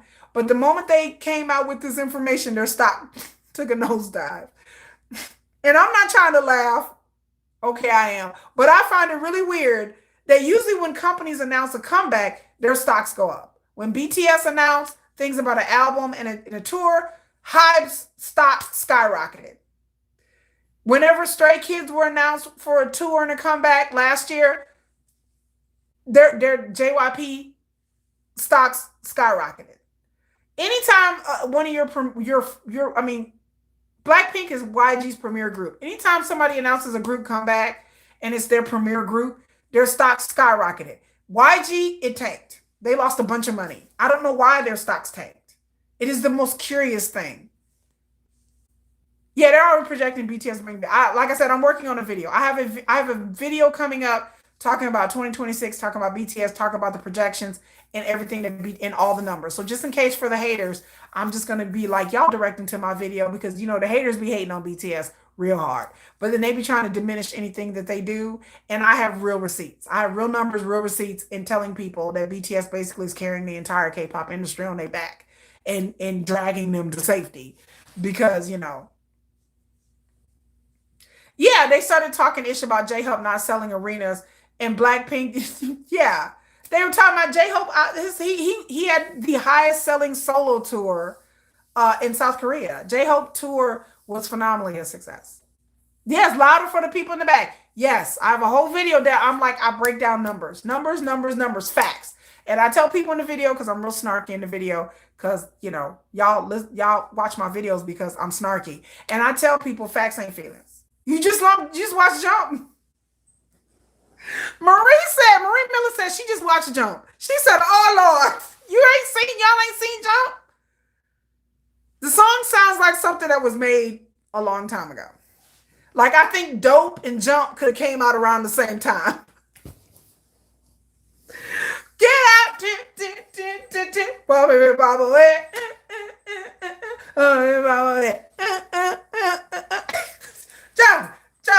Jump. Like, I was singing that. I was like, yes, go watch Jump. Bobby, I swear to God, Dope and Jump, they could have been on the same, they could have came out within months of each other. For Asian Man, we paid away. RM knew. The RM already know. All the haters can say whatever they want to say, but the numbers don't lie. I tell people all the time. You can craft whether there. You can have different opinions, but you can't have different facts. And the fact of the matter is that BTS outsells everybody, even though solo stuff. So, as Marie Miller's laughing. I'm telling you, if you listen to Jump, don't you think that Dope and Jump came out at the same time? It's the same kind of beat. It's the same kind of cadence. Jump, jump, jump.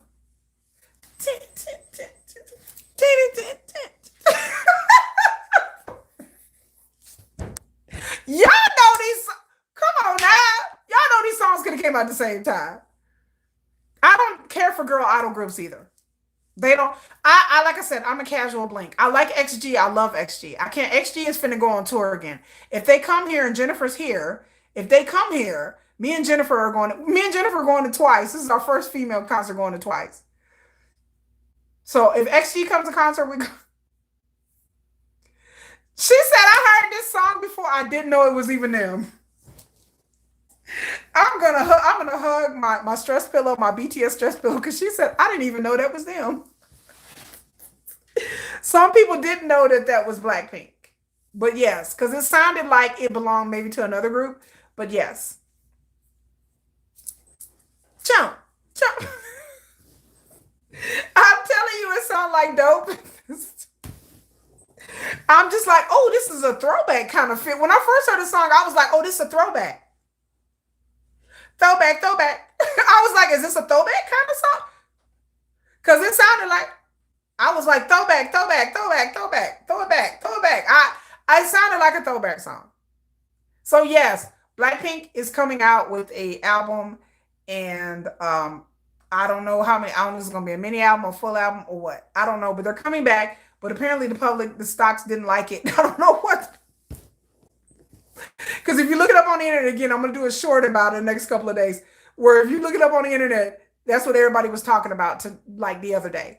What I see financially in the industry, what people let me say, what people in the industry were talking about was the fact that YG stocks have dropped because they announced. And again, YG has lost, YG should have gained a lot of money. They have made a lot of money off this tour. So I don't understand why YG is tanking stock-wise and financially. There's no reason. Blackpink is back. They are signing a contract. There is no reason why YG should be losing money over this group. The only thing I can think about this group has been mismanaged since the beginning. There is no reason why YG should be losing so much money. You got to go see it now. Ice Cream said they can scrap that out. They talking about put that album back in the vault. No. BTS Army Girl said, hello, BTS Army Girl. They look like they're over it. They definitely, if you go back and if you go and watch the numerous concert videos, I watched their whole concert. Like I have watched it, so you don't have to. I watched their whole concert videos twice. Like I watched one in the beginning and I watched one, like I said, a couple of weeks ago. And I'm still like, especially Jenny, she real over it. There's no excuse for the level of unprofessionalism. There's just none. Those tickets cost too damn much for them to be on the stage like this. For Jenny holding a microphone like this. She's standing there watching. I said, Jenny, you watching the concert? Girl, you in the Girl, why you standing? Jenny over there standing there like this, like she watching. Like, dang, that's some good moves. Girl, what you doing? You supposed to be dancing. I laugh when K-Poppy say GD is better than BTS when he doesn't even come near BTS's solo. Jen with the least number of concerts outshine him in numbers. The numbers don't lie. The numbers never lie. Talking about Jenny up there like she hasn't been to a single rehearsal. Jenny act like she didn't miss every rehearsal. Jenny act like she watching the show. Jenny up there like, all right. You know, I'm like, girl, what you doing? I'm serious. There are literally parts where she is just standing there. Like, and I'm just like, okay, you supposed to be performing, not standing there like, I'm like, girl, what do you need? You need to go sit down in the audience. Like, Jenny act like she wanted to go sit in the audience front row and watch. She just be up there like, yeah. Oh my God. Yeah, Lisa was in White Lotus. Lisa, and then Jenny was also on that other show, that HBO show. I forgot that had The Weekend in it. She just up there for that check. She up there because she contractually obligated to do. She signed another contract, so they don't have no choice. She in the way. Talk about, girl, you in the way. Girl, move. They bumping in there. They like, even Rose was looking at her like, girl, you good? Like even she was looking at her like, okay, like, bitch, B, what's wrong with you? Like, she was looking at her like, what's wrong? Like, you good?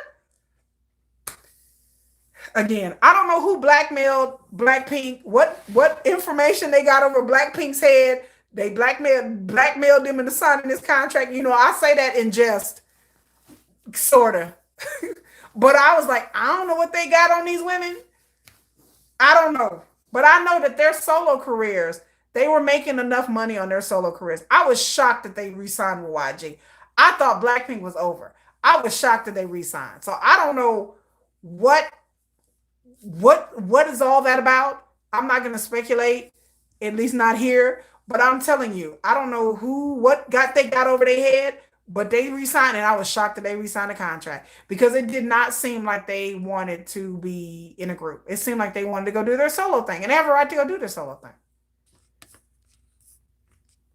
I'm worried about the pressure the boys have for their upcoming album. The media has been on their throats, yes. And we talked about that earlier, that the media is definitely going to be on their throats. And the media has been. The media has for sure been on their throats. For sure. For sure. For BTS. But they are going to carry the industry. They're going to drag this industry to glory because K-pop has been sinking. They talked about 2 weeks ago, and last week I talked about last year and talk about music stocks are down. Period. Period. Not just in South Korea, but in America as well. The stocks have dropped. You feel bad for Blackpink in a way. I thought they were going to split up too. I thought they were done. So when they tell me they signed a contract, I was perplexed by that because it didn't seem like they wanted to sign a contract. It seemed like they wanted to do their own solo things and go their separate ways. So for them to sign a contract was shocking. So I don't know. Again, I don't know the story behind that. I've heard rumors, and that's all I can say. I've heard things about YG having things over them, and they kind of like it was just weird for them to sign after having so highly invested a lot of money and time and energy in their solos. Because you can tell that they invested producers and composers. You can tell that they invested time in their solos. I can see if they were up there doing solos and they released like one or two songs or something like J-Hope did, but they had whole albums. Like these ladies had whole albums of songs, not just 3 songs, not a mini album, not a couple of songs. They had a whole album. So as to why they would go to Blackpink where they didn't release whole ass albums, it's strange. They did. Each one of them started their own company. Lisa has her own company. Jenny has her own producing company. I think Rose has her own company as well. They started their own solo company. They cut YG out of their solo career. They would not have YG managing their activities. None of it. They used their own producers. They did their own thing for each of their solos. So why they went to YG is very curious. Because I was like, they're free. I don't know. I said, because I can't believe them YG checks were so good. I can't believe that because, again, YG has, as a company, they sold off a lot of their divisions last year and they've lost lots of money. And I would think them going on tour that they would be making hand over fist, but they didn't. Do I know how long the contract is? No, I have no idea. There's speculation that it's 5 years. I've heard 7 years. Blackmail for something. Kim, you said it, not me. I've heard rumors. I've heard stories that somebody got something over somebody or all of them. And then they kind of, because from what I see on stage, they do not want to be there. That they want to be there. But all of them as Blackpink have to come together and do it. But their solo stuff is still underneath them. So yeah, but it just seems like they don't want to be together as a group. I don't know how Blinks have been online trying to spin this because there's no way of spinning this. You can tell they done. You can tell Blackpink is done.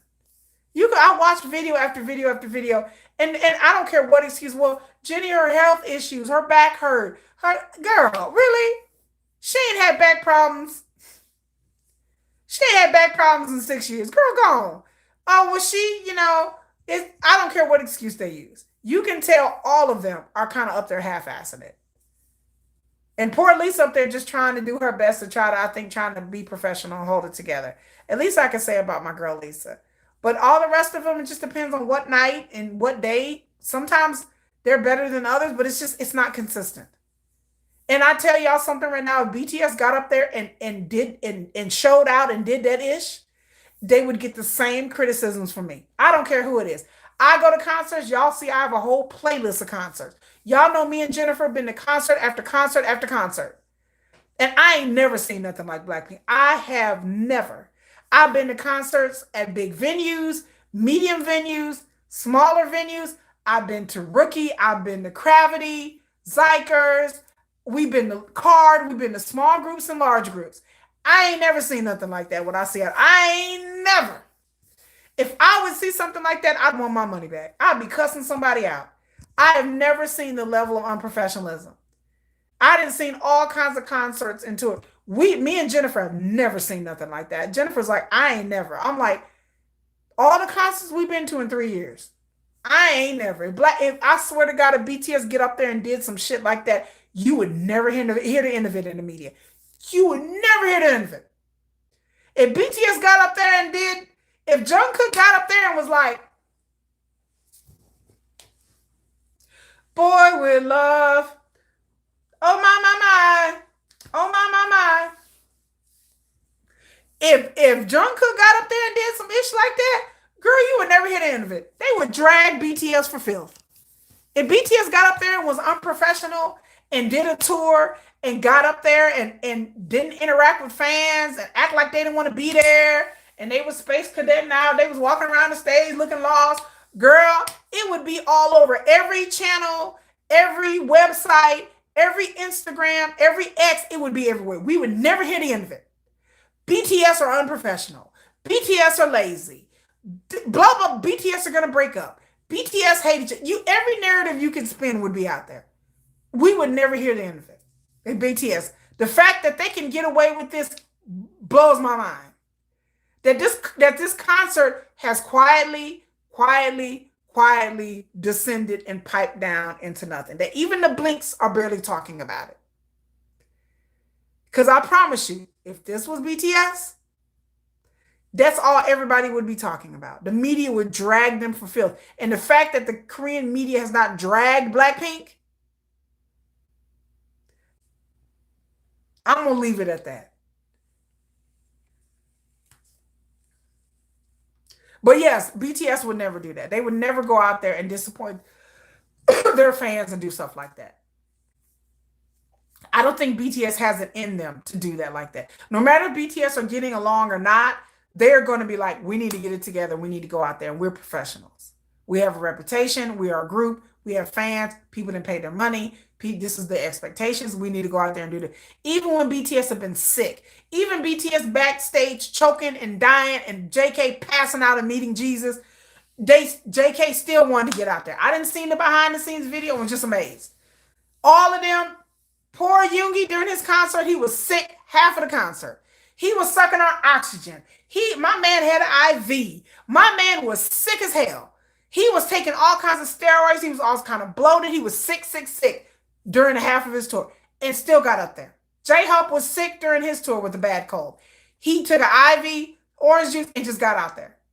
I have never seen anything like this in all of K-pop. I've seen many concerts and tours online, and I've never seen anybody get out there and just half-ass it, and then all of a sudden, nobody's talking about it. Some people didn't even know they were still on tour. Some people are like, what tour? Because it has not been in the Korean media, it has not been online. I go and look to see if anybody talking about it. Everybody just kind of died down and was just kind of like, man. Now everybody's just kind of mad. And again, if this was BTS, it wouldn't be mad. It would be headline news every day. They would follow them around and take pictures of every concert and every tour, and they would drag them for filth. Yeah, when Jen and Tay argued before the concert, and RM was like, Are we amateurs? The fans have been waiting and they need to perform. Yes. BTS have performed Hurt, performed Sick, whatever. And same thing about Stray Kids, same things about ATs. They have gotten out there and they do their ATs do their like 5-hour shows. AT's show was long. My God, today AT's put it all out there, baby. AT's put on they was out there for almost 3 hours. They was like, we're gonna go back and change, get some water, we're gonna come back out. I'm like, yay, encore. Okay, usually the encore is like 1 or 2 songs. AT's like, no, we got a whole nother damn set. Hold on. This is part 2 of the concert. You're like, okay, that the encore. I don't. Oh, we still going? Oh, we still got more songs. Okay, like they put it all out there, and then to see Blackpink get out there, and like I said, I'm angry because they're getting away with this.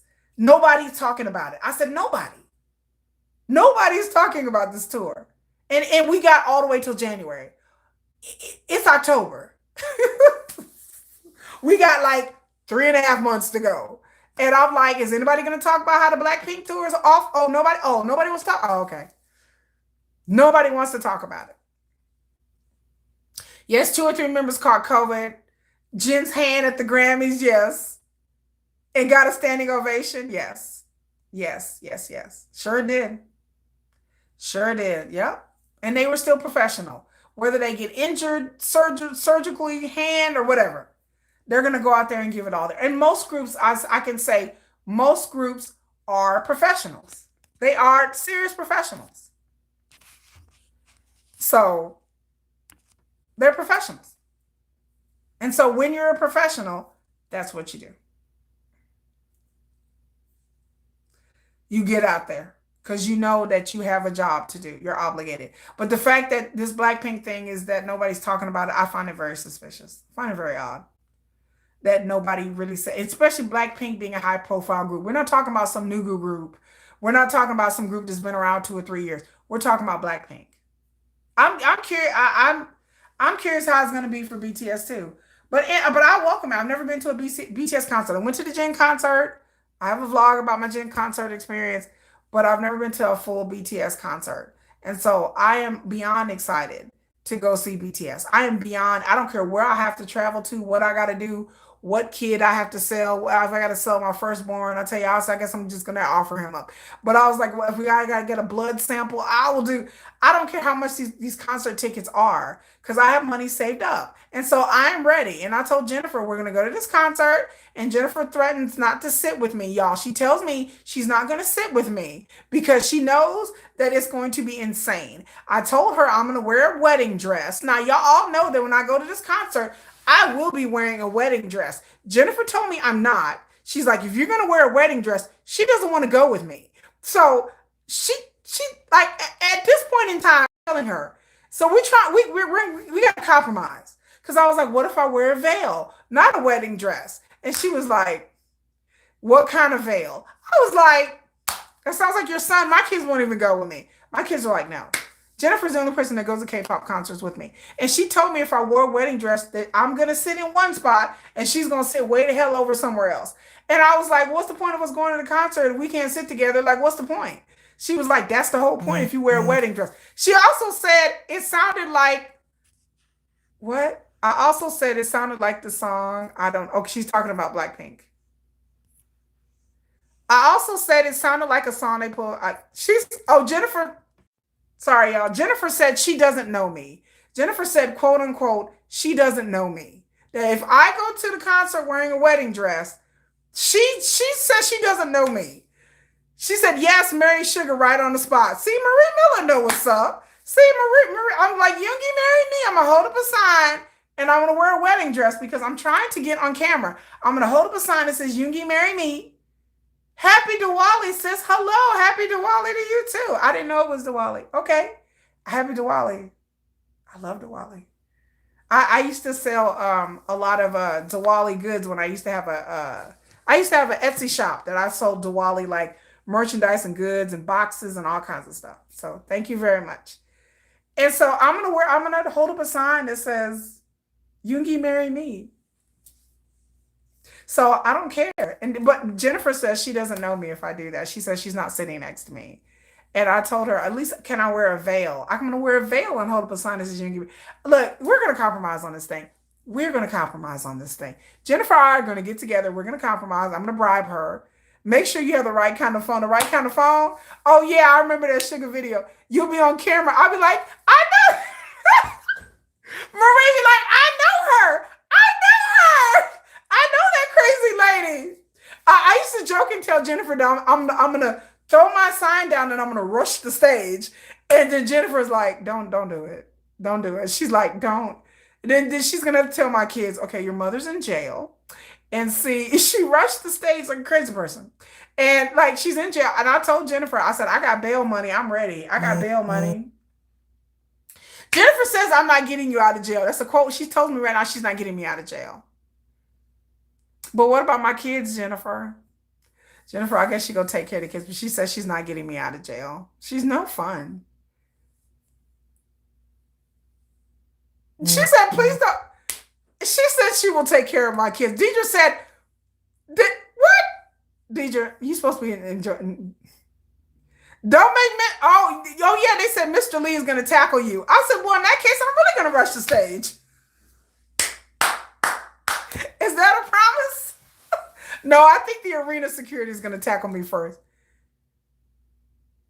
They said, hello, Jennifer. Susanna said, Jennifer, get the bell ready. Right. I will be over the news. Yes. I will be all over the news. And y'all be like, she told us she was going to do this months ago. Like, we knew it. She was coming. I'm going to have a GoFundMe. And I was like, y'all, please donate to my GoFundMe because I'm locked up in jail and I got 2 kids at the house. Jennifer says she can't help me if she don't know me. Jennifer, what you doing? She's like, I can't help you if I don't know you. Jennifer's just going to disavow any knowledge. I don't know who that person is. Who is that? I don't know. That's why she said, I said, I'm going to bum rush the stage. And she's like, I don't know you. See? They got $5 on my bail money. Yeah, I have bail money though. I just need somebody to come get me out. They said, dang, Jennifer, right. How's she going to do me like that? Again, if I could just wear a veil and hold up a sign that says, you marry me, that's all. I'm willing to compromise. I was going to wear a full wedding gown. And she said no. So Jennifer said, no, you're not wearing a full wedding gown. And I said, well, what if it's a red wedding gown? What if it's a black one? She said, no. I said, oh my God. I said, well, what if I wear a veil and I just hold up a sign that says, you marry me, and I wear, white or purple? Yes, right. I could have worn a purple wedding gown. It's even better. It's a great idea. You think the veil is a good compromise? I think it's a very good compromise. Can y'all see me up there with my little veil on? I was like, you marry me? And y'all gonna be like, I know her. And then the camera will pan to me and me holding up my sign. I'm ready. And Jennifer gonna be like this. Y'all gonna see her like this. Okay, it's like, she gonna act like she don't even know me. But I'll be like, girl, I'm trying to get on camera. I'll be like, you marry me. But Jennifer is the same person that feeds in my delulu. She's like, anything is possible. I won't even repeat the story I told Jennifer. That's between us. But I told Jennifer, I said, this is all I want to do. And Jennifer's like, anything is possible. See, I was like, Jennifer, how are you going to feed into my delusions? I think you twist my words sometimes. No, Jennifer, I don't. You fed into my delusion. She said, I twist her words. No, I didn't. I heard what she said. She was like, anything's possible. And I was like, why are you going to tell me anything's possible? Or, okay. She didn't say, well, Keisha, that's impossible. That's never going to happen. No, Jennifer did not say that. When I told Jennifer my dream, she did not tell me, that's never going to happen. You're being silly. Oh my God. All she said was, well, anything's possible. Don't tell me that. Don't feed into my delusion. Don't tell me that. Like, I'm just like, okay, so you're on board. Because I interpret that as like, girl, you're on board with my delusion. You believe it can happen. She's like, well, anything. So I was like, and I told Jennifer, I believe you would go kidnap somebody. No, I'm not talking about that. I'm not talking about going to kidnap nobody. I didn't say that, y'all. I may have said that once or twice, but I don't mean it. But anyway, not now. But yeah, I told Jennifer a long time ago, I said, there's only one thing I want from Sugar. Only one thing. And I thought I was gonna get, okay, girl, you crazy. That is never gonna happen. It's just, yes, you are Delulu. No, Jennifer's like, well, anything's possible. I was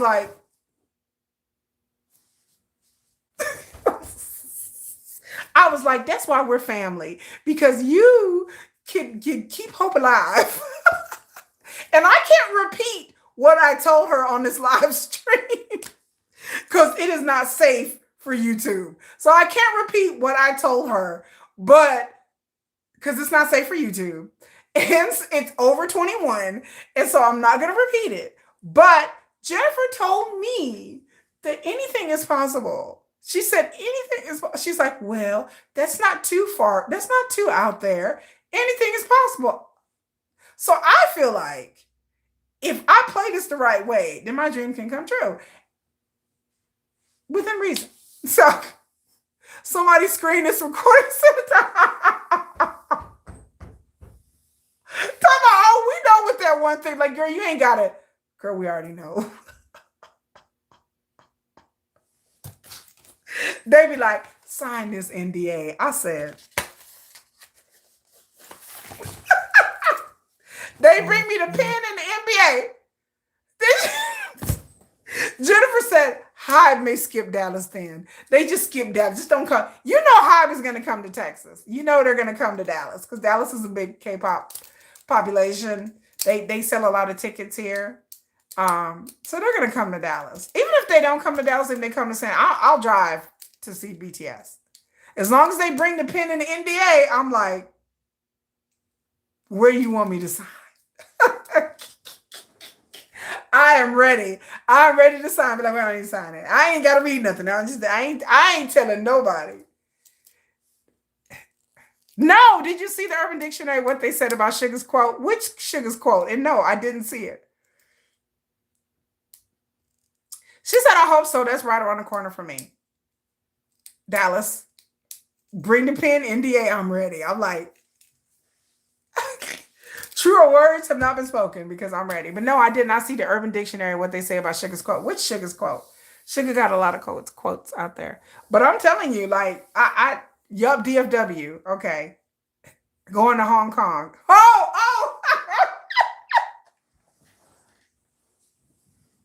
Yes, I know what that means.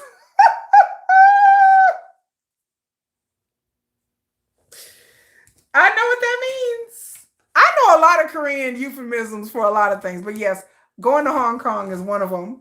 Because I looked that up a lot, like 2 years ago. I was like, what does that mean? I was like, oh, so that's what that means. Yes, Jennifer, we are going to Hong Kong. She like, Jennifer over there, you're going to Hong Kong. What does that mean? I love it that he has. Marie Miller said he's scared of the. Again, I've only had one dream about Sugar, and y'all know it was a nightmare. I described y'all the nightmare that I had. That's the only dream I've ever had about Sugar is a nightmare. And he was whooping my ass. That's it. I woke up like, like, why do I have to have this dream? I was like, and all that thing. But yes, the one thing that I want does involve going to Hong Kong. But I won't be the one going. He's gonna go to Hong Kong. Okay, now that's how y'all know I've been on a live stream too long. That's because it starts to get crazy after 4 hours. And now it's starting to get crazy. Yeah, this conversation is taking. Jennifer says, girl, it's time to log home. On that note, because this is taking left, again, I would like to thank everybody who's been here on my live stream. Again, make sure you check out my merchandise shop where I have my shirts, like such as this one. Every week I'll be wearing a different shirt. I will be adding more designs on there tomorrow or Monday when I have time. You guys check out my Wattpad where I write fan fiction. Nomadic Kitty FF is my username on my Wattpad. 18 and up, please. Like, because some of the stuff I write about is very not safe for work. It's for grown folks only, please. Just if you can handle it. Some of y'all gonna be having heart palpitations. The last entry that I wrote in my story on Wattpad, I know some of y'all read it and y'all was it got people sending me messages sweating, talking about what, and then they watched the real video, and then they was reading the story, and people were freaking out over this last entry that I posted today. So please, Wattpad is the app where you can, and Wattpad is an app, by the way, where a writer's app where people post all kinds of stories and stuff that they write. I have an ongoing fan fiction, BTS fan fiction story, one of the most realistic BTS fan fictions that I've ever read, and I've read a lot of fanfic. But I'm Nomadic Kitty FF, F as in Frank, F as in Frank on Wattpad. And then if you like my content, like, share, subscribe. I do a weekly K-pop live stream every Saturday. If something comes up, I'll do it on Sunday or push it to Friday, but usually Saturdays. And we come here and we talk and we laugh it up. And we have a good time. We cut up around here. We have a good time. So good night, y'all. It's a fun time, everybody. And Jennifer told me it's time for me to get off the live stream. And so I'm going to get off this live stream, and I am going to probably write a little bit more and do some things. Thank you, Susanna. I appreciate it. Good night, Deidre. Good night, Ice Queen. And then make sure you guys like, share, subscribe, and then sign up for my memberships. My members get to see a bunch of stuff and stuff like that. So anyway, y'all, that's about it. Good night. Bye.